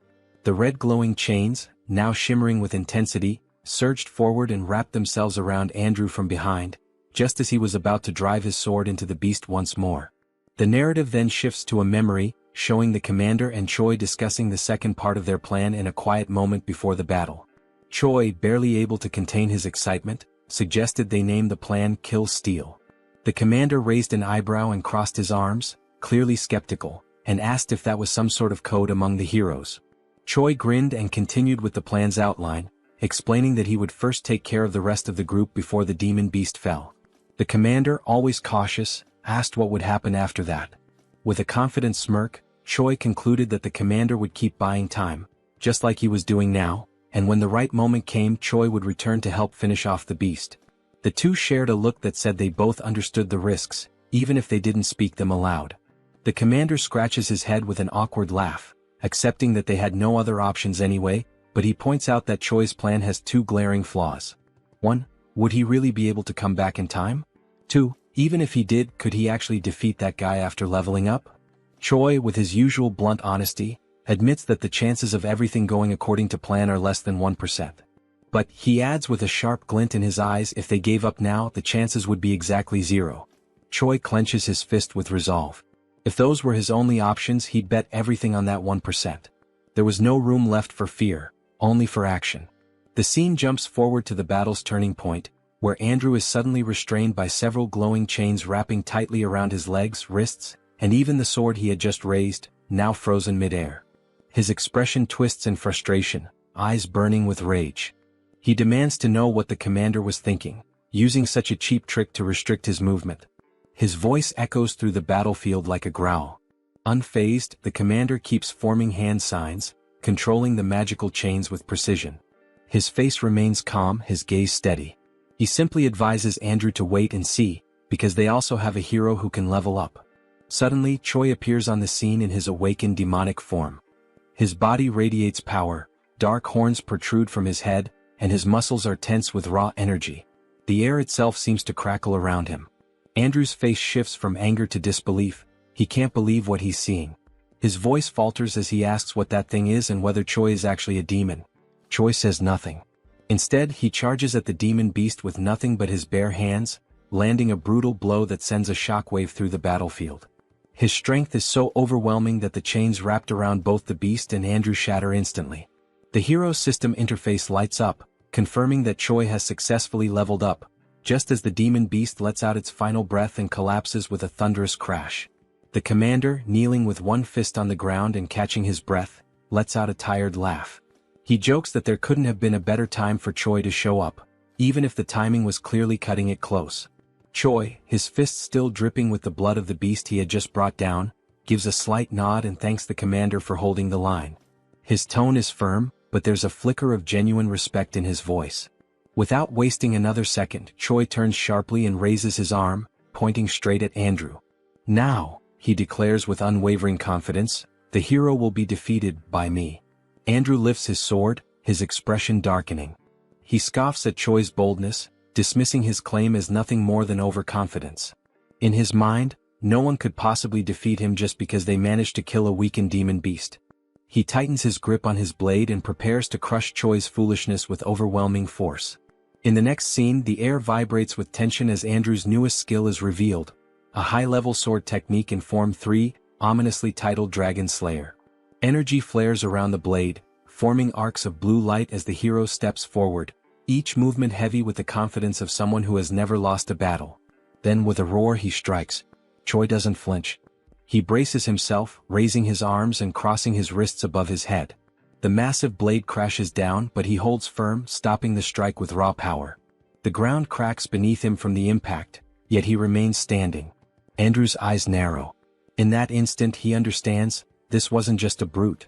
Choi is a close-range combatant with terrifying physical strength. If he lets him close the distance again, his sword advantage might not be enough. On the other side, Choi's eyes glow with intense white light, sharp and calm, reflecting not just power but total composure.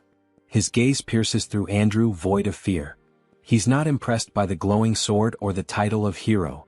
He's here to finish what he started. Andrew begins delivering a series of strikes with his sword skill, one after another, tirelessly forming blue beams around Choi. Yet Choi defends against all of them effortlessly. Worried that level 3 won't be enough, Andrew pushes the skill to level 7. He charges again to land another blow, but before he can finish, Choi retaliates with absurd force, releasing violet lightning that sends Andrew flying. He crashes down from atop the demon beast, stopped only by a wall of rocks that cracks under the impact. Blood drips from Andrew onto the ground. His teeth are clenched, his eyes wide in a desperate scream. He wonders what the hell Choi is, and if he truly is a demon. Choi, now standing on the forest floor, radiates a violet aura. He walks toward where Andrew fell and calmly states that every opponent he's faced until now had been stronger than him. Then, with a powerful kick to Andrew's stomach, he makes the hero gasp in pain. Suddenly, Choi grabs Andrew's face and slams him into the ground. Still holding him down, Choi speaks, his voice unwavering even as Andrew begs him to stop. As he advances on the enemy, Choi delivers each blow with brutal precision. In the brief pauses between attacks, he murmurs words almost like a mantra, as if each strike were meant to engrave a single truth into his opponent. That level in the end is just a number. With fists wrapped in energy and determination, Choi finishes his declaration with one final punch, more powerful than any of the previous ones. It is this final blow that ends the confrontation, leaving behind only the certainty that he had proven his point. At the end of the battle, Choi leveled up several times, and with that, a new hidden attribute was unlocked. The attribute is called Fighting Spirit, capable of increasing resistance to mental debilitation and adding focus during combat. Choi starts with 10 points in this new attribute. A few moments later, Choi is lying on the ground, agonizing from having used Promote once again, but this time with fewer side effects. He takes the opportunity to be dramatic, saying that he's going to die, although clearly he's not that bad. While Choi cried in his exaggerated reaction, the commander approached, asking if the hero was still alive. Choi replied that no, he was dead. Suddenly, the commander poured a red liquid over Choi's face, catching him by surprise and ordering him to drink it. Choi reacted by sitting up and complaining about the terrible taste of the potion, asking where it came from. The commander then replied that Rachel was the one who had brought a bunch of those potions. Rachel then appeared, explaining that it was a high-level potion while holding another potion bottle. She offered more of the potion, and the system informed that the potion, in addition to healing, also restores a bit of mana. Choi then turned directly to Rachel, asking where she got so many potions from. Rachel replied that she obtained them from defeated heroes, saying they drop everything they have when they die. Choi was surprised to hear this detail. Choi then looked at Andrew and declared that heroes in this world are far too strange. Rachel didn't understand the meaning behind Choi's words. He then explained that heroes are supposed to be righteous people. They should face evil and save the world. However, in this world there is no punishment for taking down another hero. On the contrary, by doing so you can gain XP and items. Choi reflected that even though he is a hero, he's been acting like a villain for some time. He does exactly what a villain would do, but suffers no kind of retaliation. The commander, after hearing Choi's words, responded. He said that this concern makes sense from a human's point of view. However, as an ally, Choi's actions are analogous to those of a good hero. After all, he saved him. Finally, the commander said that it's not worth getting too attached to human morality, as there are two sides to everything, and judging only between right and wrong doesn't work, because those points of view are not absolute. Choi carefully observes the commander's words. However, one detail catches his attention. Was the commander trying to comfort the hero? When Choi asks this, the commander responds with kicks, ordering Choi to shut up and go rest. Choi, still suffering from side effects, complains about the aggression, saying his bones hurt. The commander then stops and begins to explain that he requested help before the signal was lost due to the attack. So, it's likely that reinforcements are on the way. Choi smiles, relieved that the situation is over, but he remains defensive, bracing for more attacks from the commander. The scene then moves to the moment Riadrun appears. He is responsible for creating a portal that will be used by everyone to return. The commander gives Choi a hand to enter the portal, and it works perfectly. Everyone crosses through the portal and arrives at the Dark Fortress. Choi is delighted and announces his arrival. But as soon as he opens his eyes, he notices something catastrophic. The entire scene before him is one of destruction. The structures are in ruins, and Choi reacts with surprise upon realizing that his safe zone is no longer safe. His despair grows as he sees that his house is on fire. He becomes furious, trying to find out what caused all the destruction. Riadrun and the commander notice the calamity, and the three of them quickly realize the source of all the chaos. All the destruction came from Hemis herself, who was still there, driven by rage, her face expressionless. Hyun-na is desperate. She is the one under Hemis's wrath. The heroine tries to make Hemis see that continuing with the destruction isn't worth it, especially considering that the attack makes no sense. At this moment, it becomes clear that Hemis believes Hyun-na is the traitor, even though the heroine vehemently denies it. Hemis, at this point, no longer cares whether Hyun-na is a traitor or not. She is enraged, and that alone is enough to keep her going. Hemis is determined not to let anyone complicit with the Demon King live in peace. She smiles sadistically as she prepares another attack. Hyun-na, with no other option, prepares to defend herself. She is appalled that Hemis, even with all the evidence proving the heroine is not a traitor, still insists on destroying everything. Hemis's attack is brutal, but something strange happens, interfering with the trajectory of the attack. A massive curtain of smoke rises, and a creature slowly reveals itself amid the chaos, leaving everyone unsure of who it is. Someone with an appearance similar to Riadrun calls out to Hemis, wearing a serious and unyielding expression. He is Uzgaze, another commander of the Demon King's army. He brings a message from the king himself, ordering Hemis to stop the commotion immediately. Hemis reacts with curiosity as one detail stands out. How could Uzgaze have found out what was happening? It's nearly impossible that he had enough time to arrive at that moment, even if he had been alerted as soon as the attack began. In other words, the Demon King knew before everything started and sent Uzgaze. Hemis then realizes that Hyun-na was just a decoy, and that someone else was actually tasked with spying on the commander. When she says this, Confronting Uzgaze, he replies that Hemis is being paranoid and giving exaggerated importance to something in her own head. That response is interpreted as mockery, and Hemis prepares to give Uzgaze the attention he deserves by directing her next attack at him. Hemis hesitates for a moment and lowers her guard, descending to the ground to speak with Uzgaze. She approaches him, recognizing that she may be overreacting. Then she begins to mention that she was unjustly punished for saving Rotak from the humans and was confined for 100 years in the Dark Fortress. With this, she reveals her interpretation of Uzgaze's words, asking if he truly thinks she is arrogant and paranoid. Hemis begins casting a spell that spreads across the ground. As the magic advances, Hemis declares that perhaps saving Rotak was a mistake. Uzgaze, sensing the threat, is surprised by Hemis's offensive move. As the dark aura surrounds Uzgaze, Hemis finishes her speech by asking if he agrees with that statement. He, in turn, remains still, standing, almost as if he knows that nothing bad could happen. Suddenly, a voice echoes through the scene. It's Riadrun who shouts, drawing Hemis' attention and asking her not to proceed with the attack. Uzgaze acknowledges Riadrun's presence, showing that the two share a certain familiarity. But before any concern can arise, Hemis calmly walks forward and touches Uzgaze's shoulder, telling him that he can relax because there's no more need for confusion. Hemis says she already got everything she wanted. She then tightens her grip on the commander's shoulder, warning him to thank his nephew. It becomes clear that Riadrun is Uzgaze's nephew. Sometime later, Choi is lying in bed, still processing everything that happened. He is surprised that there is so much disorder within the Demon King's army. Abelson is once again by his side, helping with his recovery. She takes the opportunity to ask if he plans to continue in the Demon King's army, considering he is about to be promoted to commander of a battalion. Choi replies that he probably will, since there is an official war declared between the Dark Fortress and the Gartran Empire. He also adds that even if he wanted to leave, it would be practically impossible to live among humans now. Choi now has horns growing from his head and is a user of demonic chi. Abelson laughs at the hero's situation. Choi soon remembers the events during the trial, especially the appearance of the heroes. Something seemed very strange about the heroes in that group with the exception of Andrew. They had a strange appearance.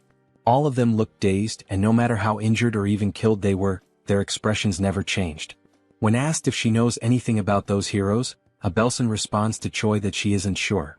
She recalls that she was expelled and therefore doesn't know the internal workings of the kingdom. However, she confirms that the Empire has many strong heroes, and that most of the wars against demons are not fought by heroes of priestly rank.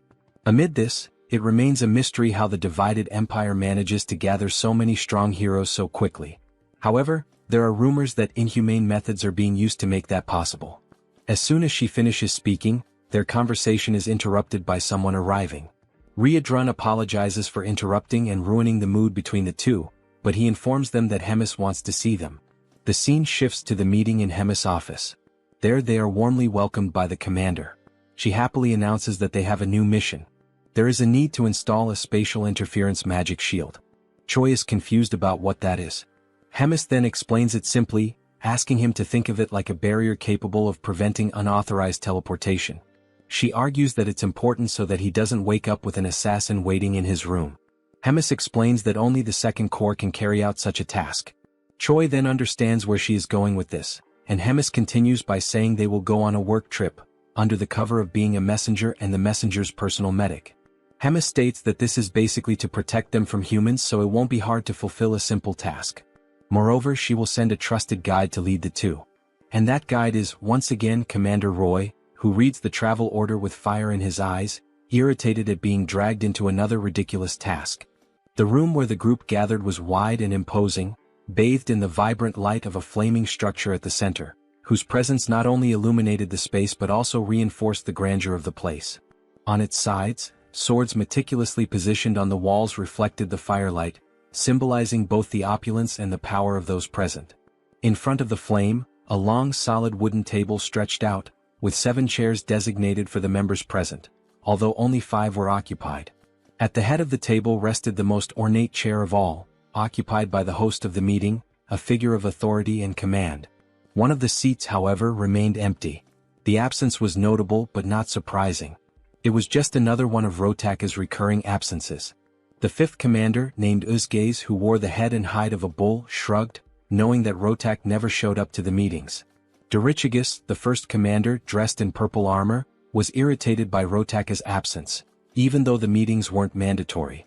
Hyuna, who until that point was comfortably lounging in one of the chairs, resting her arm over her bent leg, claimed carelessly that if Rotak had come, he would just be talking nonsense. Hemis, who was right in front of the fourth commander, observed the conversation without being able to add anything more to what the others were saying. Tigrid, the supreme demon king commander, had imposing, wavy horns that grew from his forehead. He had a serious expression when he finally announced to the other commanders present that they would begin the meeting. The reason for the meeting was revealed. They had gathered to talk about Commander Hemis.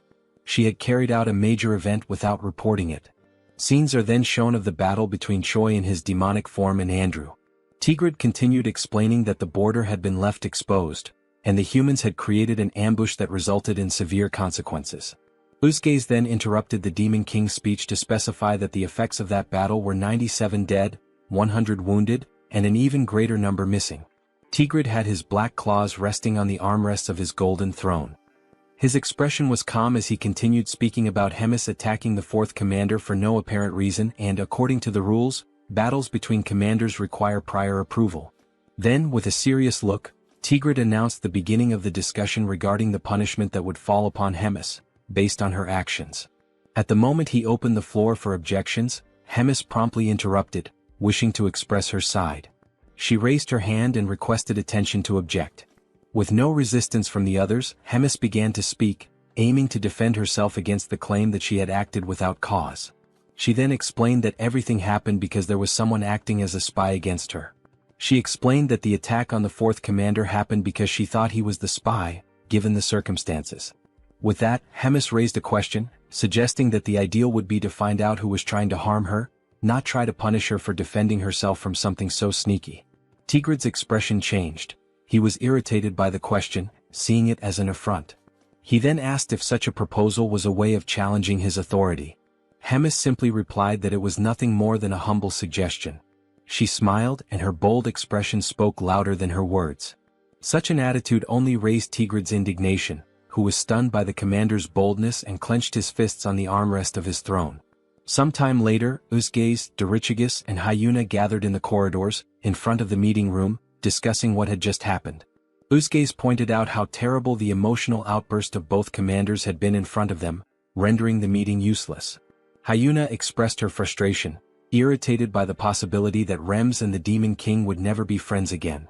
Dorichigus commented that he thought it impossible for them to be as united as they once were, and Hyuna declared that she didn't like the direction things were taking. In the end, the group decided to put these events aside and not give them much importance, as situations like this would probably repeat themselves frequently from then on, and the only thing left to do was to choose a side to stand on. Meanwhile, in the magical tower of the fourth command, Shai's group approaches, and the hero is soon mesmerized by what he sees. They are then received by the fourth commander's bodyguards, who immediately request everyone's identification. Roger introduces himself as the commander of the 3rd Regiment and notes that he is accompanied by 2 humans. The guard receives the referral sent by Hemis, reads the contents of the paper, and greets everyone enthusiastically, declaring that the commander is waiting for them, and then guides the group to the meeting. Meanwhile, Rotak is in his office, relaxed in his chair, reflecting on the human who can use dark mana and who, furthermore, has a body in the process of transforming into a demon. Even though he finds the situation interesting after receiving warnings from Hemis, he ultimately reminds himself that the human is still just a human. Soon, the group arrives at the room and greets Commander Rotak, who receives them and immediately jumps toward Choi, who barely has time to greet him and is caught off guard. While analyzing Choi's body, he is surprised that he doesn't feel anything and then begins the infusion of energy into one of the hero's arms, warning that it will hurt a little, but that Choi needs to endure it. Choi doesn't understand the situation, and the only option is to endure the discomfort caused by the energy emitted by Rotak, flowing through his body without understanding what is happening. As soon as it ends, Abelson expresses her concern, asking if the hero is okay, while he is on his knees trying to recover from what just happened. The saint approaches Choi, ready to help him, while Rotak declares he is impressed with Choi's evolution. As the hero raises his head, Rotak asks if he knows about the future that awaits him, and only then informs him that if Choi continues at the pace he's going, he will be dead in about 3 months. This information leaves the hero stunned, surprised by such an unexpected future. Rotak then explains what is happening in the hero's body, and that, since he is rapidly transforming into a demon, he can consider himself fortunate, as only small parts of his body will undergo alteration.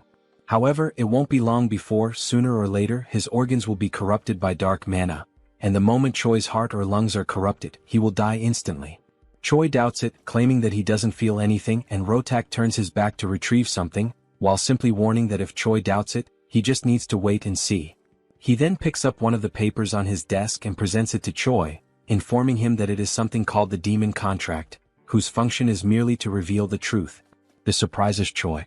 The Demon Contract then confirms the conversation, stating that Rotak's certainty about Choi's death in 3 months is genuine, and outlining Rotak's intention to take care of the hero Choi, foreseeing that Choi will agree to participate in Rotak's experiments, which will also be conducted using methods that will not result in Choi's death, and that the hero will not contest possible deformations during the treatment. Also, if his intelligence or ego fades during this treatment. Choi realizes the commander's intentions, and Abelson is surprised by the presentation of the contract, asking Choi not to agree, since she will take responsibility for caring for him.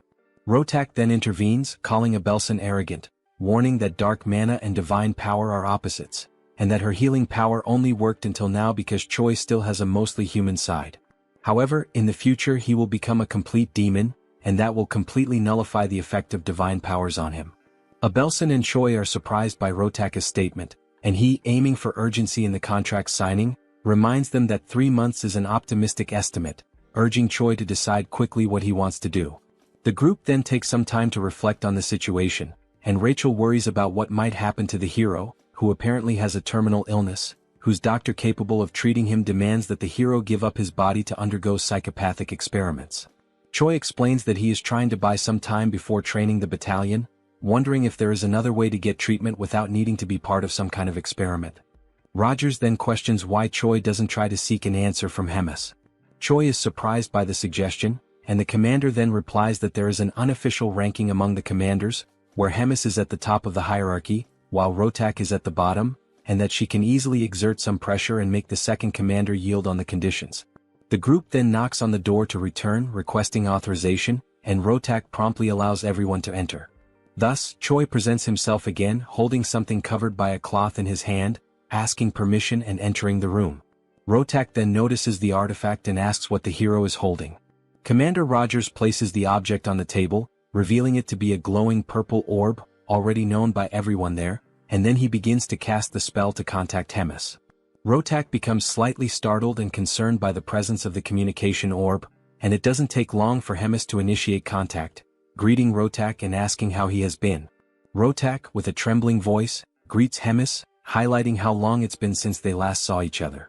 Hemis recalls that the last time they met was at one of the meetings with the Demon King, and Rotak, even more nervous, repeats and confirms that it is indeed true. Hemis then goes straight to the point, stating that she is there only to ask for a favor. In a threatening tone, she asks him to write a few things into the contract, starting with a demand that Rotak do his best to treat Choi. Secondly, that the hero will not suffer any harm. Rotak realizes the direction of the requests and is stunned, unable to argue. Hemis wastes no time and adds the third point, requesting that he include in the contract that nothing in Choi's body can be altered without permission, and that the hero must not die before the contract is finalized. Rotak becomes enraged with the list of changes to the contract, questioning why Hemis would care so much and why he should follow that for a human. Hemis, with a neutral expression, calmly calls Rotak's attention, and he straightens up in submission upon hearing Hemis recall the moment when she took him in and fed him after he had been abandoned by his people 350 years ago, that she also helped him win the commander selection tournament 200 years ago, and that she also saved him from being killed by humans 100 years ago. And with each reminder, Rotak's pride sank further. Hemis finishes by saying that, lastly, she ended up paying the price for having interceded for Rotak, and gives him the ultimatum. If he remembers all that, there is no other choice but to sign everything, leaving Rotak with no alternative but to obey. Sometime later, he expresses his anger, cursing the humans and Hemis, and then calls one of his subordinates to bring him a communication device, as he has something to do in retaliation for the humiliation he suffered. Time passes, and the next day Rotak receives Choi again in his laboratory, which he also uses as an office, and informs the hero that there is quite a lot to talk about. He decides to go straight to the point without much beating around the bush. Choi simply observes the seriousness in Rotak's gaze. But with a calm look, the scientist commander asks if Choi knows why demonic chi is altering his body. The question, combined with Rotaka's posture, surprises Choi, considering that this indicates that for him, something like that happening is perfectly fine. Confident that they are both aligned in the goal of preparing him, he feels free to respond to the question sincerely. And, as an answer, he says that the transformations in his body happen because it is an outrage for a human to use demonic chi. Rotak promptly declares that this answer is wrong. Then he explains that, just as Choi says, humans cannot handle demonic chi. And a normal human should explode and die as soon as demonic chi is imbued in their bodies. However, apparently fate, mixed with a bit of coincidence, made it possible for demonic chi to take root in Choi, thus becoming part of his body. And this allowed the evolution of the demonic Shin, to the point where it is causing alterations in Choi's body. It is remolding him not just physically but in his being as a whole, making him something more flexible for the demonic Shin, allowing it to root itself even deeper. Choi is surprised by the explanation and asks Rotak if there is any way to stop the changes that are happening in his body.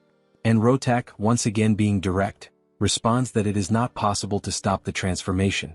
However, he adds that Choi may be able to create a way to guide the direction the transformation is taking. And for that, Rotak is planning to transfer parts of a demon or a magical creature into Choi's body.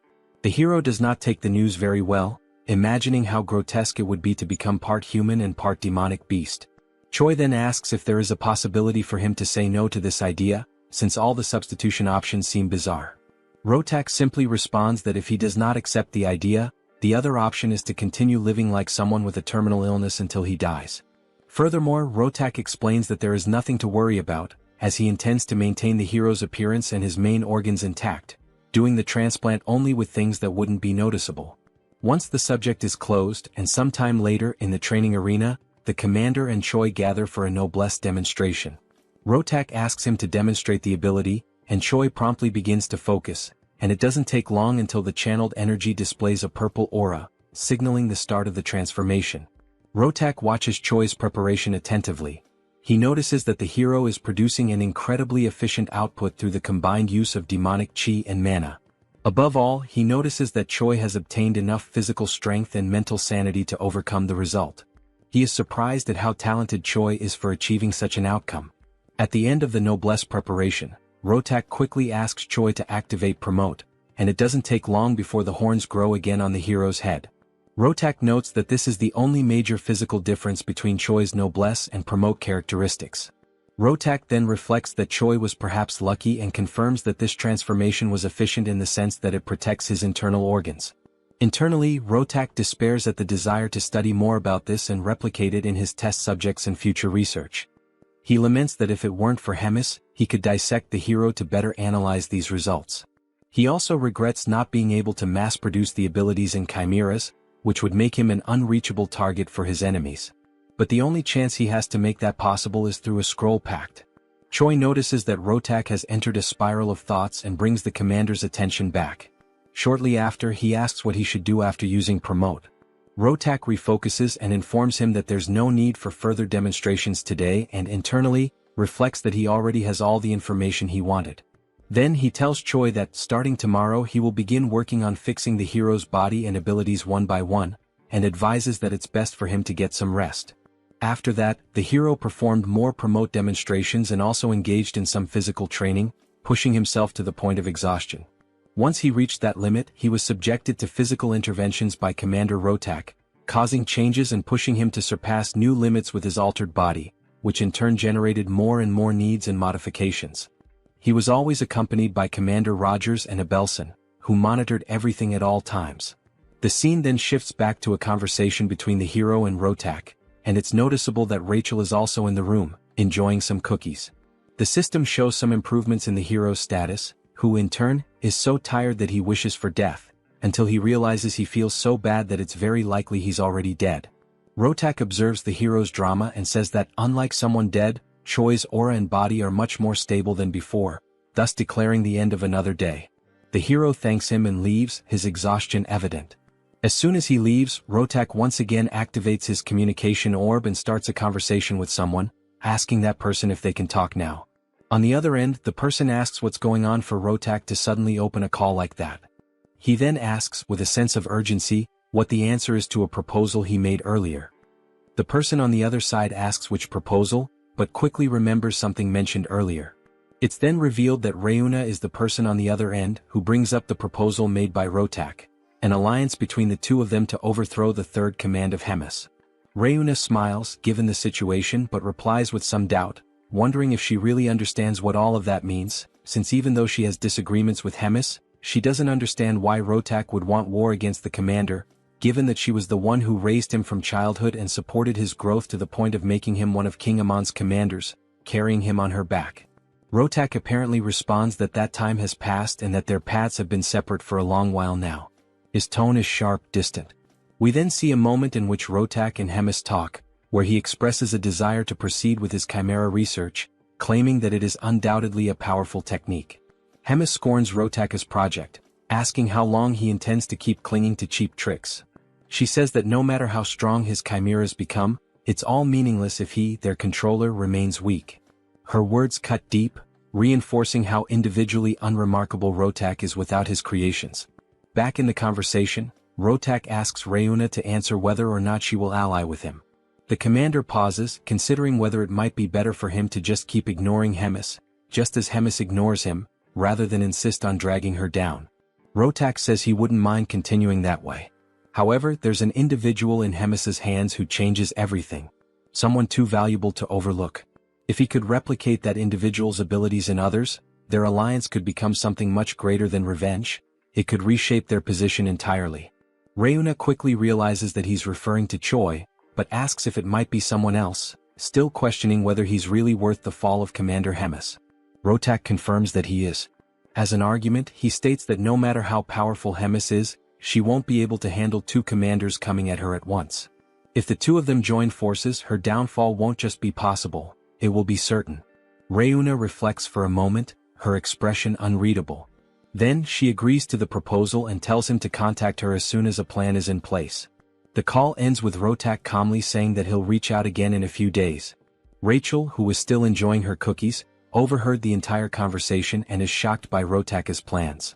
It doesn't take long before the team contacts Hemis to talk about the plot forming against her, but to everyone's surprise, Hemis already suspected everything. Choi asks why she isn't surprised. Hemis then asks back why she would be, since everything was already out in the open. She then questions if that was the reason the team used the communication orb. Choi replies that it wasn't, because he has something else to report. He wants to know what he should do in this situation, considering that he is just a small shrimp in the middle of a battle fought by great whales. Hemis reflects for a moment, her gaze turning distant as if measuring the weight of her next words. Then she looks back at them and asks for their opinion on an idea she just came up with. But this idea, while clever, would put Rotak in a very tight spot. Sometime later, in front of Rotak's laboratory, we see Rogers and Choi knocking out one of the guards, with Commander Rogers leading the way and locating the room where the final objective of the mission is. Choi asks if all those vials are the treasure guarded by Commander Rotak, previously mentioned by Hemis. Rogers replies that yes, they are vials of demonic chi extracted from ancient beasts, all of them extinct, which can no longer be obtained no matter what someone does. He adds that some of these were collected over centuries and stored under tight protection for a reason. And one in particular is theoretically the most powerful of all. While holding a vial with a red liquid in his hand, Rogers asks Choi to wait a bit before taking any action, and warns that if something goes wrong, he'll make sure to arrange a good funeral for the hero. Choi reacts with unpleasant surprise, saying that he's very moved, and sarcastically thanks the commander. Then, without much hesitation, the hero takes the vial from Rogers and asks if it's the right time to drink it, as he begins to consume the potion. Moments earlier, still during the call between Choi and Hemis, the detailing of the plan that would follow began, an unexpected strategy meant to help Choi take better advantage of his encounters with Commander Rotak. The instruction was short and clear, yet jarring. Hemis told Choi to hurt himself. The simplicity of the order contrasted sharply with its implications. Naturally, the plan left the hero stunned, confused, and hesitant. He couldn't help but wonder why he would do such a thing to himself, especially considering that Hemis had previously gone out of her way to force Rotak to include strict rules in their pact, rules that ensured Choi's physical integrity at all times. The contradiction unsettled him.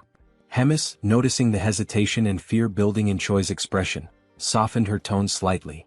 She clarified with calm but firm seriousness, that this wasn't a joke or some kind of twisted training exercise. It was a direct order. A strategic one. She had learned through her own sources that Rotak had been lazy and half-hearted with Choi's treatment. From what she gathered, he was doing nothing more than the bare minimum, just enough to satisfy the conditions of their pact. Once that obligation ended, so would his efforts to keep Choi alive. Still unable to grasp how this related to harming himself, Choi asked what any of that had to do with self-inflicted injury. The very idea clashed with everything that had been set to protect him. Hemis then elaborated, informing the hero about the collection of rare and dangerous demon essences that Rotak had gathered over the years. These weren't mere specimens. They were remnants of power from ancient beings, each carrying immense, raw potential. The plan now hinged entirely on those essences. More specifically, Choi would need to absorb the most powerful ex-demonic essence in Rotaka's possession. The mere mention of absorbing such volatile energy made Choi's stomach turn. He voiced his concern, asking whether ingesting something like that wouldn't inevitably lead to death. It was a fair question, one Hemis had clearly anticipated. With the same composed authority, she reminded him of the Pact's power. Because of it, Rotak would be magically and contractually bound to do everything possible, and impossible, to keep Choi alive no matter what. That was the very leverage Hemis had counted on when she forced the terms. It was the safety net. No matter how dangerous the essence was, Rotak would be forced to use every last ounce of his knowledge and skill to save Choi from dying in the process. To calm the growing fear inside him, Hemis reassured Choi again, adding something more personal this time. She knew Rotaka's capabilities intimately. She didn't just know him, she had created him. Every facet of his medical prowess, every ounce of his talent, she was responsible for nurturing. If anyone knew what Rotak could do, it was her. She believed in this plan. The scene returned to the moment when Choi was reluctantly consuming the supposed potion. As the bitter liquid slid down his throat, Commander Reuters watched him closely, arms crossed, his expression unreadable. Rachel stood nearby, concerned, and asked if everything was all right. With a sigh and a grimace, Choi remarked that nothing unusual had happened, except for the awful taste, which he couldn't help but complain about. For a fleeting second, it seemed like things would go smoothly. But then everything changed. A wave of searing pain crashed through Choi's body. It was so sudden and overwhelming that his limbs locked, and the potion vial slipped from his fingers, shattering against the floor. His vision blurred. His breath caught. The agony was unlike anything he had experienced before. Rachel's voice broke through the chaos, calling his name with urgency. Reuters, though less panicked, narrowed his eyes and murmured something about the side effects having begun. The pain intensified. Choi writhed in place, desperately trying not to black out. In a moment of delirious humor, he sarcastically berated Reuters, accusing him of withholding just how brutal the side effects would be, especially since he clearly knew what was in the potion. Reuters responded with dry indifference, saying it was common sense and didn't warrant explanation. Choi glared at him, opened his mouth to say something more, but the pain took over and he lost consciousness. Sometime later, Choi woke up groggily lying in a bed. He immediately realized it wasn't any place he recognized. The air was sterile, the light cold. He sat up slowly, his muscles sore and weak. Just as he began scanning the room for clues, Rachel appeared, smiling softly. She told him that he was in Rotaka's office. The commander had personally tended to him for 4 consecutive days, using all sorts of questionable but effective methods to keep him alive. Rachel's words were comforting, but her expression hinted at unease. Finally, she asked how Choi was feeling, but before he could answer, the door opened. Rems entered the room with theatrical flair, declaring how long it had been since they last saw each other. Behind her, Reuters and Rotak followed quietly. Rems approached Choi with a pleased smile, commenting that his power had grown noticeably. She noted that he was stronger than she'd imagined he'd become. Choi tried to deflect the praise, modestly insisting that he wasn't that strong, but she ignored him completely. Without warning, she placed her hand on his shoulder and chanted a spell. Choi's right arm turned pitch black. Pain surged through him. Whatever magic she had cast was aimed at destroying his limb entirely. And once again Choi was left stunned, unsure of why or what would come next. Rotak then explains that the demonic essence of the beast Choi ingested is slowly but surely establishing itself within his body. The beast in question was once feared throughout the demonic realms, an entity known for its near-complete invulnerability, a creature considered by many to be indestructible. Now, that same property was beginning to manifest within Choi's body, granting him the terrifying durability of that ancient being. His cells, muscles, and internal structure were starting to reflect the changes brought by the X-demonic infusion. However, even with such a remarkable result, one fact remained unaltered. The testing process had been excruciating. What Choi endured to reach this state was nothing short of brutal. The pain had been relentless. The transformation violent. His body had teetered between survival and collapse, and it had taken all of Rotaka's knowledge, along with the pack's forced intervention, to keep the hero alive through the ordeal. Still, the results were undeniable. Standing nearby, Rems took it all in. With a faint smile and an arched brow, she admitted she felt a hint of jealousy, though her tone was half playful, half serious. She questioned aloud whether this entire plan had been intentionally kept from her. Perhaps as some personal project Rotak didn't want interfered with. Rotak, for his part, didn't dignify the accusation with a real answer. He merely brushed it aside, stating curtly that the hero's treatment was complete. Then, without any visible emotion, he asked whether it was time to destroy the pact. Rems gave no resistance. She calmly began the destruction ritual, acknowledging that the pact's purpose, to ensure the completion of Choi's treatment, had now been fulfilled. As the last glyph of the contract faded into magical dust, the pact dissolved entirely. The invisible leash that had bound Rotak to his obligations was gone. With nothing holding him back, Rotak didn't waste a moment. He turned to Rems and, in a voice laced with bitterness, made it clear he hadn't forgotten her interference. In a tone more threatening than professional, he promised she would regret everything. His eyes, cold and unblinking, burned with silent fury. Rems, unfazed, merely smiled. Her voice carried a touch of amusement as she questioned if she truly would be the one to regret anything. Her answer was cryptic, a layered warning rather than a rebuttal. She suggested that regardless of how things unfolded, perhaps regret would fall on someone else entirely, and that in the end she would be waiting eagerly to see how Rotaka's threat unraveled. The scene shifted to the training grounds, where Choi and Riadrun stood amid the dust and sweat of daily drills. The sun hung high in the sky as their sparring session intensified. From the very first strike, Riadrun noticed a difference. Choi's posture, his timing, the pressure behind each attack, it had all improved. The young hero had indeed become stronger. Choi launched a fierce punch, one that Riadrun blocked with minimal effort. But the hero didn't stop there. He pressed on with a series of rapid strikes, chaining his movements together with surprising precision.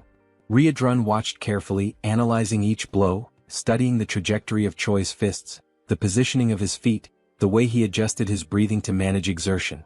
There was real progress here. And then, a breakthrough, Choi landed a solid punch to his mentor's abdomen. Riadrun didn't even try to block it. He took the blow, let it connect. The smile that flickered on Choi's face afterward said everything. For the first time, he had struck his teacher cleanly. All his pain and effort were beginning to bear fruit. But the celebration was short-lived. In a sudden motion, Riadrun brought his massive elbow down on Choi's head, knocking him flat onto the dirt with a dull thud. The world spun for a moment.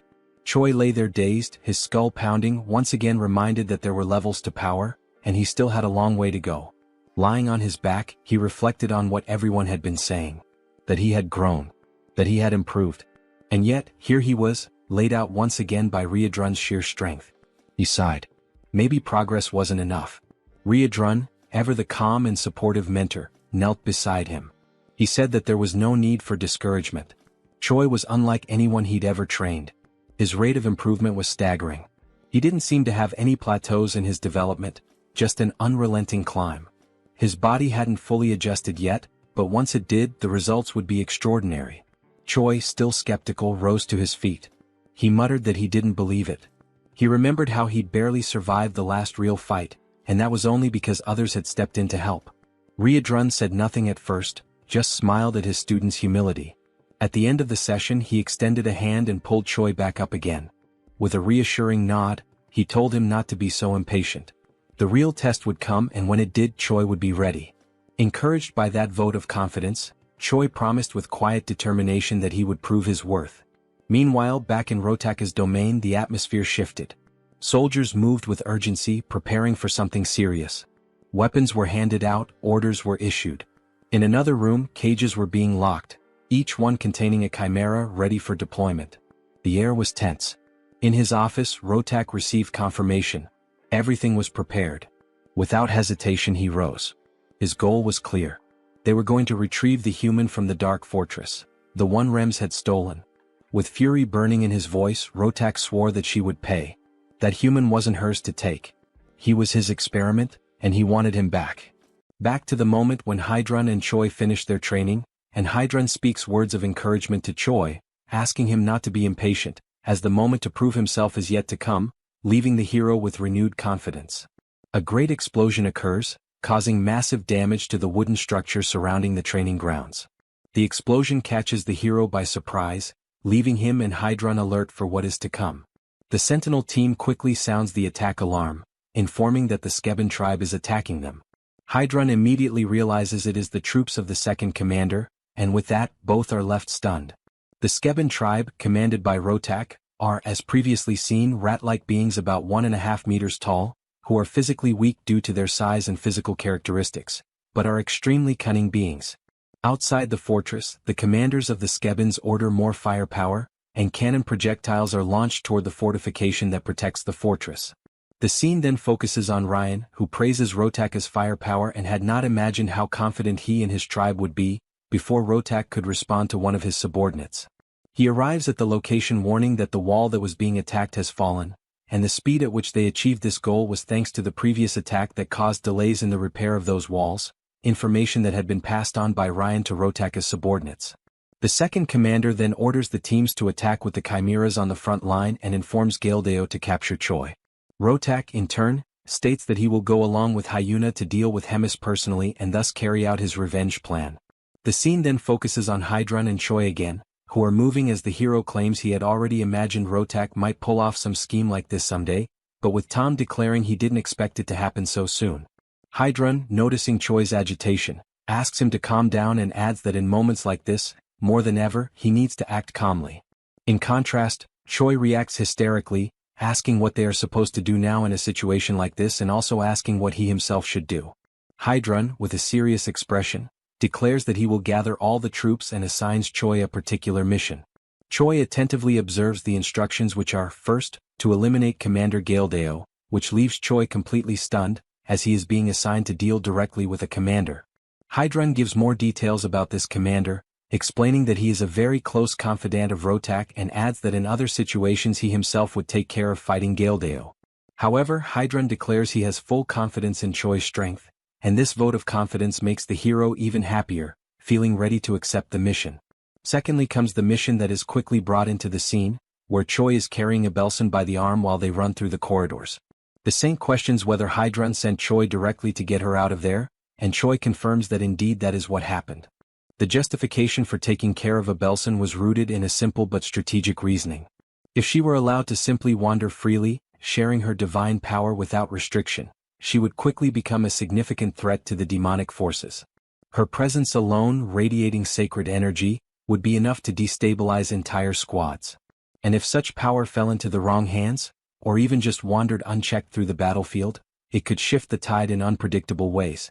This explanation, while grave in tone, was met with a soft chuckle from the Saint, who found some amusement in how seriously her power was being regarded.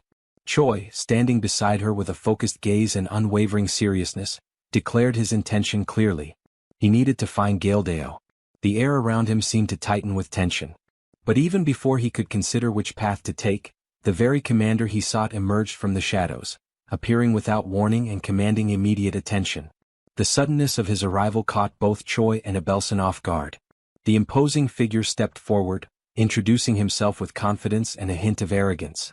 This was Galdeo, the one Choi had been preparing to face. As soon as the hero caught a glimpse of Galdeo's stats, an imposing power level of 162,730, he found himself stunned. The sheer magnitude of strength displayed before him far exceeded his expectations. This wasn't just a strong opponent, this was a genuine powerhouse. The realization drew a comparison in Choi's mind. He couldn't help but recall Taylor, the enemy hero whose raw power had proven incredibly difficult for both him and Rogers in a previous battle. It was a grueling confrontation, one that tested their limits. Now, standing before Galdeo, Choi couldn't help but question whether he had the strength to emerge victorious on his own. Before he had the chance to assess his surroundings or think of a strategy, Galdeo made the first move. With a snap of command, he unleashed his hellhounds. The monstrous beasts lunged forward with ferocity, aiming directly for Choi and Abelson. Reacting instinctively, Choi placed himself between the saint and the oncoming danger. Snarls and growls filled the air as the hellhounds sank their teeth into him from every direction. The pain was sharp, but he stood firm, shielding Abelson from harm. Gildeo, observing with malicious satisfaction, claimed that he had successfully restrained the hero. He began charging what appeared to be one of his most devastating attacks, boasting that this would end the battle swiftly and leave nothing of the hero behind. However, just as he prepared to strike, Choi interrupted. His voice rang out with firm resolve. He stated that the hound's bites were insignificant, their power greatly exaggerated. As their fangs pressed against his skin, he felt nothing, not even a scratch. With that, he activated his transformation, a blinding surge of energy engulfing him as his body pulsed with raw force. In an instant he ascended directly to level 3. The sudden shift in power stunned everyone. The hellhounds, sensing the danger, instinctively backed away. Gildeo himself was caught off guard, his confidence visibly shaken. But Choi gave no pause. Wasting no time, he darted forward, his speed immense, his body a blur as he charged at the commander with everything he had. Then, with a thunderous impact, Choi's fist collided with Gildeo. The strike reverberated through the air like a shockwave. The confrontation had officially begun, a direct clash of strength. Gildeo snarled, claiming once again that he possessed the finest technology on the entire continent, and that there existed no reality in which he would be bested by a mere human. Fueled by pride and desperation, he shouted for his entire army to converge on the battlefield. The ground trembled as more enemies approached. Abelson, who had remained in the rear, now sensed the danger escalating. Her eyes widened as she witnessed the arrival of the chimeras, grotesque, powerful creatures bred for war. The threat level rose dramatically. In a moment of resolve, she dropped to her knees and began chanting. She focused all of her divine energy into a single incantation, trying to delay or, if possible, repel the monstrous advance. Within moments, the battlefield was illuminated by an immense explosion of sacred energy. Her power surged across the terrain like a tidal wave of light, radiating from her in every direction. The brilliance of the spell could be seen from every corner of the Black Fortress. It was an awe-inspiring sight. But Choi's admiration was quickly replaced with concern. He knew the toll such a spell would take.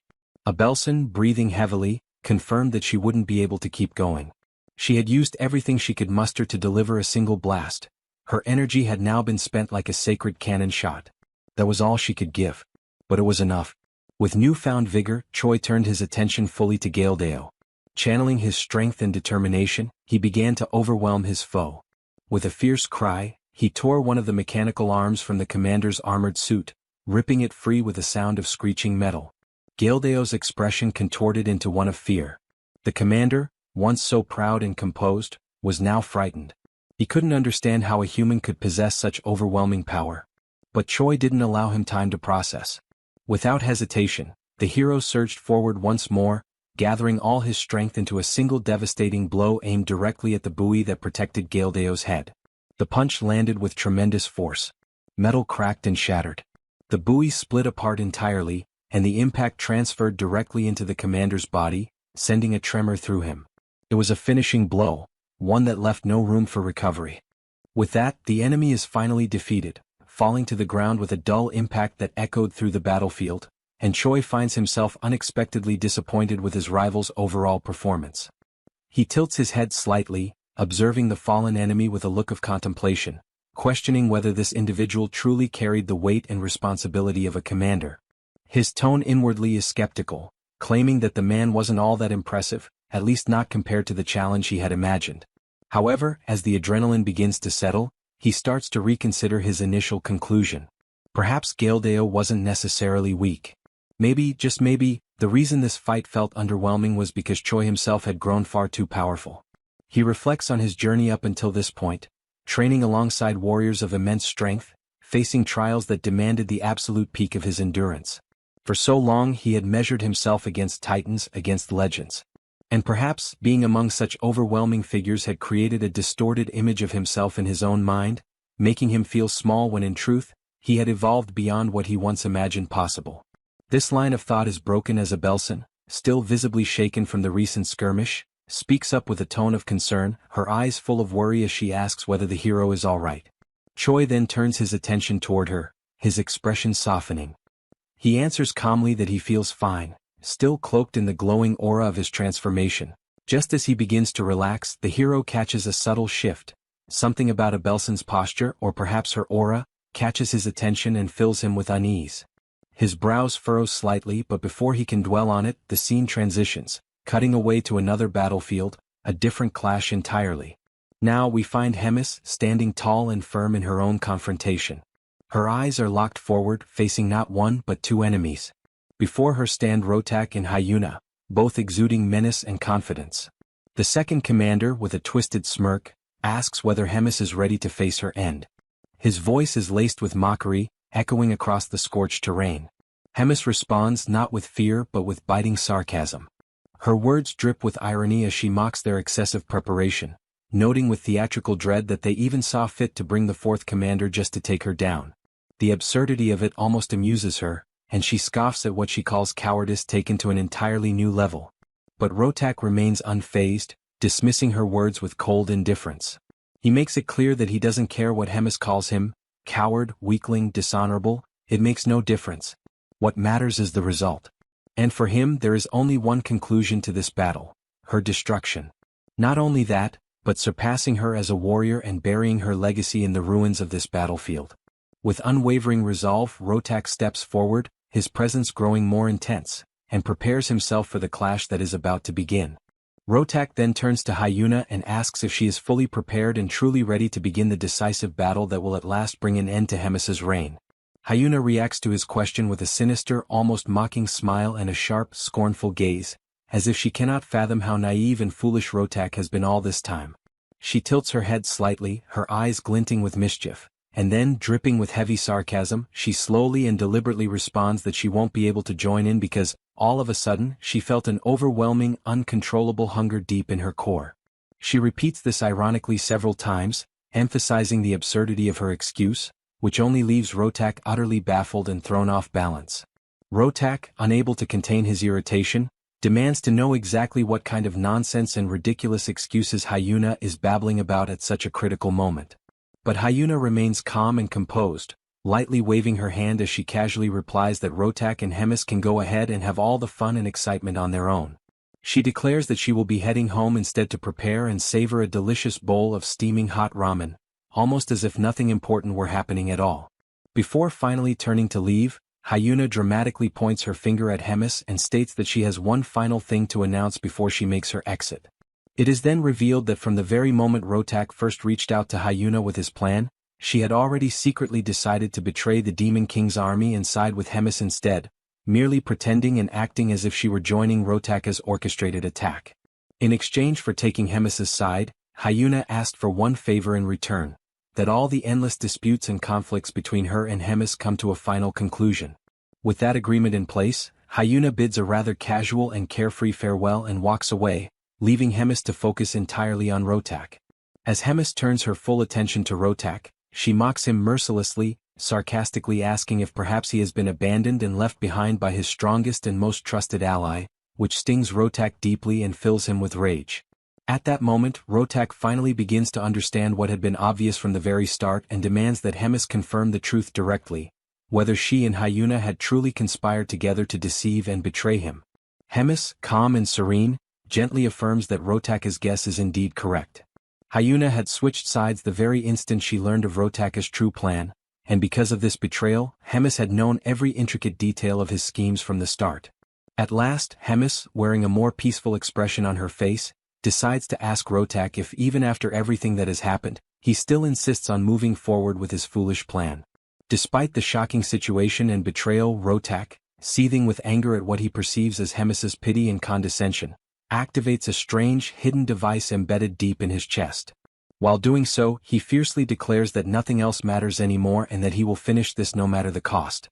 By activating the device, he begins to generate a strange, complex technological armor that wraps and twists tightly around his arm, emitting a dark, ominous crimson energy that fully envelopes him and finalizes his transformation. Now fully armored and brimming with murderous intent, Rotak stands prepared for battle, clearly determined to demonstrate in the most brutal way possible everything he has learned and all the skills and experience he has gathered through the hundreds of years he spent living and training in Hemis's shadow, always yearning to surpass her. Meanwhile, back with Choi, it is revealed that the moment he noticed a figure was actually the moment Hyuna approached him, leaving him shocked and completely caught off guard to see her there. Hyuna calmly explains that she was merely passing by and happened to become concerned that Choi might get caught up and hurt in all the surrounding chaos. However, she quickly adds that she is relieved to see that he has obviously become much stronger, admitting that she worried for nothing and had overthought the situation. This unexpected revelation leaves Choi utterly puzzled and speechless, since she had originally been his enemy. Yet here she stands now, completely calm, asking casual questions and even showing genuine concern for his well-being. Choi then decides to ask directly if she wasn't supposed to be preparing to fight on the battlefield. Hyuna answers without hesitation that she was sent by Hemis under strict orders to stay out of any combat or direct confrontation, so she decided to simply watch from a safe distance instead. Realizing that Hyuna was faithfully following Hemis's instructions, Choi then decides to ask who she believes will emerge victorious in this critical fight.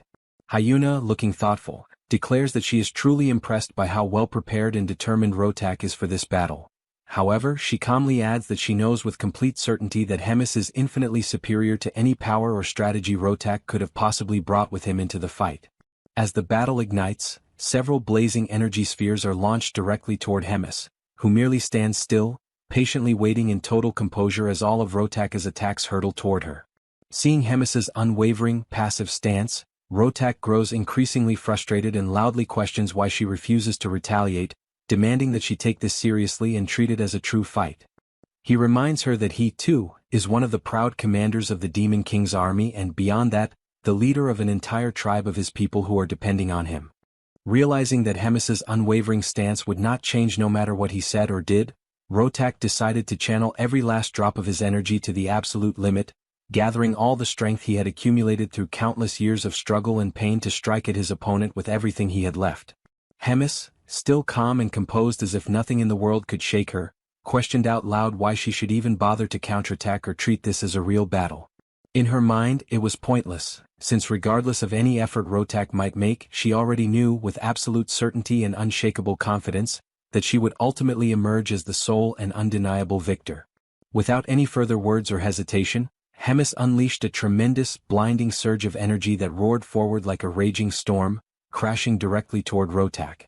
At the same moment, she hurled harsh words in his face, mercilessly reminding him that he had been betrayed by Hyuna, the very ally he had trusted so deeply and counted on to stand beside him in this final confrontation. Moreover, the powerful weapon he had spent so many long years carefully developing, refining, and relying upon was now completely useless, rendered worthless in an instant, as Hemis's precise attack had been aimed straight at Rotak's most critical equipment, completely destroying it beyond repair. Hemis, her voice echoing with both authority and pity, asked him once again whether even after all this crushing defeat and betrayal, he still intended to continue fighting this hopeless battle. Rotak, with very few choices remaining and no clear path forward, simply confirmed everything Hemis had just said, openly acknowledging that he had been betrayed and admitting that her words were true. But even so, with a burning fire still flickering in his eyes, he fiercely declared that he would not retreat under any circumstances, no matter how impossible victory seemed. Determined, he then activated his promote ability to channel and amplify his remaining power, charging yet another of his desperate final strikes. He fired a series of enormous radiant energy spheres at Hemis using his cannon, launching what could only be described as a truly devastating attack, meant to end everything in one final desperate act. However, Hemis simply denied the entire offensive with a single effortless shield, as if swatting away a mere insect. From Rotak's perspective, the entire wave of his energy seemed to be completely absorbed, leaving him in shocked disbelief. He briefly grew excited, a tiny flicker of hope sparking in his heart, wondering if perhaps even Hemis could not withstand such overwhelming power. But Hemis then responded with an almost amused tone that it had indeed been a good move, an attack worth acknowledging. Suddenly, a deep purple aura began to spread like a dark mist over Rotak's energy blasts, and it didn't take long before Hemis's own energy completely overwhelmed and crushed Rotak's offensive, erasing all traces of it from the battlefield. She then appeared before him, standing tall and victorious, and stated with unwavering certainty that Rotak had indeed changed dramatically compared to the weaker, lost version of himself she once knew. She even admitted that he had genuinely improved and grown stronger over the years. Nevertheless, Hemis firmly announced that it was now her turn to strike, and there would be no mercy.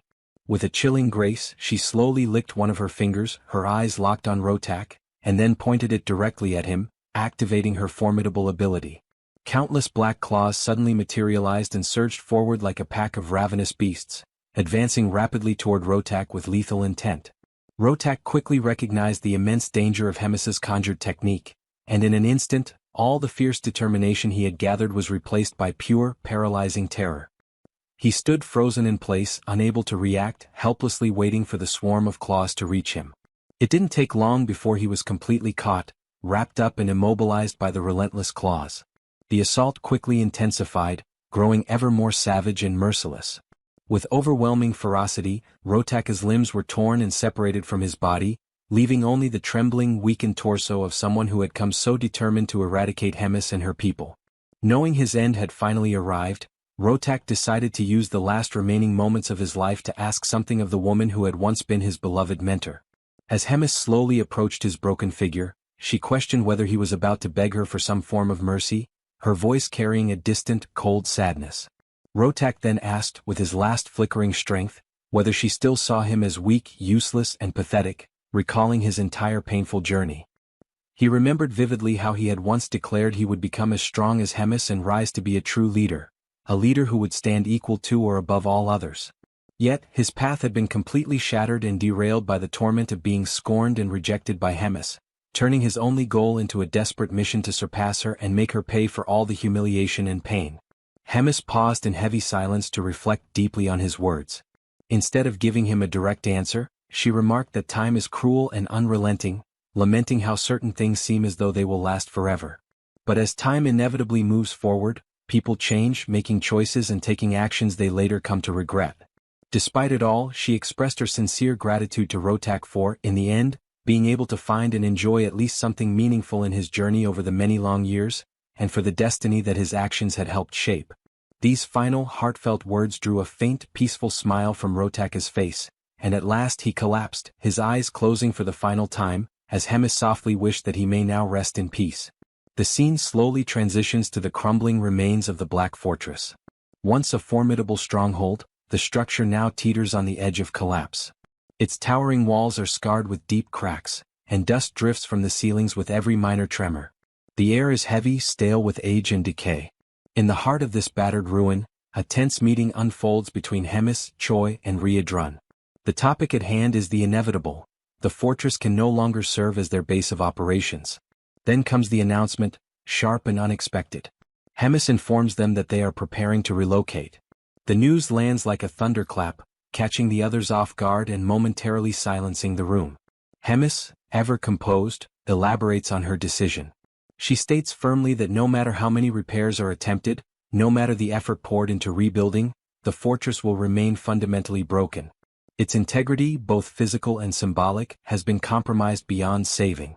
Riadrun and Choi listen intently. Though neither openly argues with her reasoning, it's evident from their expressions and posture that accepting this truth does not come easily. Breaking the silence, Riadrun asks where they will go, what destination awaits the entire Third Command. He frames it as a logistical question, but beneath it lies concern for their future and safety. Without hesitation, Hemis answers. The Third Command is to be moved to the 8th Division. Their new home will be Fort Gadrick. The declaration lands heavily. Riadrun begins to object, perhaps to voice doubts or propose alternatives, but Hemis immediately shuts him down. Her tone is sharp but resolute. Her mind is already made up. She orders him to write a letter demanding the evacuation of the current commander of Fort Gadrick, making it clear the fort will now belong to them. With no room left for discussion, Choi and Riadrun exit the chamber. As they walk through the deteriorating corridors of the fortress, Riadrun falls into uneasy silence. In his mind, questions swirl. Of all the divisions, of all the fortresses available, why had she chosen the 8th? What could possibly be going through Hemis's mind? Noticing his companion's troubled expression, Choi finally speaks. He asks what it is about the 8th Division that's causing such worry. Riadrun responds after a pause.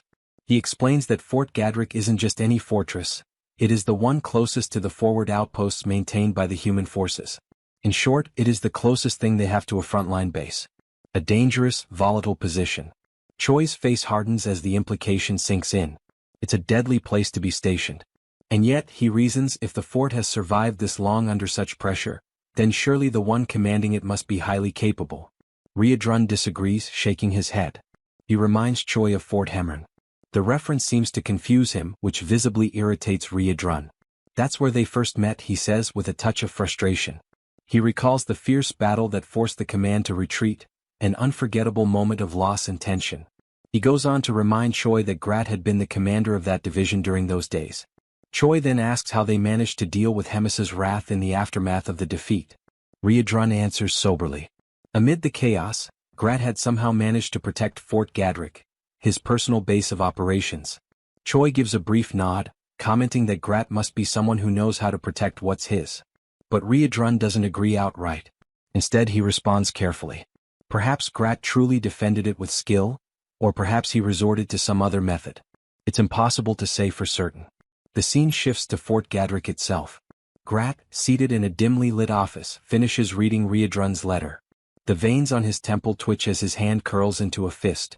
Without warning, he slams it onto the table with a loud crack, shouting Riadrun's name in fury. The arrogance of the message enrages him. The order is clear. He is to evacuate the fort so that it can be claimed by Hemis's third command. The insult stings.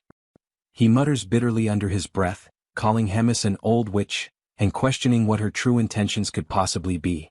Despite his outrage, Grat knows there is no escaping this order. Still, something in his expression suggests he is not finished. He stalls briefly, then reaches toward a communication orb nearby. With practiced hands he activates it, initiating a magical connection. Once it stabilizes, he announces himself. Grat, commander of the 8th Division under the Demon King's army. A voice on the other end responds with dry amusement, remarking how long it's been since Grat last reached out, and asking what he wants this time. Grat doesn't waste time. He states plainly that he has a proposal, an urgent and significant one. The narrative now cuts to the Holy Capital, where a conversation unfolds in shadowed halls. One of the Pope's subordinates speaks, visibly disheartened. He laments the failures of Jeffin and Andrew, his voice low with regret. He confesses that he had genuinely believed Andrew would emerge victorious. He then wonders aloud, was it Choi again? Was he the one who turned the tide? The man with the monocle confirms it without hesitation. He adds that Choi's progress is unlike anything they've ever seen. His power is rising far too quickly. It's a pattern that's now beginning to alarm the Pope himself. The advisor then suggests perhaps it would be wiser to deal with Choi later, to shift their focus for now toward resolving the situation with the Drajan Empire. After all, he says, despite everything, Choi is just one man.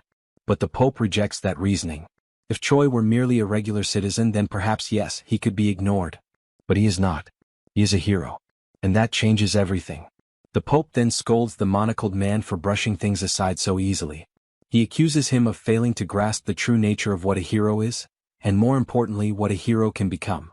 Such a decision would be incredibly dangerous and entirely indefensible, especially coming from someone in a position of such authority.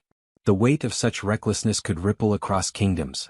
The Pope, solemn and commanding, stresses the urgency of neutralizing this threat before it spreads, before it digs deep into the heart of the sacred capital itself and poisons everything from within. Turning to his aide, he asks in a quiet but heavy tone whether there has been any further communication from the spy embedded within enemy lines. The man confirms that there has. He reports that a message just arrived. According to the spy, a surprising offer was made. Support has been promised to completely wipe out all major enemy targets in a single decisive strike. Hearing this, the Pope falls silent for a moment. The offer is shocking. Completely unforeseen. Such a bold proposal leaves him visibly stunned. He narrows his gaze and, in a hushed voice, wonders aloud how the spy could even hope to carry out such a sweeping, ambitious mission. The man elaborates further. The third command is preparing to relocate. Their new destination is Fort Gadrick. The intention is clear. They seek to claim the fortress as their own and establish it as a new operational base. The suggestion is that something much larger may be unfolding there, some plan already in motion. As the room grows tenser, the Pope raises another question. If this proposal had already existed, why was it not brought up sooner? The response from the advisor is direct but uneasy. Grat had attached conditions so severe that they seemed impossible to fulfill. 10,000 sacrificial offerings.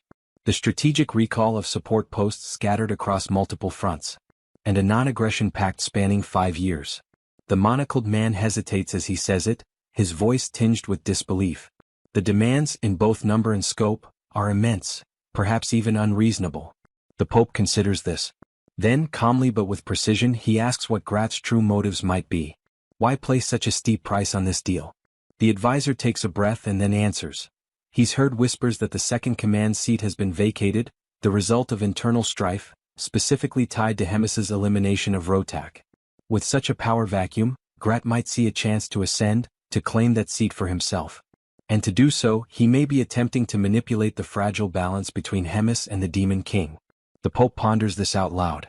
10,000 sacrifices, and perhaps more than just bodies, maybe land as well. A territorial gain masked beneath political strategy. But the monocled advisor responds carefully. It's not the land that's troubling, he says, it's the staggering demand for sacrifices. That level of loss could shake even the strongest foundations of the empire. The Pope then wonders aloud, why is Grat, of all people, seeking so many resources and services from within the empire's reach? Before another answer can come, the Pope rises slightly from his seat and delivers his verdict. With a voice of finality, he commands that the agreement be accepted. His conviction takes the advisor by surprise. The firmness in the Pope's decision is unshakable. The Pope begins to explain his reasoning. This might be the only opportunity they'll ever have to crush every looming threat in one bold stroke. To sever the heads of every rival in a single campaign. Even more crucially, this arrangement could elevate their spy into a vital, strategic position within the very core of the Demon King's army. And that, above all else, is an advantage they cannot afford to lose. No matter the cost. Be it 10,000, 100,000, or even 1,000,000 sacrifices. However, the Pope warns, such a scale demands meticulous planning. Every step must be executed flawlessly. The margin for error is now non-existent. No further failures will be tolerated. With that, the Pope issues his final order. Summon the legendary warriors of every region. The time has come. Every blade, every spell, every oath must be prepared, for the final battle is about to begin. Sometime later, within the shadowed walls of Gadrick Fort, Grat welcomed the arriving members of the Third Command. His face wore a smile, but it was clearly forced.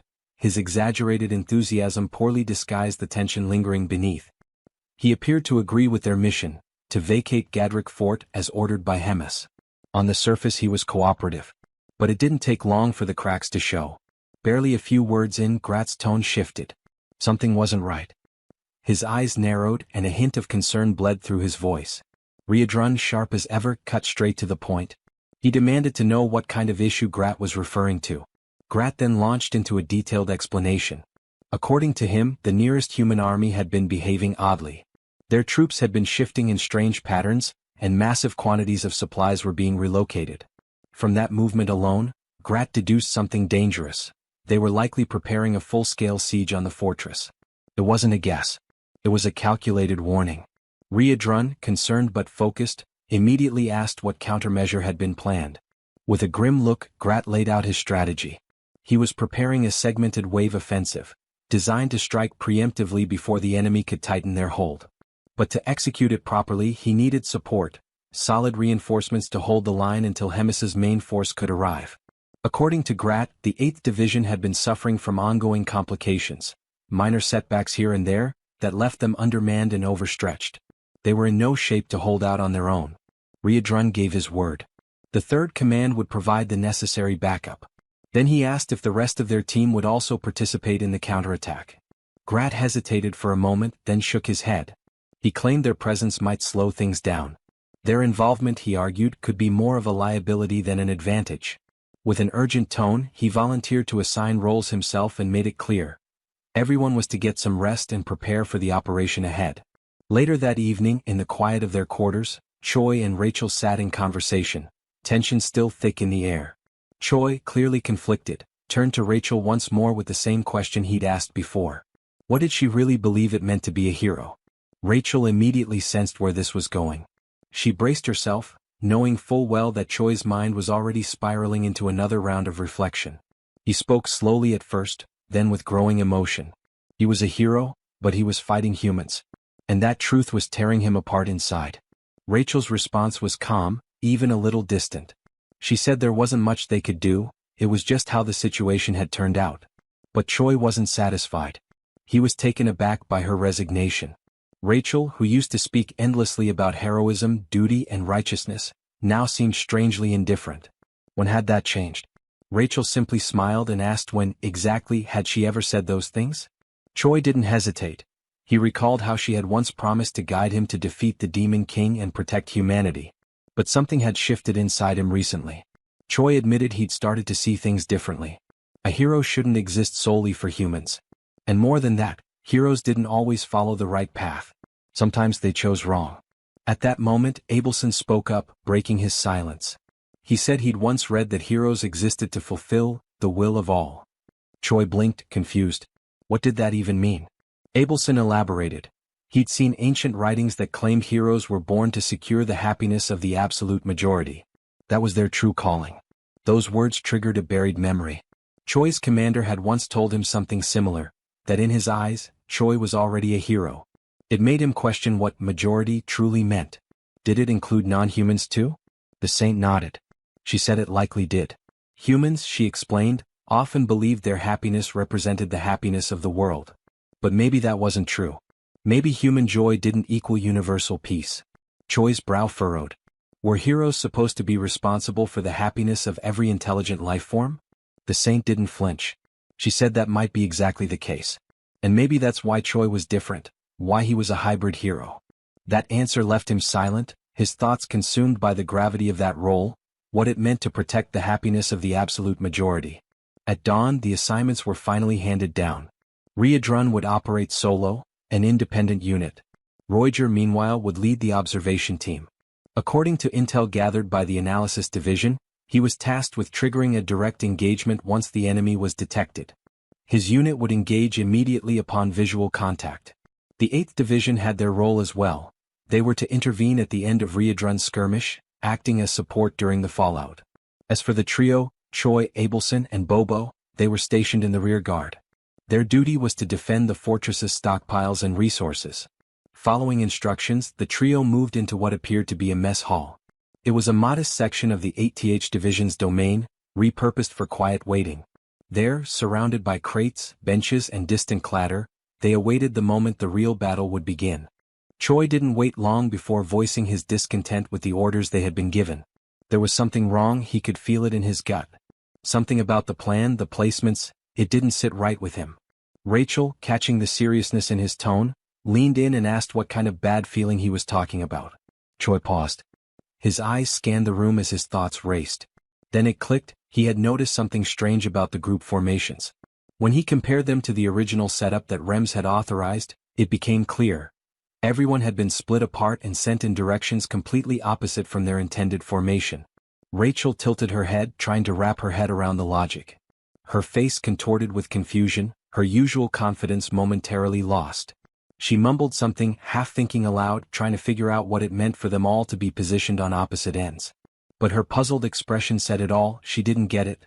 That's when Abelson stepped in, her voice calm but heavy with implication. She explained that Riadrun had been dispatched to a dangerously hostile region. Roiger, though not far behind in terms of risk, was placed in charge of the observation team, putting him right in harm's way. And yet, the three of them, Choi, Rachel, and Abelson, were stationed somewhere completely secure, far from danger. Rachel frowned in disbelief. That couldn't be right. It had to be because they were guarding a saint, that had to be the reason, she insisted. Protecting a saint should be an honor, something positive. But her argument rang hollow as the logic unraveled. Choi slowly stood up, still processing. He pointed out the strange contradiction. Riadrun and Roiger had both been pushed to the front lines, even though it had been said that the enemy forces weren't particularly powerful. And yet, 3 capable team members had been left behind, to guard supplies. Rachel's eyes widened as the realization sank in. It made no sense. Why leave behind someone as strong as Choi? Anyone could have stayed back to protect Abelson. It didn't need to be all 3 of them. Choi nodded. That was exactly what had been gnawing at him. Without another word, he began walking away. Rachel stood up abruptly, startled, and asked where he was going. Was he planning to disobey his assignment? Choi didn't stop. He said that Bobo was perfectly capable of handling things here alone. And as for him, he couldn't ignore the growing unease any longer. He had to see what was happening on the front for himself. Abelson hesitated for a heartbeat, then spoke up with determination. If Choi was going, then she would go with him, if he would allow it. Choi turned, his expression softer now. He told her he wouldn't object, but asked if she was truly sure. Staying with Bobo was still a solid plan. But the saint was firm. She said she could help him and she meant it.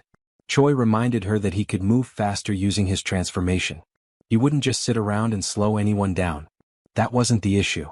But something else, something deeper, was bothering him.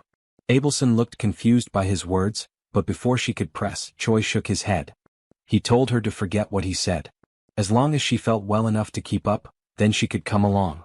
And with that, he announced his intent to head toward the battlefield. But before he could take a single step further, armed guards stepped in his path. Their orders were clear. Choi was not allowed to leave the zone. Not without explicit authorization. Thinking fast, Choi cracked a half-smile and claimed he just needed to use the bathroom. But then, sarcastically, he asked where it even was. He promised he'd be right back. The guards didn't budge. One of them repeated the directive firmly. Choi was not to leave under any circumstances. That shook Choi. The level of control, the extreme effort being made to keep him here, it felt too calculated. His anxiety intensified. Something was deeply wrong. And all he could do now was silently hope that Riadrun was okay, and not completely on his own. Meanwhile, far from the safety of the fort, Riadrun was already in the thick of it. He was breathing hard, his body marked by battle, facing off against a gray-haired hero wielding a blade. The clash had clearly begun, and it hadn't been an easy fight. Then another voice entered the fray. A red-haired warrior appeared, observing the fight with a smirk and calling Riadrun by his infamous nickname, the Red Nightmare. He praised Riadrun's performance. Even though Byron, the gray-haired one, was still just a rookie, the newcomer admitted he hadn't expected Riadrun to hold off two heroes. Byron scoffed. He said that if he hadn't let his guard down, he could have defeated Riadrun on his own. But the red-haired hero snapped at him, telling him not to get cocky. He reminded Byron that he was still green, and now wasn't the time for boasting. Then came the order, end the Red Nightmare. At once he called in the Holy Magic Unit. From the shadows, a wave of soldiers surged forward, taking formation with precision and discipline. Riadrun's eyes widened. It had been a setup from the beginning. All of it, a trap. And in that crushing moment of betrayal, the truth hit him like a blade to the back. Grat was the traitor. Back at Gadrick Fort, Choi and Abelson made their move. They slipped past the guards, pushing into the night at full speed. Soldiers tried to intervene, but the two were too fast. They left Bobo behind, not with worry but confidence. No one would dare harm him. Everyone knew that dog belonged to Rems. That knowledge gave them the freedom they needed. And as Choi surged forward, his breath quickened, not from exhaustion, but from the growing dread pulsing in his chest. He just hoped it wasn't already too late. Back to the siege against Riadrun, he realizes that beyond the two heroes, the other knights are armed with magical tools, and that is clearly excessive considering he is alone. The red-haired hero agrees with Riadrun's words, but they cannot let Hemis's most favored subordinate escape, and that statement makes Riadrun uneasy as he realizes she is the hero's true target.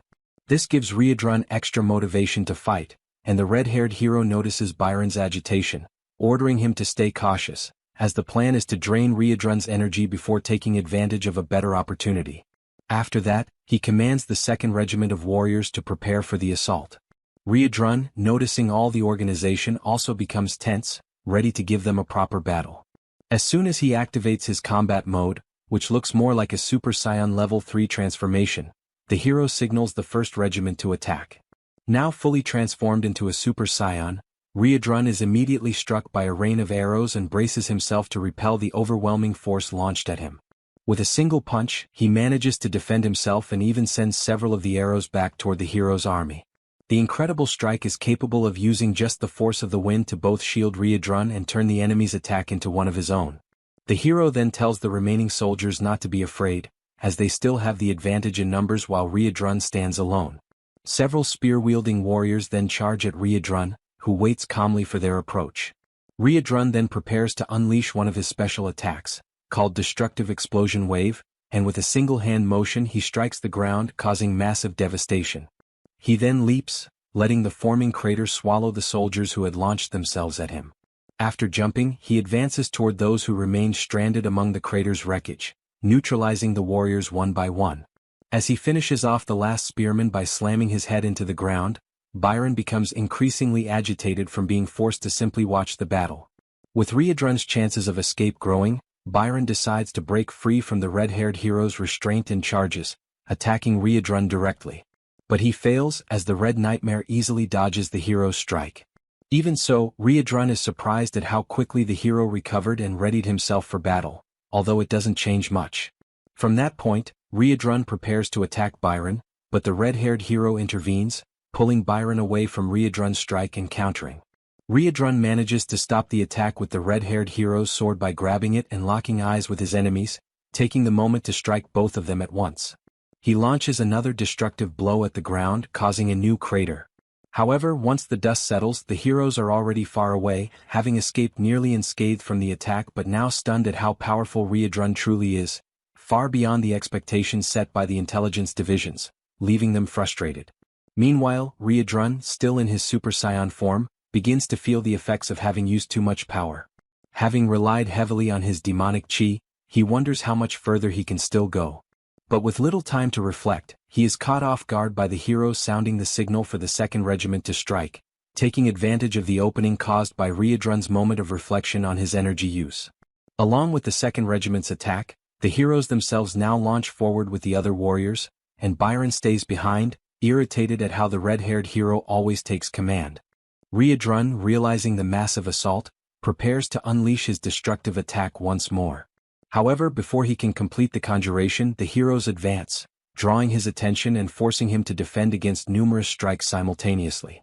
This distraction opens an opportunity for other warriors to strike with magical spears, and upon being hit, he almost instantly feels his power being drained. The spears possess the ability to absorb all of his demonic chi. As his energy is siphoned away, Riadrun finally succumbs to the enemy siege. The red-haired hero then explains how the spears function, stating that the intensity with which they drain energy renders even the strongest demons unable to move or launch a single blow. The red-haired hero now stands in front of the subdued Red Nightmare, declaring that the battle is over.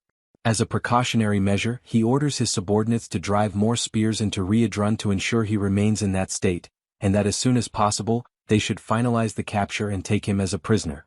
Upon hearing this, the hero Baron steps forward and grabs one of the warrior's spears, claiming responsibility for stabbing Riadrun himself and seizing the moment as if it were personal revenge.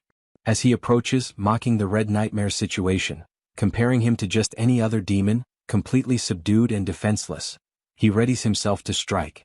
But Riadrun, with his head lowered and eyes darkened, mutters something inaudible while attempting to summon a bit more energy to respond. Baron becomes curious about what Riadrun said and demands he repeat it. Instead of mere words, Riadrun repeats that he is the Red Nightmare of the Demon King's army. With those words comes a tremendously powerful counterattack that shreds Baron to pieces, ending the arrogant hero. The force of the blow is so immense that it not only eliminates Baron but also strikes several other spear-wielding warriors, leaving only a small team and the red-haired hero still standing. The red-haired hero, now in disbelief, wonders how someone so foolish could have become a hero and been assigned to such a critical battle. He reflects on how the army is now nearly annihilated, but emphasizes that Baron's defeat is not something to celebrate, even if he proved to be useless, though not entirely since the attack he suffered from Riadrun allowed the continuation of the plan, as those were the Red Nightmare's final energies. The hero then commands all remaining survivors to raise their magical weapons and proceed with the encirclement, forming a ring around Riadrun. But before the army can reorganize, the hero is struck by a devastating punch to the face. The blow came from none other than Choi, now extremely enraged and already on the battlefield, transformed into a half-demon and fully prepared to annihilate all the fools who orchestrated this trap for Riadrun. The red-haired hero is struck with such force that he rolls a great distance across the ground. Riadrun then notices Choi's presence, feeling relieved by the help. Choi explains that he had a bad feeling, which was the reason he rushed toward the location assigned to Riadrun. Seeing his companion's condition, he asks if Riadrun can still manage on his own. Riadrun responds that he isn't sure if he can handle things alone but expresses his gratitude for Choi's arrival. The red-haired hero gets back on his feet, noticing Choi's presence and quickly associating him with the rumored hero said to serve the Demon King. Meanwhile, Choi lifts Riadrun, trying to hurry and get them out of that place. The red-haired hero then reflects once more on how the soldiers had been wiped out, leaving no one else to help execute the plan. With that, it becomes clear Riadrun will surely escape, and the only options left are either to give up and let him go or to fight to the death. The red-haired hero chooses the most drastic option. The duo, realizing the hero won't give up so easily, watches as he activates his kamikaze mode, offering his soul to his god and radiating a flaming aura. Choi realizes he has seen this kind of transformation before, during the battle inside the Black Fortress, where one of the heroes conjured an untouchable fire that burned everything, but also consumed the hero's life. The red-haired hero continues with his transformation, and the power he gains is immense, visible from far away as a streak of blinding light. Riadrun realizes that although it is the same technique, this hero's strength makes the outcome entirely different, on a level far beyond those who fought Choi previously. The technique is called divine summoning, an evolved version of the fire that burns all, and it can only be conjured by sacred warriors who reach a certain level, as it is an extremely difficult technique to withstand. The red-haired hero hears Riadrun's explanation and confirms it, signaling not to compare him with the weaklings sent before. He asserts his superiority over the weakened duo, claiming he possesses the true power of a god. Riadrun concludes that just as promote is to demons, divine summoning is to the sacred warriors. The immense power provided by this invocation also comes with a deadly risk, as anyone who uses it is doomed to die.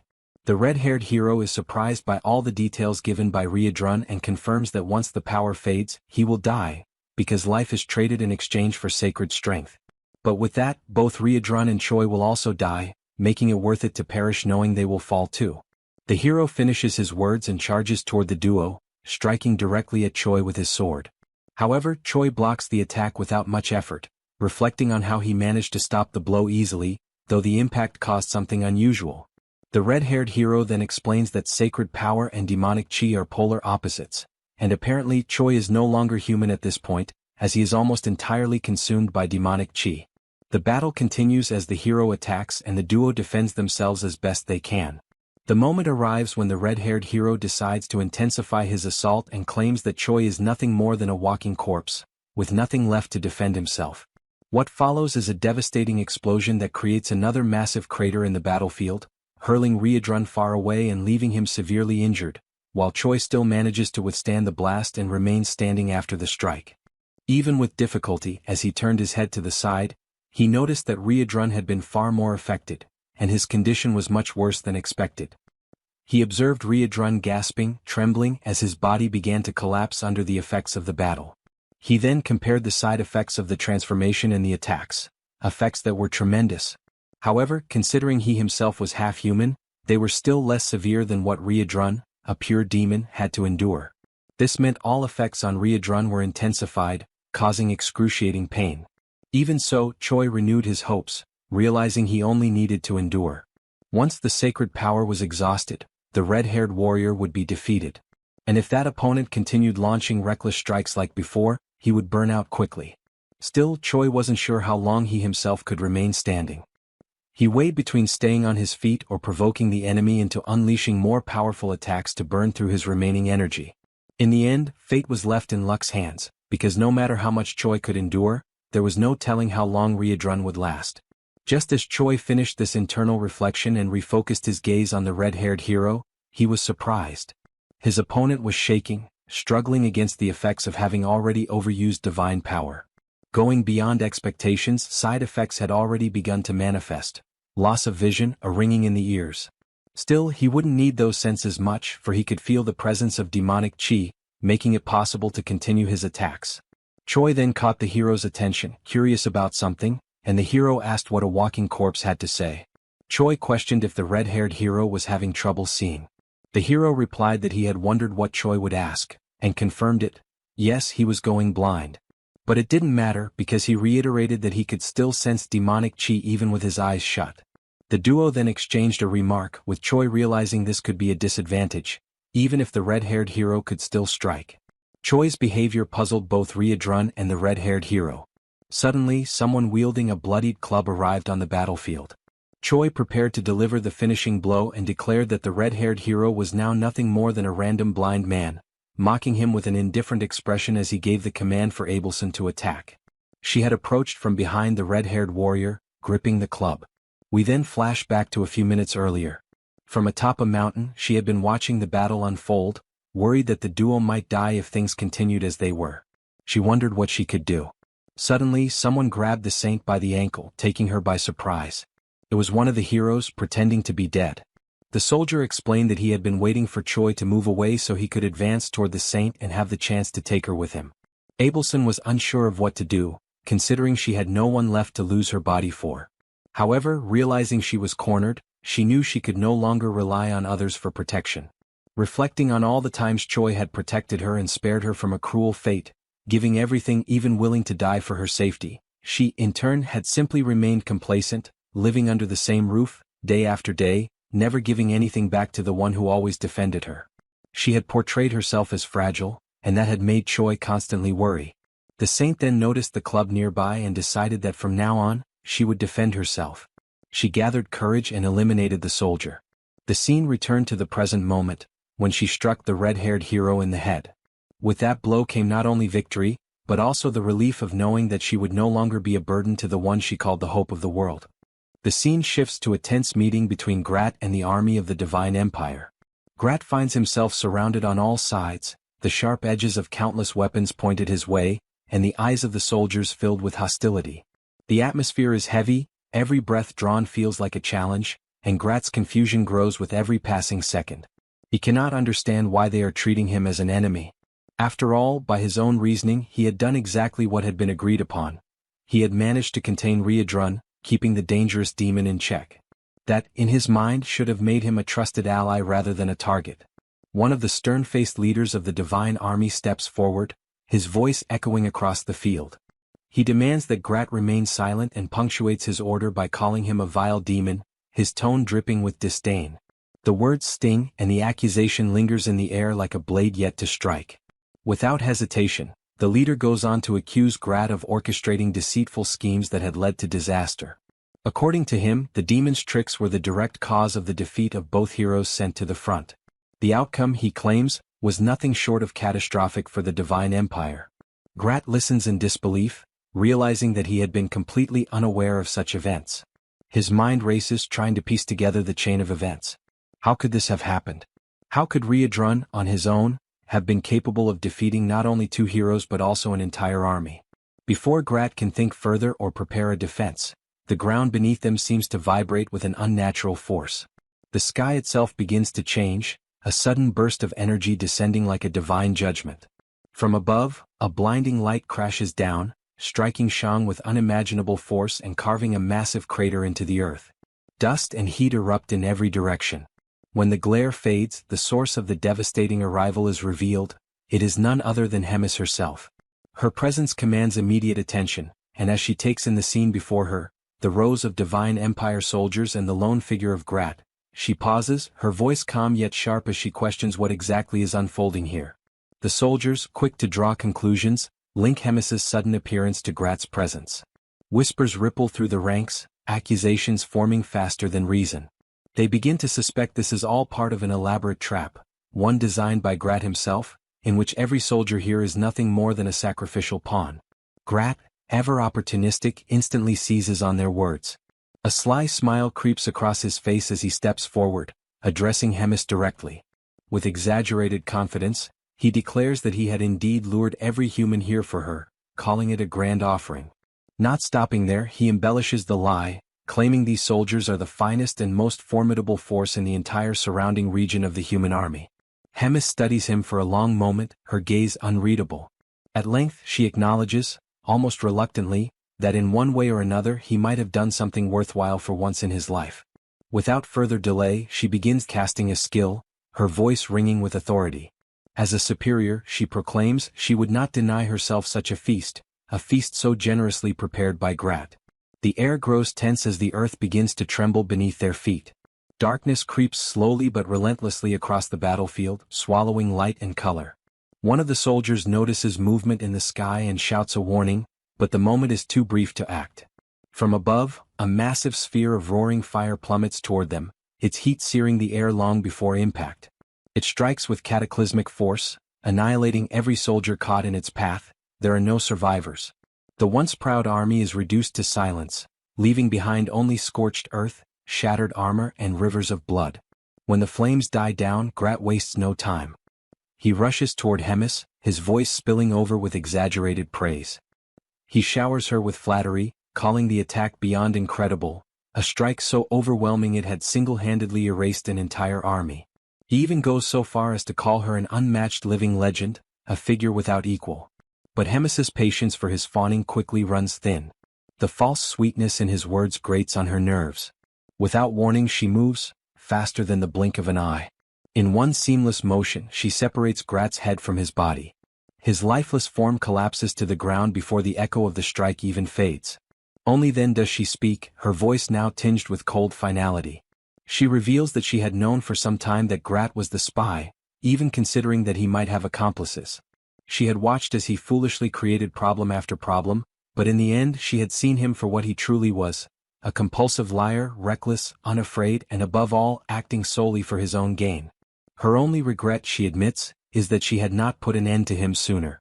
With her business concluded, Hemis turns and leaves the battlefield. The scene shifts once again, this time to Fort Gatwick. Inside its stone walls, a meeting is underway. The day's agenda is the reorganization of the troops. Hemis takes the floor, speaking with precision while Choi, Riedrun, and Reuters listen closely. She begins by declaring that Riedrun will take charge of the remaining personnel abandoned by Grat, a task that will demand much of his time. To ensure the work proceeds smoothly, Reuters will act as his adjutant, providing direct support wherever necessary.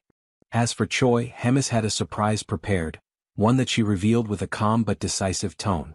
She informed him that he would be taking the position of regiment commander, a role that would place him directly under her personal supervision. The announcement caught him off guard at first, but quickly sparked an excitement he could not hide.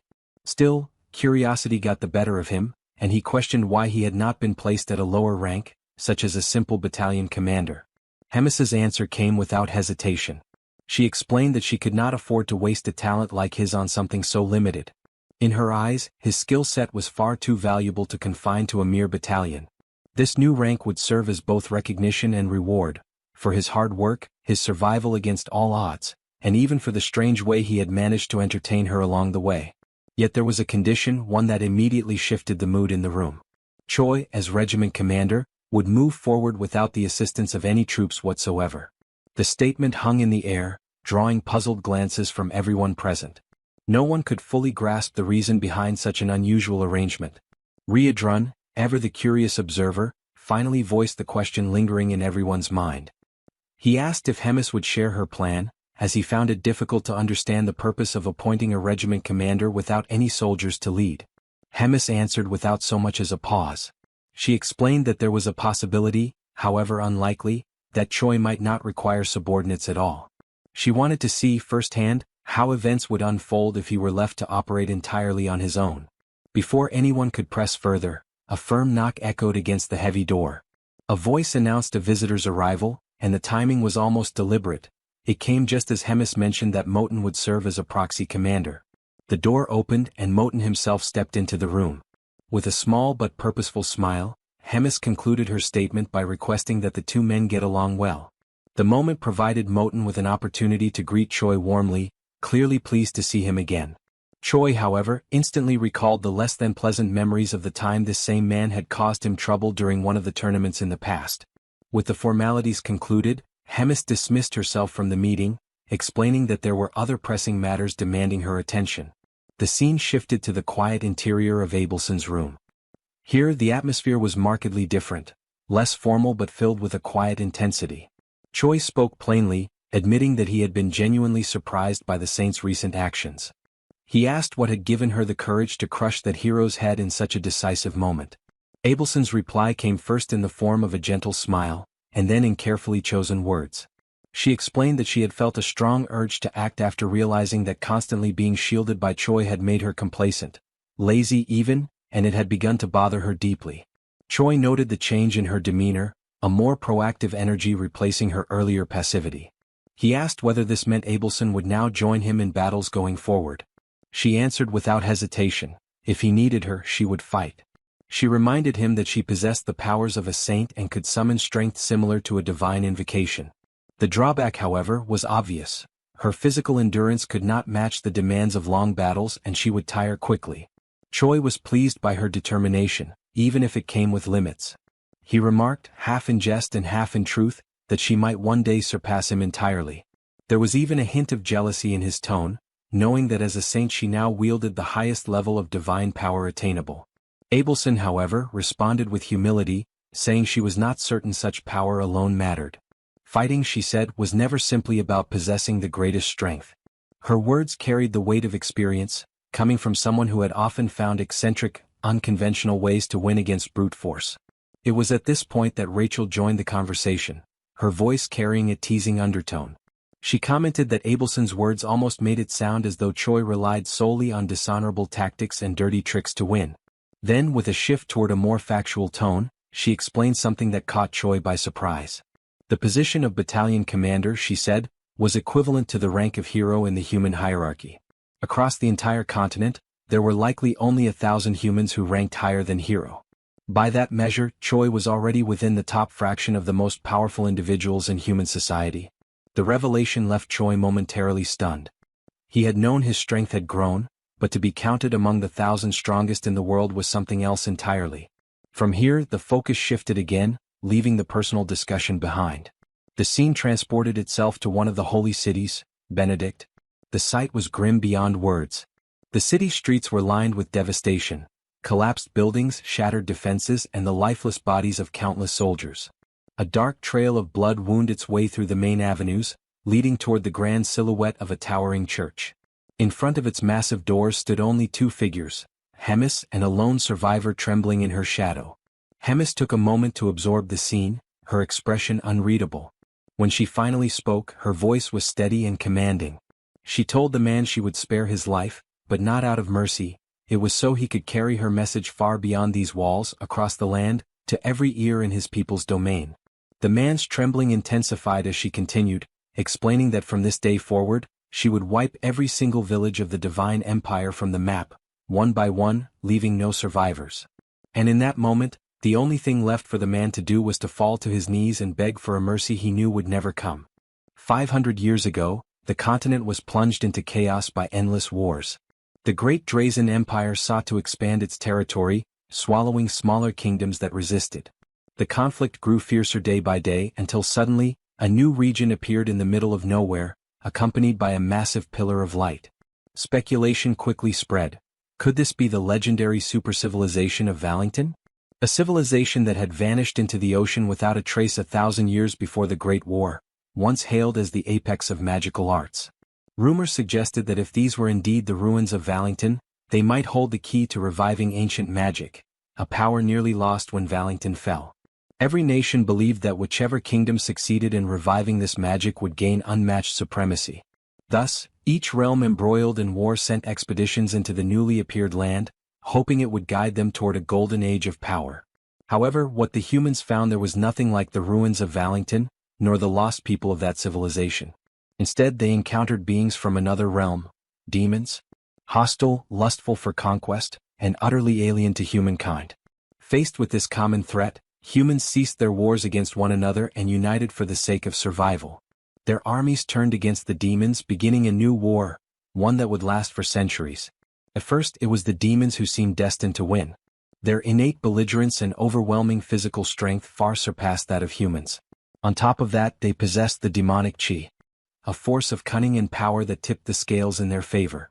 When all hope seemed lost, a new light emerged.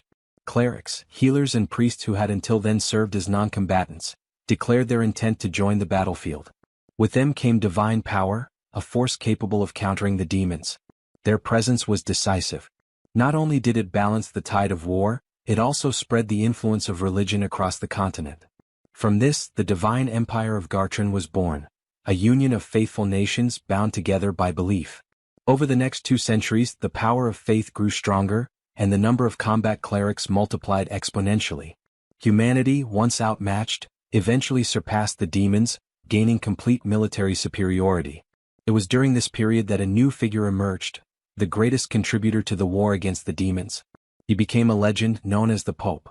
Through his unparalleled martial skill, he trained countless knights and soldiers, and even summoned heroes from other worlds. Under his leadership, demons were driven to the edges of the continent. A new age of peace dawned. But peace brought with it a new problem. During a great council with leaders from every region, the Pope raised the issue. He asked if they knew why humanity once again faced danger after so long. And he answered himself, it was because the demons had not been completely annihilated when the chance had been given. Instead of eradicating them, the humans had chosen to prioritize rebuilding their ruined cities. This was not wrong, for the well-being of the people had to come first. Yet, in the end, the survival of the demons meant that all nations still bore the shadow of their threat, and each nation's way of life had been negatively shaped by that choice. Before the worst could happen, the Pope urged all nations to unite their strength once again and retaliate against the rising threat through a holy war. The divine empire of Gartrum would lead the charge, sparing no effort, no resource and no warrior, with one ultimate goal: to consolidate an era entirely dominated by humankind. The scene shifts to a religious setting where a message is being delivered. The speaker warns that the demons once more threaten human life. 3 cities have already been annihilated within days, and no one knows which will be next. Perhaps, even as he speaks, he and everyone present could be the next to die, for the demons show no mercy, not even to women or children. The man then points to Father Levi, the sole survivor of Benedict. With a hollow voice, the priest confirms that everyone in the city was slaughtered in a single moment, while they were merely living their ordinary lives. Only he remains to deliver the message, but his soul, he confesses, was left behind in Benedict, dead alongside those he once cared for. He admits he has no reason to go on. The speaker resumes, stressing the cruelty of the demons, who grow stronger with each passing day. He declares that the Pope has proclaimed a holy war and refuses to stand idle in the face of this threat. He also announces that Azahel Bald, the legend of Gatling, has ended his long seclusion to take part in the war. Other nations too have promised to send forth their legends and heroes to serve the people. A large-scale offensive is already underway. Yet this alone will not be enough to eradicate the demons completely. For the future of the continent to be secured, every man and woman capable of fighting must lend their support and strength. Now more than ever is the time. The call goes out to all. Join the holy war, the will of God, which shall guide them onto the path of peace. The speech ends with a rousing cry, shared by all present, united in a single desire, to eliminate the demons once and for all. The scene shifts again. In private, the Pope speaks with one of his subordinates. He reveals that, though competent, Cardinal Elrond has failed gravely in recent times. His blunders have led to the deaths of 2 heroes and the failed capture of Riadrun, a disaster that achieved nothing while costing tens of thousands of lives. For this reason, the Pope orders that Elrond's duties be reassigned within 3 days. Once this is done, all his possessions are to be seized and he, along with his entire family, executed. The scene shifts once more, this time to Riadrun, who storms into a room abruptly, visibly excited by Hemis's arrival. Hemis greets her with mild surprise, remarking that she never thought she would see the day Riadrun entered a room without knocking first, joking that it must be driven by longing. Riadrun ignores the comment and immediately presses the issue. Why had Hemis attacked an entire city alone? Hemis replies calmly. She had indeed acted alone, but her actions were part of a greater plan, one that, in the end, would benefit all demons. By acting as she did, she forced the humans to deploy their legends, for no ordinary warrior could stand against her. Hemis explains that the legends of each nation are the pinnacle of their strength, and by eliminating these figures the demons would gain more time. Riadrun, now both nervous and confused, demands to know what she means by gaining time. Rising calmly, Hemis answers, the time she seeks to win is so that the hope carried by these new winds may grow. Looking out the window, Hemis spoke quietly to herself, addressing Moten. She wondered whether Riadrun had truly been convinced by her plans. Moten replied that Riadrun was likely unconvinced simply because suspicion was in his nature. Then he shifted the subject. He asked Hemis if she truly no longer had any intention of working alongside the Demon King. His concern was clear. No matter how strong she was, the path she intended to follow was dangerously reckless. Hemis answered firmly. There was no longer any chance of them working side by side. Even if their relationship could somehow be restored, it would surely come at a price, one she was unwilling to pay. She added that she bore no resentment, for she understood why the Demon King wished to avoid another war with humans. But then she attempted to clear Moten's mind, pointing out that the Demon King had recently begun making foolish choices, guided by meaningless feelings, worrying about things such as the deaths of subordinates, comrades, or even family members. Such thoughts, she declared, were useless. If someone died, it was because they were weak, and thus deserved their fate. In a proper hierarchy, those at the top, the strongest, should trample without mercy upon the defeated and claim victory. This, Hemis stated, was what she believed, and what the Demon King himself once upheld as the natural order of the world. For that reason, his newfound empathy was incomprehensible to her. She decided to confront his cowardly actions, but in the end she lost patience. Giving him one last warning, she turned her back on him, telling him to compose himself and return to his colder, truer self. Yet even then Hemis admitted to herself that she felt a touch of remorse. She was about to make a choice she would never have made in the past. Moten listened, quietly observing the inner conflict within his commander. Hemis lamented that perhaps, had she realized sooner what it meant to want to protect someone, she might have understood the Demon King earlier, and better. That thought led her to regret that better choices could have been made. She then turned to Frisch, apologizing for having dragged him into trouble. Frisch approached with a calm smile. "It wasn't such trouble at all," he declared. "It was an honor to carry out your orders." He was then revealed as the Pope's right hand. Hemis smiled faintly when she noticed that Frisch was still wearing his priestly robes. As he began to remove his disguise, he explained that after so many years as a cardinal, he had simply grown accustomed to them. Hemis handed him a letter, clearly glad to see him again after such a long time. She asked that he deliver it to Riadrun and Moten when the moment was right. She could have done it herself, she admitted, but if she did, she feared she might carry regrets afterward. Frisch accepted the letter with full understanding of his commander's will. Hemis then mentioned Choi. She instructed Frisch to make sure Choi would not die. Frisch was visibly surprised by her words. Hemis noticed and teased him, saying perhaps she was getting old, or perhaps she was simply worried about leaving Frisch alone, without anyone to support him in her absence. The next day in Gadrick Castle, the doors burst open. Choi, asleep, was jolted awake. Startled, he leapt to his feet, reflexively shouting with arrogance, "Who dares disturb the commander's rest?"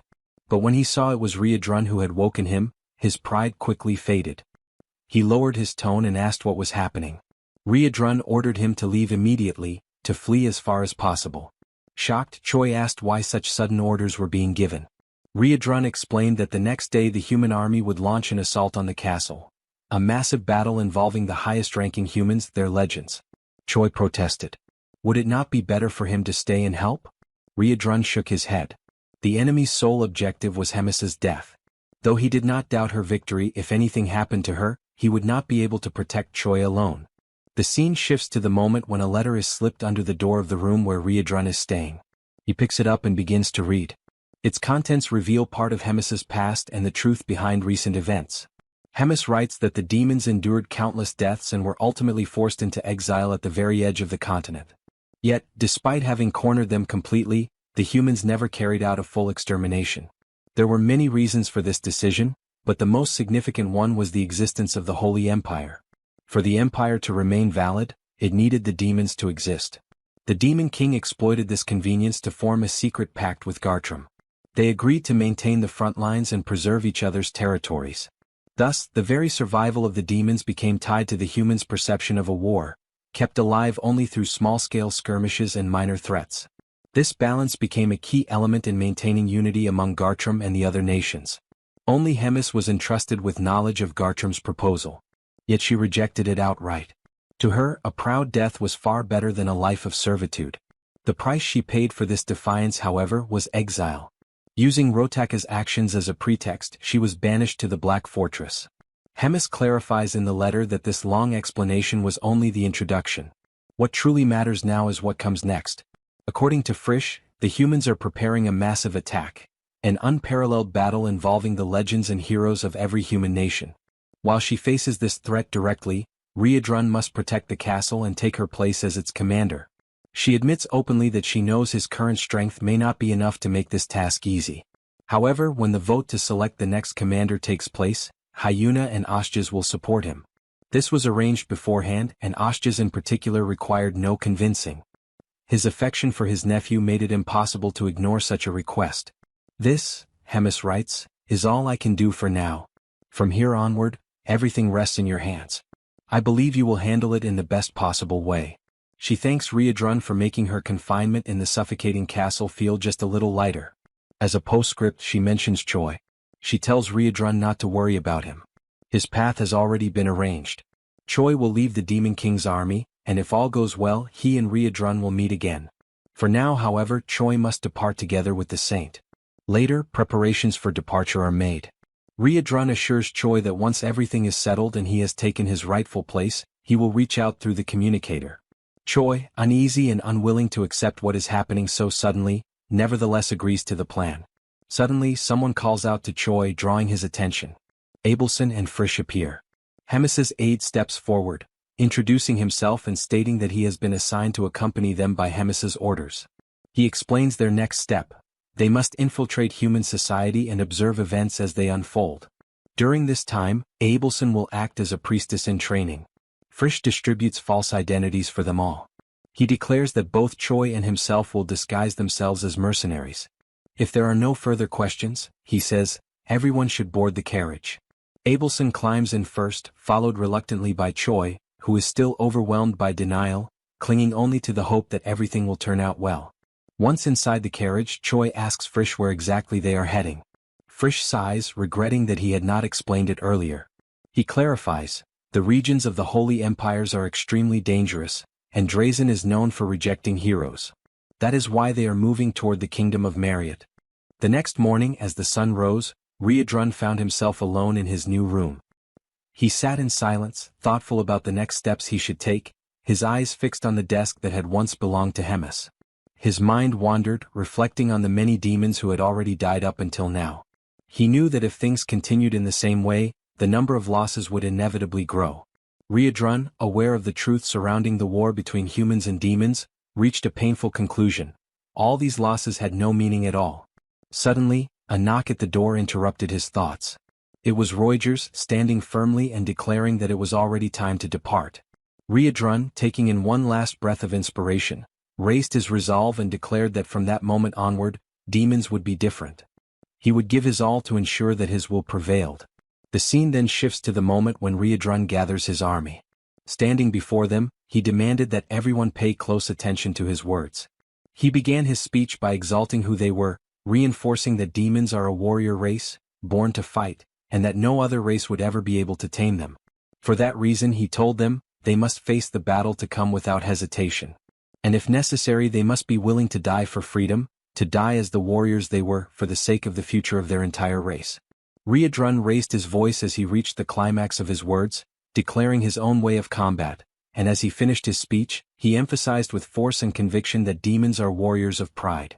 The focus then shifts to Hemis, who quickly realized that Riadrun had already begun his movements. With that, she too would have to begin her own, acting from her side. At the top of a mountain, Hemis looked down before leaping gracefully to the lower part. The moment she landed, she came across a man leaning calmly against a tree. The man spoke first, declaring that he had known she was on her way and had been waiting eagerly for their encounter. Hemis recognized him immediately and stated that it had been 150 years since their last meeting, remarking with some surprise that he had grown younger with the passing of time. Basil Scott, the Legend of Drazen, was this man's name. Upon hearing Hemis's words, he explained that his youthful appearance was the result of having reached the realm of legends. Hemis, however, replied that she had been expecting a different human in Scott's place. The one she was truly searching for, it seemed, had been cowardly enough to hide and conceal his magic. Scott, unfazed, declared that Gartram's command was positioned at the exact opposite location from where he and Hemis now stood. With that assurance, he drew his sword, announcing that their fight would happen here and now, without any interruptions. Hemis understood his intention but remained unconcerned about the battle about to unfold. She answered his challenge coldly, saying that he should choose his words more carefully when daring to confront her, for she remembered well how, in the past, while lesser soldiers blocked her path, Scott himself had fled cowardly in search of survival. She then acknowledged that his bravery now was driven by his desire to cleanse his stained name. With that, she activated a magic that created her personal domain, known as the Boundary of Lamentation. Scott, undeterred, declared that back then he had been defeated by a technique he had never seen before, but that now things would be different. As soon as the words left his mouth, he charged toward Hemis with full force. Hemis immediately prepared her attack, the Stars of Loss. Yet the strike had no effect on the hero, for he deflected every blow and continued his advance. He pressed closer and closer until he was nearly upon the commander, his sword now channeling a strike of immense power. At that moment, Hemis reflected briefly on his words. Perhaps this time, it truly would be different. As the attack drew near, the hero struck at Hemis, but she swiftly blocked the blow and mocked him, claiming that she had not noticed any difference in his strength so far. With a sneer, she ridiculed his lack of evolution. Their weapons clashed violently, the sound echoing with each strike, and in that brief moment the hero reflected on how his powers seemed to be evenly matched with hers. Realizing this, he concluded that all he needed to do was remain cautious of the magical projectiles raining down from above. These projectiles, known as the ability Tears of Lament, were conjured instantly by the commander. This time, however, they did not fall solely from the sky, they also erupted from the ground. Taken completely by surprise, the hero was forced into evasive maneuvers, dodging desperately while at the same time avoiding Hemis's relentless physical strikes. At one point she leapt into the air, preparing a devastating combined assault that nearly struck the hero's head. By the narrowest margin he avoided the fatal blow. The feat left Hemis impressed, for it proved that he had indeed improved, managing to evade attacks that once would have overwhelmed him. Irritated by her condescending remarks, the hero shouted for her to be silent. He reinforced his energy and steadied himself, preparing to advance once again. Their clash resumed with even greater intensity. Hemis, however, sought to break his spirit through psychology. With a cold smile, she asked him where he thought the next tears would come from, the ground or the sky. Amused by his visible struggle to cope with so many simultaneous threats, she declared that the moment he let his guard down, she would finish him with a single strike. Her words became reality almost instantly. Before the hero could even attempt to dodge, the ground beneath him erupted, releasing countless magical stakes that pierced his chest and pinned him in place. Stunned and defenseless, he could only grit his teeth. Hemis looked upon his suffering with sharp eyes, remarking that the mere fact he had managed to evade so many times before was proof of his progress. The difference between the man before her now and the one she had faced years ago was clear. Yet before she could continue, the hero's body began to blur and fade, as though he were being teleported elsewhere. For a moment, Hemis wondered if it had been a clone, but she quickly dismissed the thought. She was certain she had struck the real one. Meanwhile, the hero emerged from a portal, already charging with a new technique that took her by surprise. For the first time, she was genuinely impressed by his growth. Advancing with determination, the hero declared that he had saved this secret technique for precisely this moment. He launched his strike with all his might. Hemis, however, raised only a single hand to defend, blocking his assault effortlessly. She made it abundantly clear that the gap between their powers was insurmountable, for she stood 2,000 years ahead of him. With cold precision, the commander raised 2 fingers and aimed them at the hero's chest. A burst of devastating energy exploded forth, striking him directly and rendering him unconscious in an instant. He collapsed, unable to respond, his strength utterly spent. Cornered and stripped of every skill, the hero questioned if this was truly the end. Humiliation weighed heavily on him. He had not managed to land even a single decisive blow. At that moment, Hemis called out to him, demanding that he confirm if he was truly the famed legend of Drasen. Before he could recover from the shock, she made a request, something he had never imagined he would hear from a demon. Hemis explained that personal matters were unfolding, and she needed his cooperation. She asked that when he eventually met Choi in the future and fought against him, he would grant Choi mercy at least once. The hero was stunned, unable to comprehend why a commander like Hemis would lower herself to ask such a thing. But before she could say more, the sky split open and a massive surge of golden energy descended upon him. The overwhelming force struck with such intensity that the legend of Drasen was annihilated completely, his body erased, leaving not even dust behind to tell the tale. Hemis, caught off guard, analyzed what had just occurred. She was certain that the hero was now dead. Frustration welled within her, for she had deliberately granted him time to converse, only for their encounter to be interrupted in the most brazen and discourteous way possible. Raising her eyes toward the sky, she identified the only suspect who could wield such power, Azrael Bald, descending with his underling Morim at his side. He had originally planned to appear only after the group defeated Basel. However, realizing that such a victory was far beyond their reach, he concluded that he had no choice but to reveal himself earlier than intended. At that moment Hemis appeared, gripping her scythe tightly. Her gaze reflected doubt, questioning whether it was too cruel to act this way among humans, silently wondering if it was truly the right thing to do. But the answer was clear, it did not matter. Standing before her was none other than the legend of Drasen. Even if temporary cooperation existed, the truth remained that Drasen had always been the rival of the Holy Empire. Striking first and eliminating him was the wisest choice. After all, the death of a legend carried the weight of disaster on a national scale. From the top of a cliff, Asael observed Hemis below. He knew the destruction of the city had been nothing but bait to lure him to that place. Her response confirmed his suspicions, recognizing him as the very legend of Gratin. Asael, resolute, revealed that nothing happening there was by chance. A long and meticulous preparation had led to this very day, a plan designed for this precise moment. Behind him, Morian stood with her radiant aura, flanked by a vast army aligned at her side. Morian brought her hands together before her lips, in a gesture resembling a solemn prayer. In her thoughts, the conviction was absolute. The second battle was about to begin. Hemis sensed something strange in the air. The pillar before her did not act as a simple defensive barrier. Instead of merely containing her energy, it repelled the field of power she attempted to expand, as though the very space rejected her influence. That pillar carried sacred power accumulated over time, now releasing a golden aura that spread outward, neutralizing her presence. Above, Asael raised his sword before the army. The strategy was clear. The saint would maintain the pillar, while the knight's mission was to protect her with all their might. The soldiers took position, resting their hands on the swords planted in the ground, their heads bowed in reverence. From the exact spot where each of them stood, golden flowers bloomed, as if manifestations of the sacred power itself. At Asael's command, they raised a barrier to ensure Hemis had no chance of escape. The golden sphere, wrapped in lightning-like energy, glowed with blinding intensity, spreading its dazzling light across the field. Hemis shielded her eyes with one hand, struggling against the glare radiating from both the pillar and the sphere. Before her, she recognized a barrier unlike anything she had ever seen. In her hands, her scythe dissolved into black smoke, with faint sparks scattering through the air. The force of repulsion was undeniably strong, and her domain began to collapse before the sacred power. Furthermore, the shield she managed to maintain at that moment was but a shadow of its former strength, offering no true protection. When her face emerged from the light once more, something had changed. With a decisive gesture, she ripped open the stitches that sealed two deep cuts stretching from each side of her mouth to the ends of her face. Between the slits, her sharp fangs were revealed. A macabre smile formed. Hemis taunted her opponents, making it clear that without the great handicap she had imposed upon herself, they would not have even dared to face her. Hemis took position, holding the cord made from the stitches of her mouth, and fixed her gaze on the enemies atop the cliff.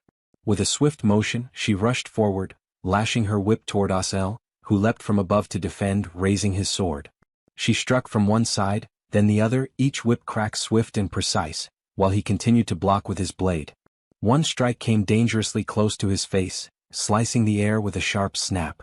Seizing an opening, Asael advanced, attempting a counterattack. With a shout, he delivered a deadly command, thrusting his blade forward. Yet the strike never landed. At the moment of impact, Hemis had vanished. Asael's eyes widened in shock. Hemis had completely dispersed.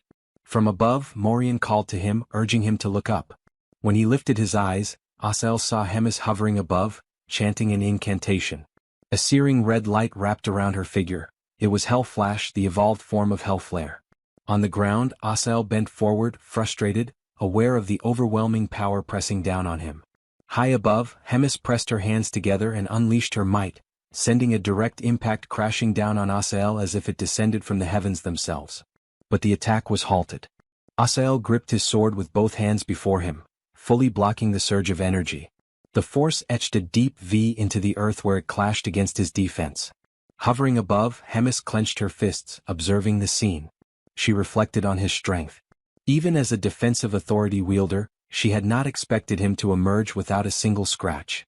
Asael, dripping with sweat, stood firm, his sword still raised as though his entire body channeled resistance against the colossal strike. Hemis immediately realized the effect manifesting before her. The sacred barrier was absorbing the demonic energy of her attacks, lessening their impact and preventing any true damage. A high-level defensive authority wielder, a saint, and a colossal shield powered by the sacred force of hundreds of warriors. Morian remained bowed, eyes closed, hands clasped in absolute concentration, channeling all surrounding energy into the barrier. For Hemis, the sight was infuriating, a battlefield prepared to perfection for a long, exhausting confrontation.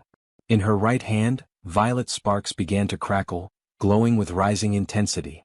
For a brief moment she seemed to weigh her options, questioning what her next move should be against such an impenetrable defense. She felt the burden of the situation. The demonic energy spent against Basil had been heavier than expected, making each movement harder.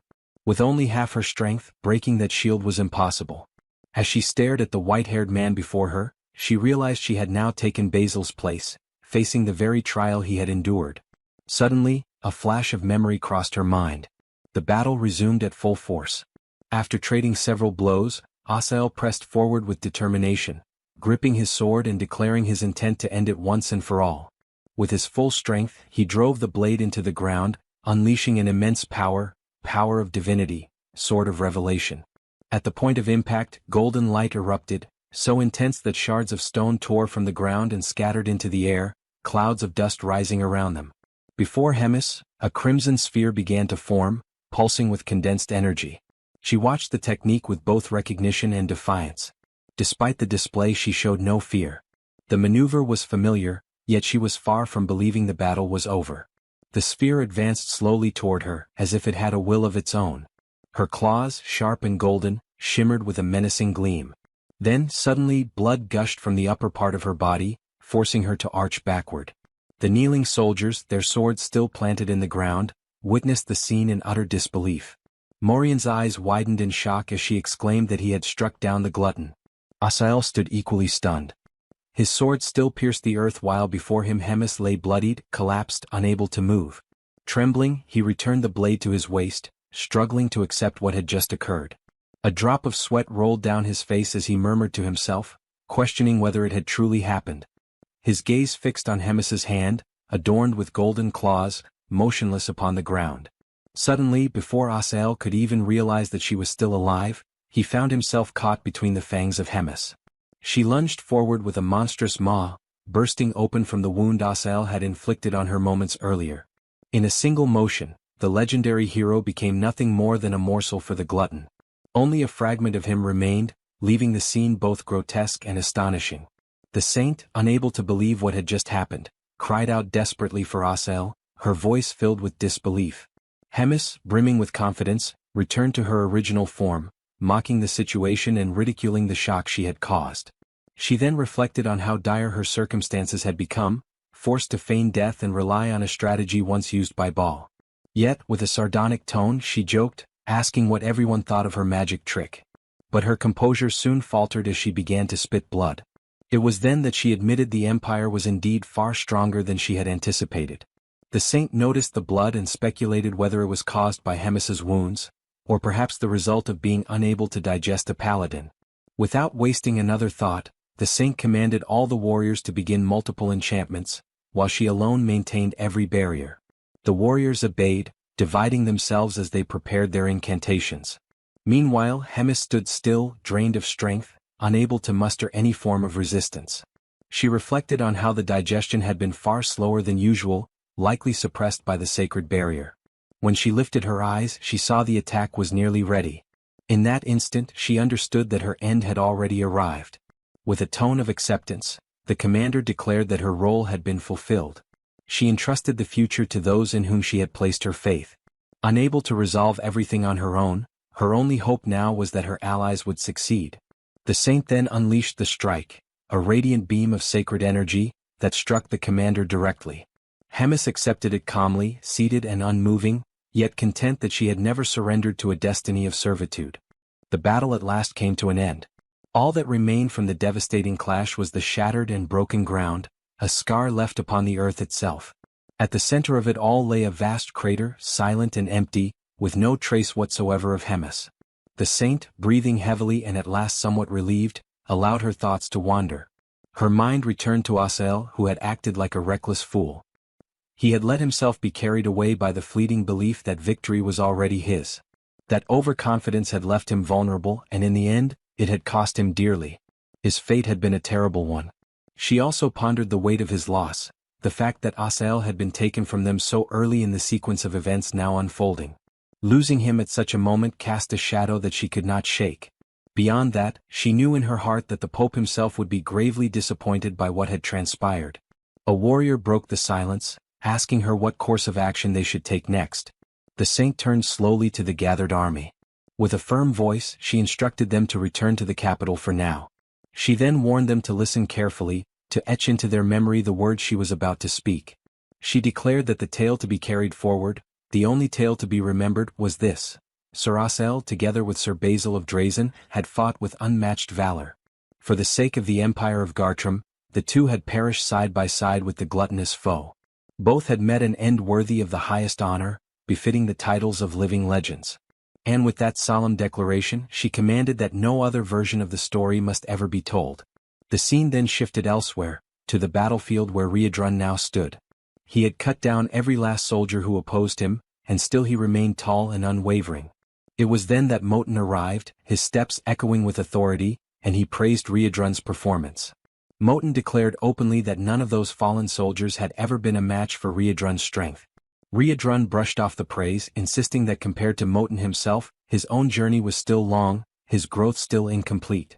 Moten, however, did not waver. He reinforced that his words were not spoken lightly. His praise was no exaggeration. For it was plain to see that within only a few short years, or perhaps even before the end of the current year, Riadrun would rise beyond him. That claim left Riadrun astonished, his heart shaken by the weight of such certainty. With solemnity, Moten drove his sword into the ground. He revealed then that the link he had once shared with Rems had vanished completely. Riadrun, startled, connected the signs and spoke aloud the fear that the worst might have happened. Moten confirmed his suspicion. Riadrun pressed further, asking what Moten's path would be from here. The knight did not hesitate. He declared that Rems was his one and only lord, and that he would continue to follow her final orders. His loyalty, he affirmed with unshakable conviction, would not falter whether she still lived or whether she had already passed beyond this world. Riadrun then asked what her final instructions had been. Moten explained carefully that she had charged him with protecting Riadrun, ensuring his safety until the day he succeeded in becoming a commander. From that day forward, Moten himself would take up the duty of aiding him, guiding his training, until Riadrun had gathered the strength and the wisdom required to rise above all others and become the most powerful among commanders.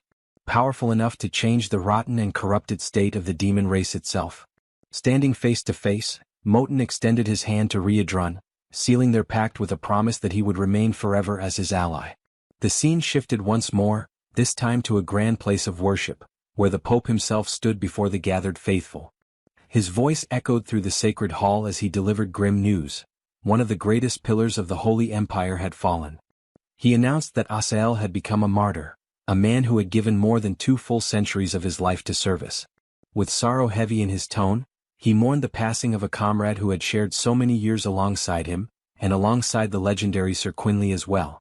The Pope then declared that Asael was a man who had lived with devotion to God beyond comparison, greater than anyone else could ever hope to achieve. To his very last breath, Asael's thoughts had been for the well-being of the people of the Holy Empire. He revealed that in the moment of his death, Asael had lifted his final prayer, asking that the remaining days of the sacred people might be spent in safety and in peace. The Pope then called upon all present to pray in remembrance of Asael's deeds, to ensure that his sacrifice would never be forgotten. His words carried a warning. The day would surely come when divine punishment would descend upon all those who opposed God. At last, with sorrow etched upon his face, the Pope reflected on how often he had warned against lowering one's guard in times of advantage. And so he lamented the tragic end of the legendary hero, Asael, whose fall would forever weigh upon the hearts of the faithful. The Pope was suddenly interrupted by a messenger reporting that Drazen had sent someone to Marriott, requesting access to investigate the battlefield where Hemis had been fought. The Pope remarked that they must be searching for the truth about Basil's death, but noted that the cleaning service had already been completed and nothing remained to be found. Even so, he instructed the man to secretly contact Marriott and have Drazen's request denied. The man bowed for leave, having understood, but the Pope asked him to wait, for he had another question. He inquired about the whereabouts of Abelson and Choi.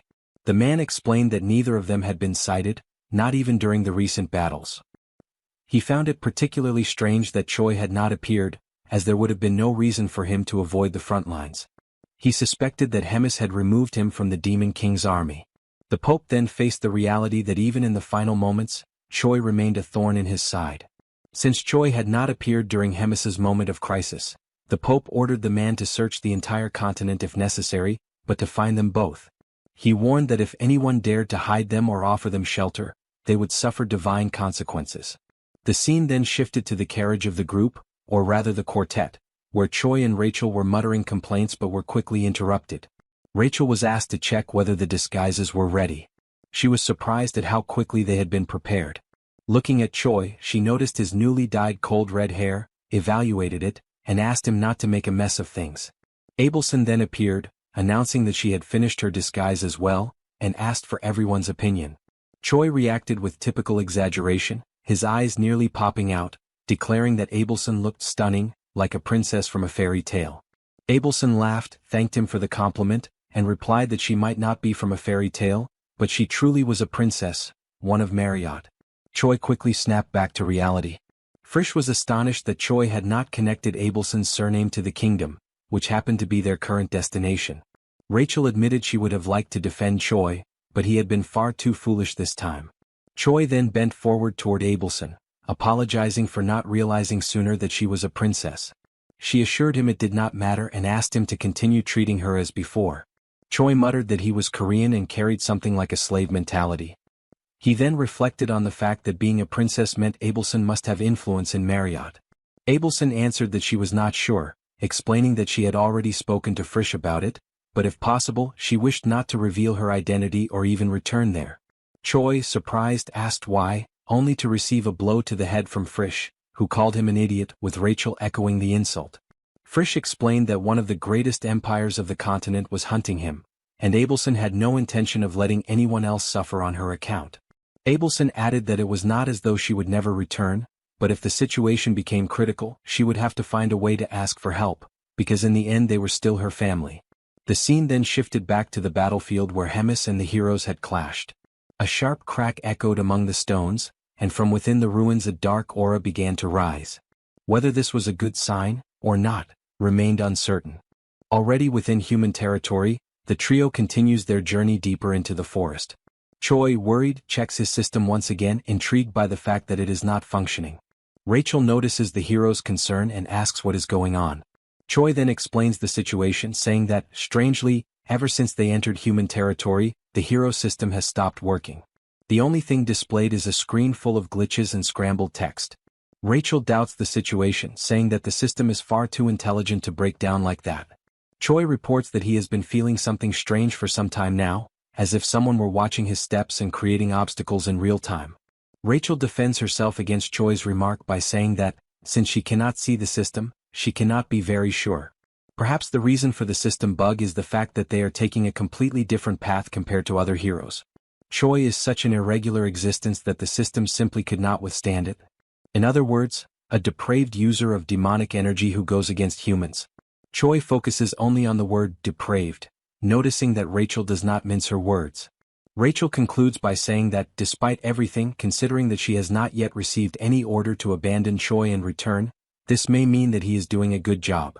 Frisch, overhearing the conversation, interrupts the chatterboxes, telling them to stop. He warns them that they are almost arriving at the village located closest to the borderlands, Khitan Village, Kingdom of Marriott, Viscount Andef. Abelson becomes curious and asks if this would be the first time he has entered a human village. The hero replies that yes, since he began his journey in a strange place thanks to someone, but that, in the end, he managed to get a chance to be a hero properly. Knowing this, Abelson points out that Choi will probably be disappointed. The hero's first time in human territory will be in a place far from wonderful. Meanwhile, guards approach the group, requesting identification, while Frisch promptly complies and describes the group as consisting of 3 mercenaries in search of paid work. Choi is surprised by the objective stated by the man, especially considering that the region is the demon border. Frisch ignores the surprise, replying that the objective will become clear once he sees where they are entering. Ahead lies a catastrophic scene, people in misery and ruins as far as the eye can see. Rachel steps forward and notices posters placed on notice boards. The poster contains discouraging information, stating that the region suffers from taxes, endless labor tasks, taxes and more taxes, and also a bit more taxes. Abelson receives the information with great anguish, especially because it is a region belonging to her family. Frisch notices Abelson's reaction and questions why she is embarrassed, asking her to be honest ironically. With Abelson's hesitation, he himself explains, saying that the imperial family is exploiting the people there, draining every last drop from everyone under the pretext of an imminent war. He adds that what is happening there is not a problem unique to the Empire of Marriott, and that he knows the situation exists in other empires, having learned this during the period when he worked as a cardinal. It is common for rulers in Garden to exploit the people through the fear of wars, inciting them while filling their own pockets. Abelson listens to the explanations without believing the direction the kingdoms are taking. Later, Abelson is sitting, reflecting on the reality of the people beneath the statue of a knight. The saint's thoughts are interrupted when someone surprises her, calling out to her. It is Choi who arrives, surprising Abelson, who in turn asks him where Frisch and Rachel are. Choi sits beside the saint and asks how she is feeling. Abelson answers honestly, saying that her mood has not improved at all and that, in fact, she feels angry. Choi tries to joke, saying that she has every right to be after hearing so many atrocities. Abelson clarifies that the feeling is not directed at Frisch, but at herself. She could have tried to argue something that defended the Empire, but it was impossible. Nothing she could say would be capable of defending Garden from what it has been doing to the people. Choi is shocked upon hearing the saint and begins to wonder what to do to help her get out of this situation. But the options that come to mind are not the best for the occasion. Before he could reach a decision, Abelson calls his attention. Trembling at the thought that he had said something wrong, he replies already apologizing, even though he had not said anything. This leaves Abelson confused. Choi realizes that it was not a sermon. Abelson is equally frozen by the confusion. The saint then, with a smile on her face, explains that she remembered an old story and thought it would be interesting to tell it to the hero. Abelson then begins the tale about a hero who was a legend of Khitan, which, although it seems like a humble village now, once lived through a time of glory. The hero's name was Lofer Dozer, whose legend dates back centuries, when warriors who fought bravely in the war against the demons began to be called heroes and legends. Lofer was the greatest of heroes during his era. His fame spread beyond Marriott and across the entire continent. Among many, Lofer was one of those who most deserved the fame of the title for his deeds and his character. An unblemished warrior, a lover of his homeland who respected the weak and was compassionate. As all things come to an end, Lofer's did as well at the premature age of 37, to everyone's misfortune in Khitan. Choi asks if there is a reason why he died young and in Khitan. Abelson continues the story, telling that 1 year before the war ended, the demons' offensive suddenly intensified, probably as a final desperate move. The imperial family of Marriott ordered Lofer to abandon Khitan and retreat, something that was not well received by him. The result was that the hero, for the first time, set himself against an imperial order. He firmly upheld the premise that his people must be protected by the nation, and for that reason he would not allow Khitan to be abandoned. After his declarations, Lofer went into battle, repelling the demons' assault. Having done so alone, without any other warrior by his side, he left his story etched into the people of Marriott. Choi feels the weight of the story and carefully keeps the hero's name in his mind. Abelson continues, reflecting on what Lofer's reaction would be if he were still alive in the present day, witnessing the situation in which the people now find themselves. Moments later, night falls. The pair walk through the streets, with Abelson thanking Choi for his company, saying she feels relieved thanks to him. Choi says there is nothing to thank him for, as the only thing he did was listen to the story. Abelson explains that the mere fact that he was with her already brought enough comfort. Apparently, a certain mood was beginning to form. But suddenly, screams seize the pair's attention. Two men rush out of an alley in a panic, shouting desperately that there is a body there, a dead person, calling for the authorities. Choi immediately quickens his pace to check the situation and asks Abelson to stay on guard. It does not take him long to realize that what lay ahead was not something simple. It was not a mere corpse before them. The blood around it was arranged in a strange way. Abelson approaches, worried. Choi reassures her and points out that the officials will arrive soon, since the danger has already passed. However, he reveals that something is not right and asks Abelson to take a closer look as well, to confirm his suspicions. Abelson approaches, asking which part needs to be examined exactly. Choi notices a smell far too strong for a body that has just died, and there is a strange magical circle around the body. As he is not an expert in magic, Abelson will be able to investigate it better. As soon as the saint arrives, the warning is shouted, "Choi, be careful, behind you." Behind the hero, there is a zombified creature, ready to launch a surprise attack against him. Choi reacts and breaks free from the creature that was attacking him, putting some distance between them as he tries to understand what is happening. Abelson also reacts, rushing forward toward the creature to protect Choi from further harm. The saint strikes the monster on the head, incapacitating it immediately. Terrified, Choi asks what exactly just happened, questioning whether that individual is truly dead. The saint explains that it was an undead created through necromancy, an esoteric form of magic used by demons to exploit the dead. It is said that some demons employed this magic during the war in the past, but this is the first time the saint has ever seen an undead in person. Choi then compares the situation to something out of an American movie or TV series and asks whether there is a risk of infection if those things bite someone. Abelson replies that she is not sure, as there are no records of anything like that. Even so, being bitten by an undead is certainly not a good thing, so caution is necessary. The conversation is interrupted when soldiers arrive to investigate the disturbance. Upon encountering Choi and Abelson, they notice that the two do not appear to belong to the village and ask what they are doing there. Abelson attempts to respond, but Choi steps forward and explains that they are mercenaries who came to the village in search of work. The guards then discuss among themselves the possibility that they are indeed mercenaries, with one of them commenting that the pair certainly carry themselves like ones. The guard then asks the hero to present his mercenary insignia, and Choi promptly complies. After examining it, the man confirms that they are telling the truth, understands why the pair are there, and asks them to follow him. Shortly afterward, once everything has been clarified, Choi explains to Frisch what happened, including the fact that he accepted requests as a mercenary. Frisch is immediately displeased with the way they have been acting in the streets, spreading rumors that they are mercenaries and accepting random jobs, remarking that at this rate Choi might actually become a mercenary for real. Not long after, Edmar arrives in search of the mercenaries that the guild described to him as incredible. The description leaves Choi and Abelson slightly perplexed, causing the man to doubt whether they truly deserve such praise. To maintain his superior demeanor, Choi responds that they are, in fact, legendary mercenaries, and that people are fortunate to live in the same era in which they were born.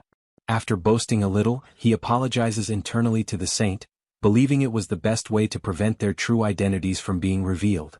He then continues the introductions, explaining that the guild instructed them to deal with the matter as quickly as possible, though he complains that they truly must take care of it.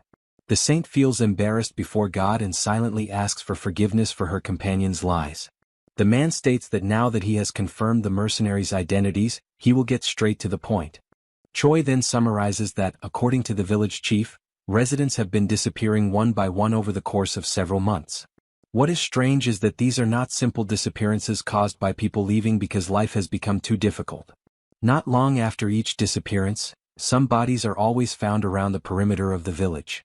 Some of those bodies are placed atop family graves, others are pierced with strange staffs, and others bear unknown letters and crude patterns carved into their bodies. Abelson adds to the explanation, emphasizing that this is the first time she has ever seen anything like it. Choi continues, saying that the villagers recently sent a letter to the Lord, asking him to resolve the issue. However, the response they received was merely an order to relocate to a neighboring settlement, most likely because the Lord did not want to waste his effort on poor villages that could not even pay their taxes. As a result, the residents pooled together whatever money they had and sent a request to the mercenary guild. Trish understands what Choi explains and asks whether that was the reason Choi made them be treated as actual mercenaries. Rachel calls everyone liars, complaining about being abandoned and claiming that this is why they are being punished. Frisch then turns to Abelson, saying that Choi lying might be acceptable, but a saint lying is going too far. Regardless, both of them understand the group's situation, and it would be best for them not to draw too much attention from now on. Since undead are involved, this could attract the Demon King's army, and interfering recklessly would be unwise. Abelson asks whether Frisch could do something, even if only for a single day. She explains that she wants to help the villagers as much as possible before leaving. Choi notices her empathy toward others and declares that he feels the same way and also wants to help. Frisch states that their stay will be limited to 1 week, and that if they do their best during that time and the situation is still not resolved, the order is to leave. Choi accepts this condition and reacts with happiness, as does Abelson, who now breathes a sigh of relief at being able to help the villagers. The group then devises a plan dividing the village into 2 zones. Rachel and the saint are assigned to patrol one zone, while Choi and Frisch handle the other. Choi asks what Frisch will be doing in the meantime, and Frisch replies that he will keep watch at the village entrance in case outside mercenaries appear.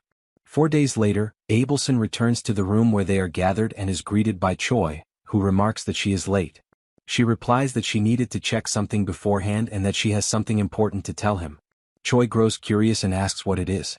Abelson explains that it started during her patrol with Rachel earlier that day, and that she is now certain of something. The village has an unexpectedly high density of demonic energy in the air. There is always a small amount of human energy, demonic energy, and divine power depending on the land, and it is natural for one of these forces to be stronger or weaker. However, even if the guardian of a land is human, the demonic energy in such a place should be minimal. In this case that is not so, and it is unnatural. Frisch and Choi immediately mention that they have felt this energy before. Abelson adds that, regardless, this abnormal demonic energy is most likely the reason behind everything that has happened in the village. During the remaining days of their stay, they will investigate why this energy is accumulating there and report their findings to the village chief. Choi points out that even with this effort, it will not result in a complete solution and asks whether Abelson is fine with that. She replies that she recognizes she has already taken too much of the team's time and does not feel right asking to interfere any further. Frisch and Choi then conclude the meeting, stating that they will continue this effort for 2 more days, and that now that they have a clear direction, they should regroup and proceed with the plan. As night falls, the group decides to begin their work. Choi comments that Frisch also uses necromancy. Frisch replies that he does not, and that it is uncommon for necromancy to be used by members of the 3rd Legion. Choi is surprised by the mention of the 3rd Legion. Frisch then explains that Rems despises necromancy just as much as it despises chimeras, and that, honestly, necromancy itself is an extremely bizarre form of magic to use. Choi asks in what sense. Frisch then turns his gaze toward the saint, asking whether she ever explained the use of necromancy to Choi. Ava simply replies that she did not, as she does not know many details about how the practice itself works. Frisch then mentions that only a small number of demons ever used this type of magic, and even then, it failed to produce satisfactory results. Because of that, necromancy left very few records among humans. He goes on to explain how it works in practice. It is an ability that turns the dead into undead in order to command them. During the war, bodies scattered everywhere were exploited for this purpose.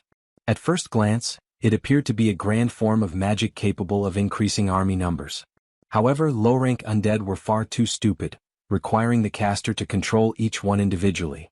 Attempting to command undead amid the chaos of battle left the caster full of openings. In the end, even when high-level undead were created, it was enough to surpass the abilities of the one controlling them for the undead to break free. There were even cases where the undead turned against their own summoner. Once control was lost, the undead would attack anything alive nearby, without distinguishing between friend and foe. Choi understands the explanation and agrees that it truly is a bizarre form of magic to conjure. Frisch adds that during the war, this resulted in significant friendly fire. Before the conversation can continue, a strange energy draws their attention. Abelson immediately points out the presence of another demon near the group. Frisch is surprised by the saint's sensitivity to demonic energy and asks where the demon is. Choi also asks from which direction the energy is coming, and she answers that it is emanating from the statue plaza. The group quickly heads toward the plaza, where they find an individual performing a spell on the ground. They stop, and Choi asks whether that person is the source of the demonic energy. Abelson confirms that it is, but asks them to wait, explaining that they cannot kill the individual yet, since what matters most is discovering what that creature is doing there. Frisch then asks what she plans to do, but Choi interrupts, saying that he will try to handle the situation himself and asks to go alone.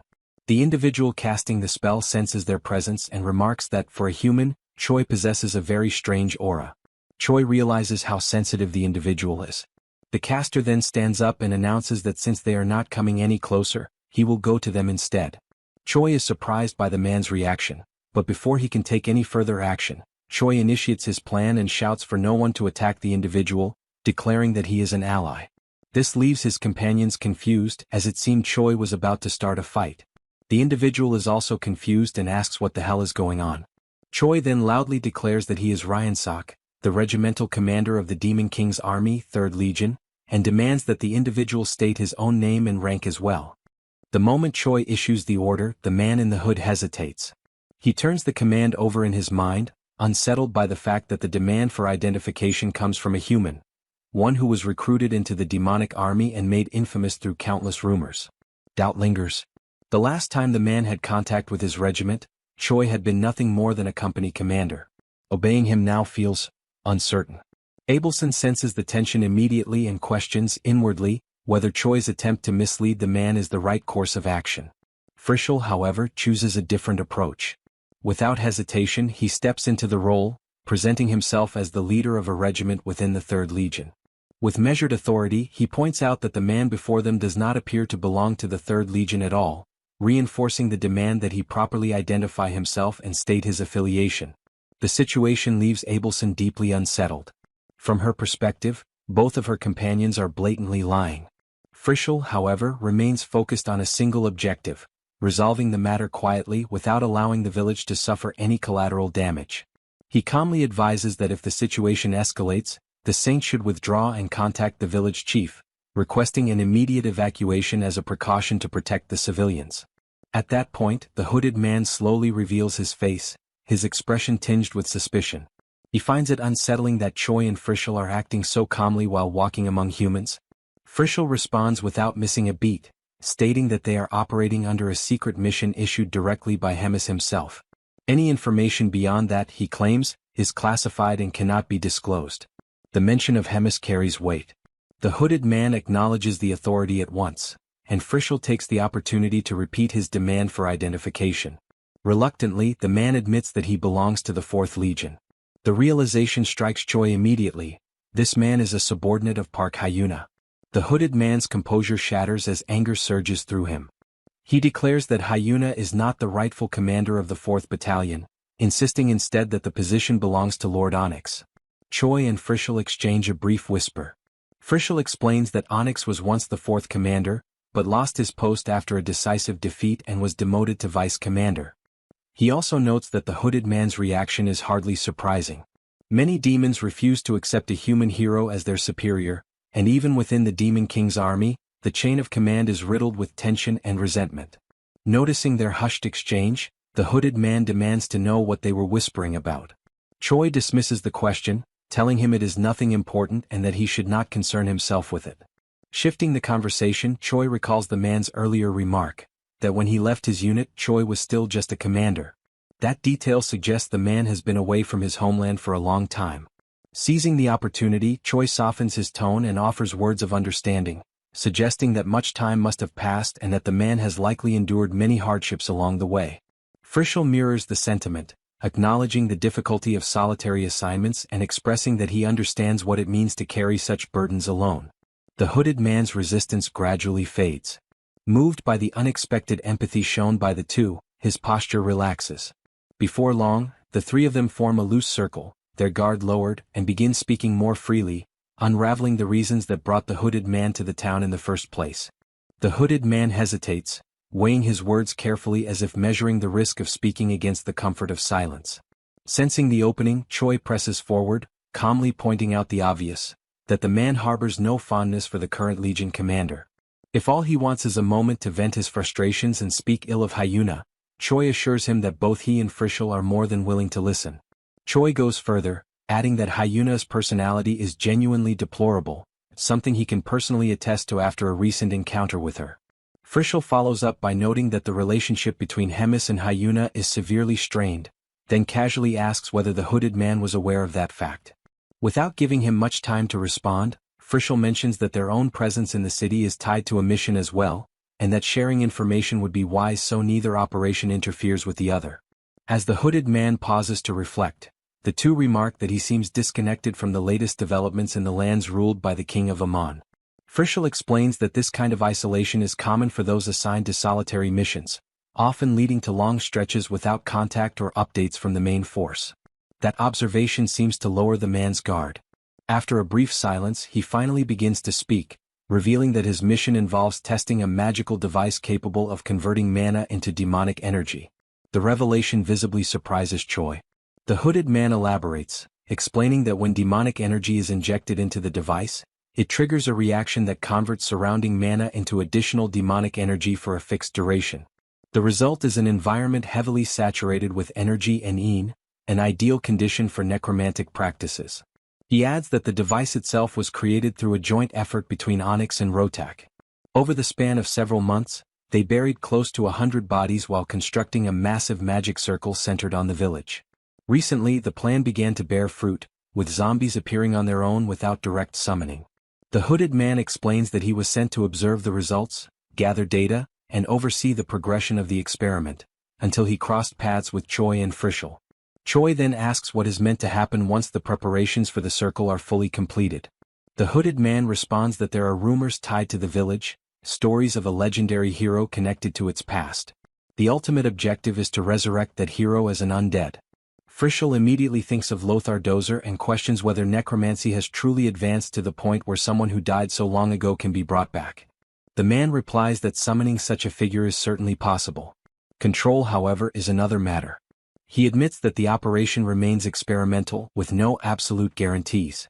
Noting Choi's apparent hostility toward Hyuna, the hooded man decides to divulge more. He states that if the experiment proves successful, the next step is to turn Park Hyuna into an undead as well.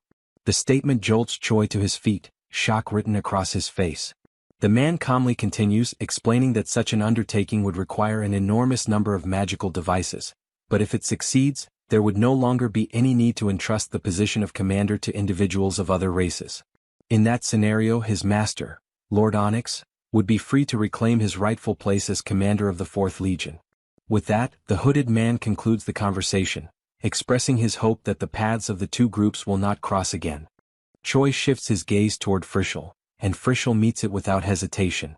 No words are exchanged, no signals given, yet an unspoken agreement is reached in an instant.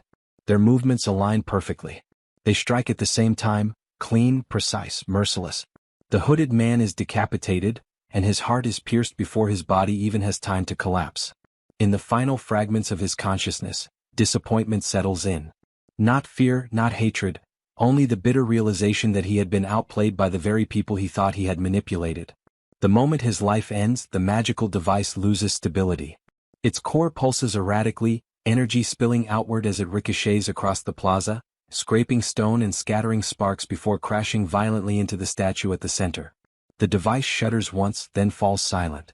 Frischl breaks the stillness, noting how curious it is that, without exchanging a single word, they both aimed for the same result. Choi admits he did not expect their instincts to align so perfectly.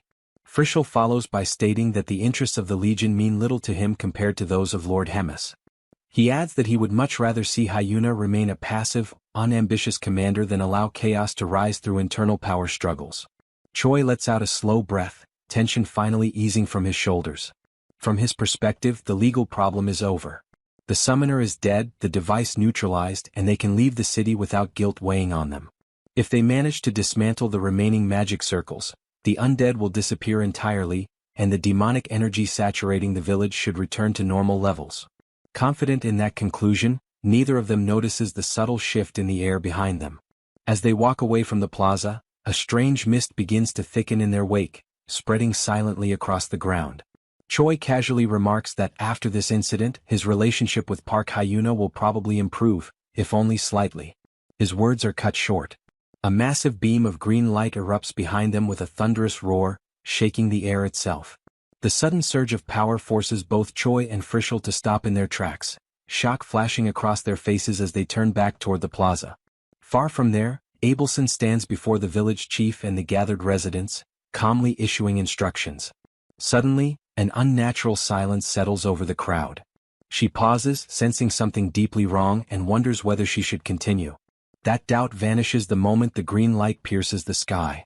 Recognizing its origin at once, the hero's statue, she immediately decides to return to Choi and Frischl.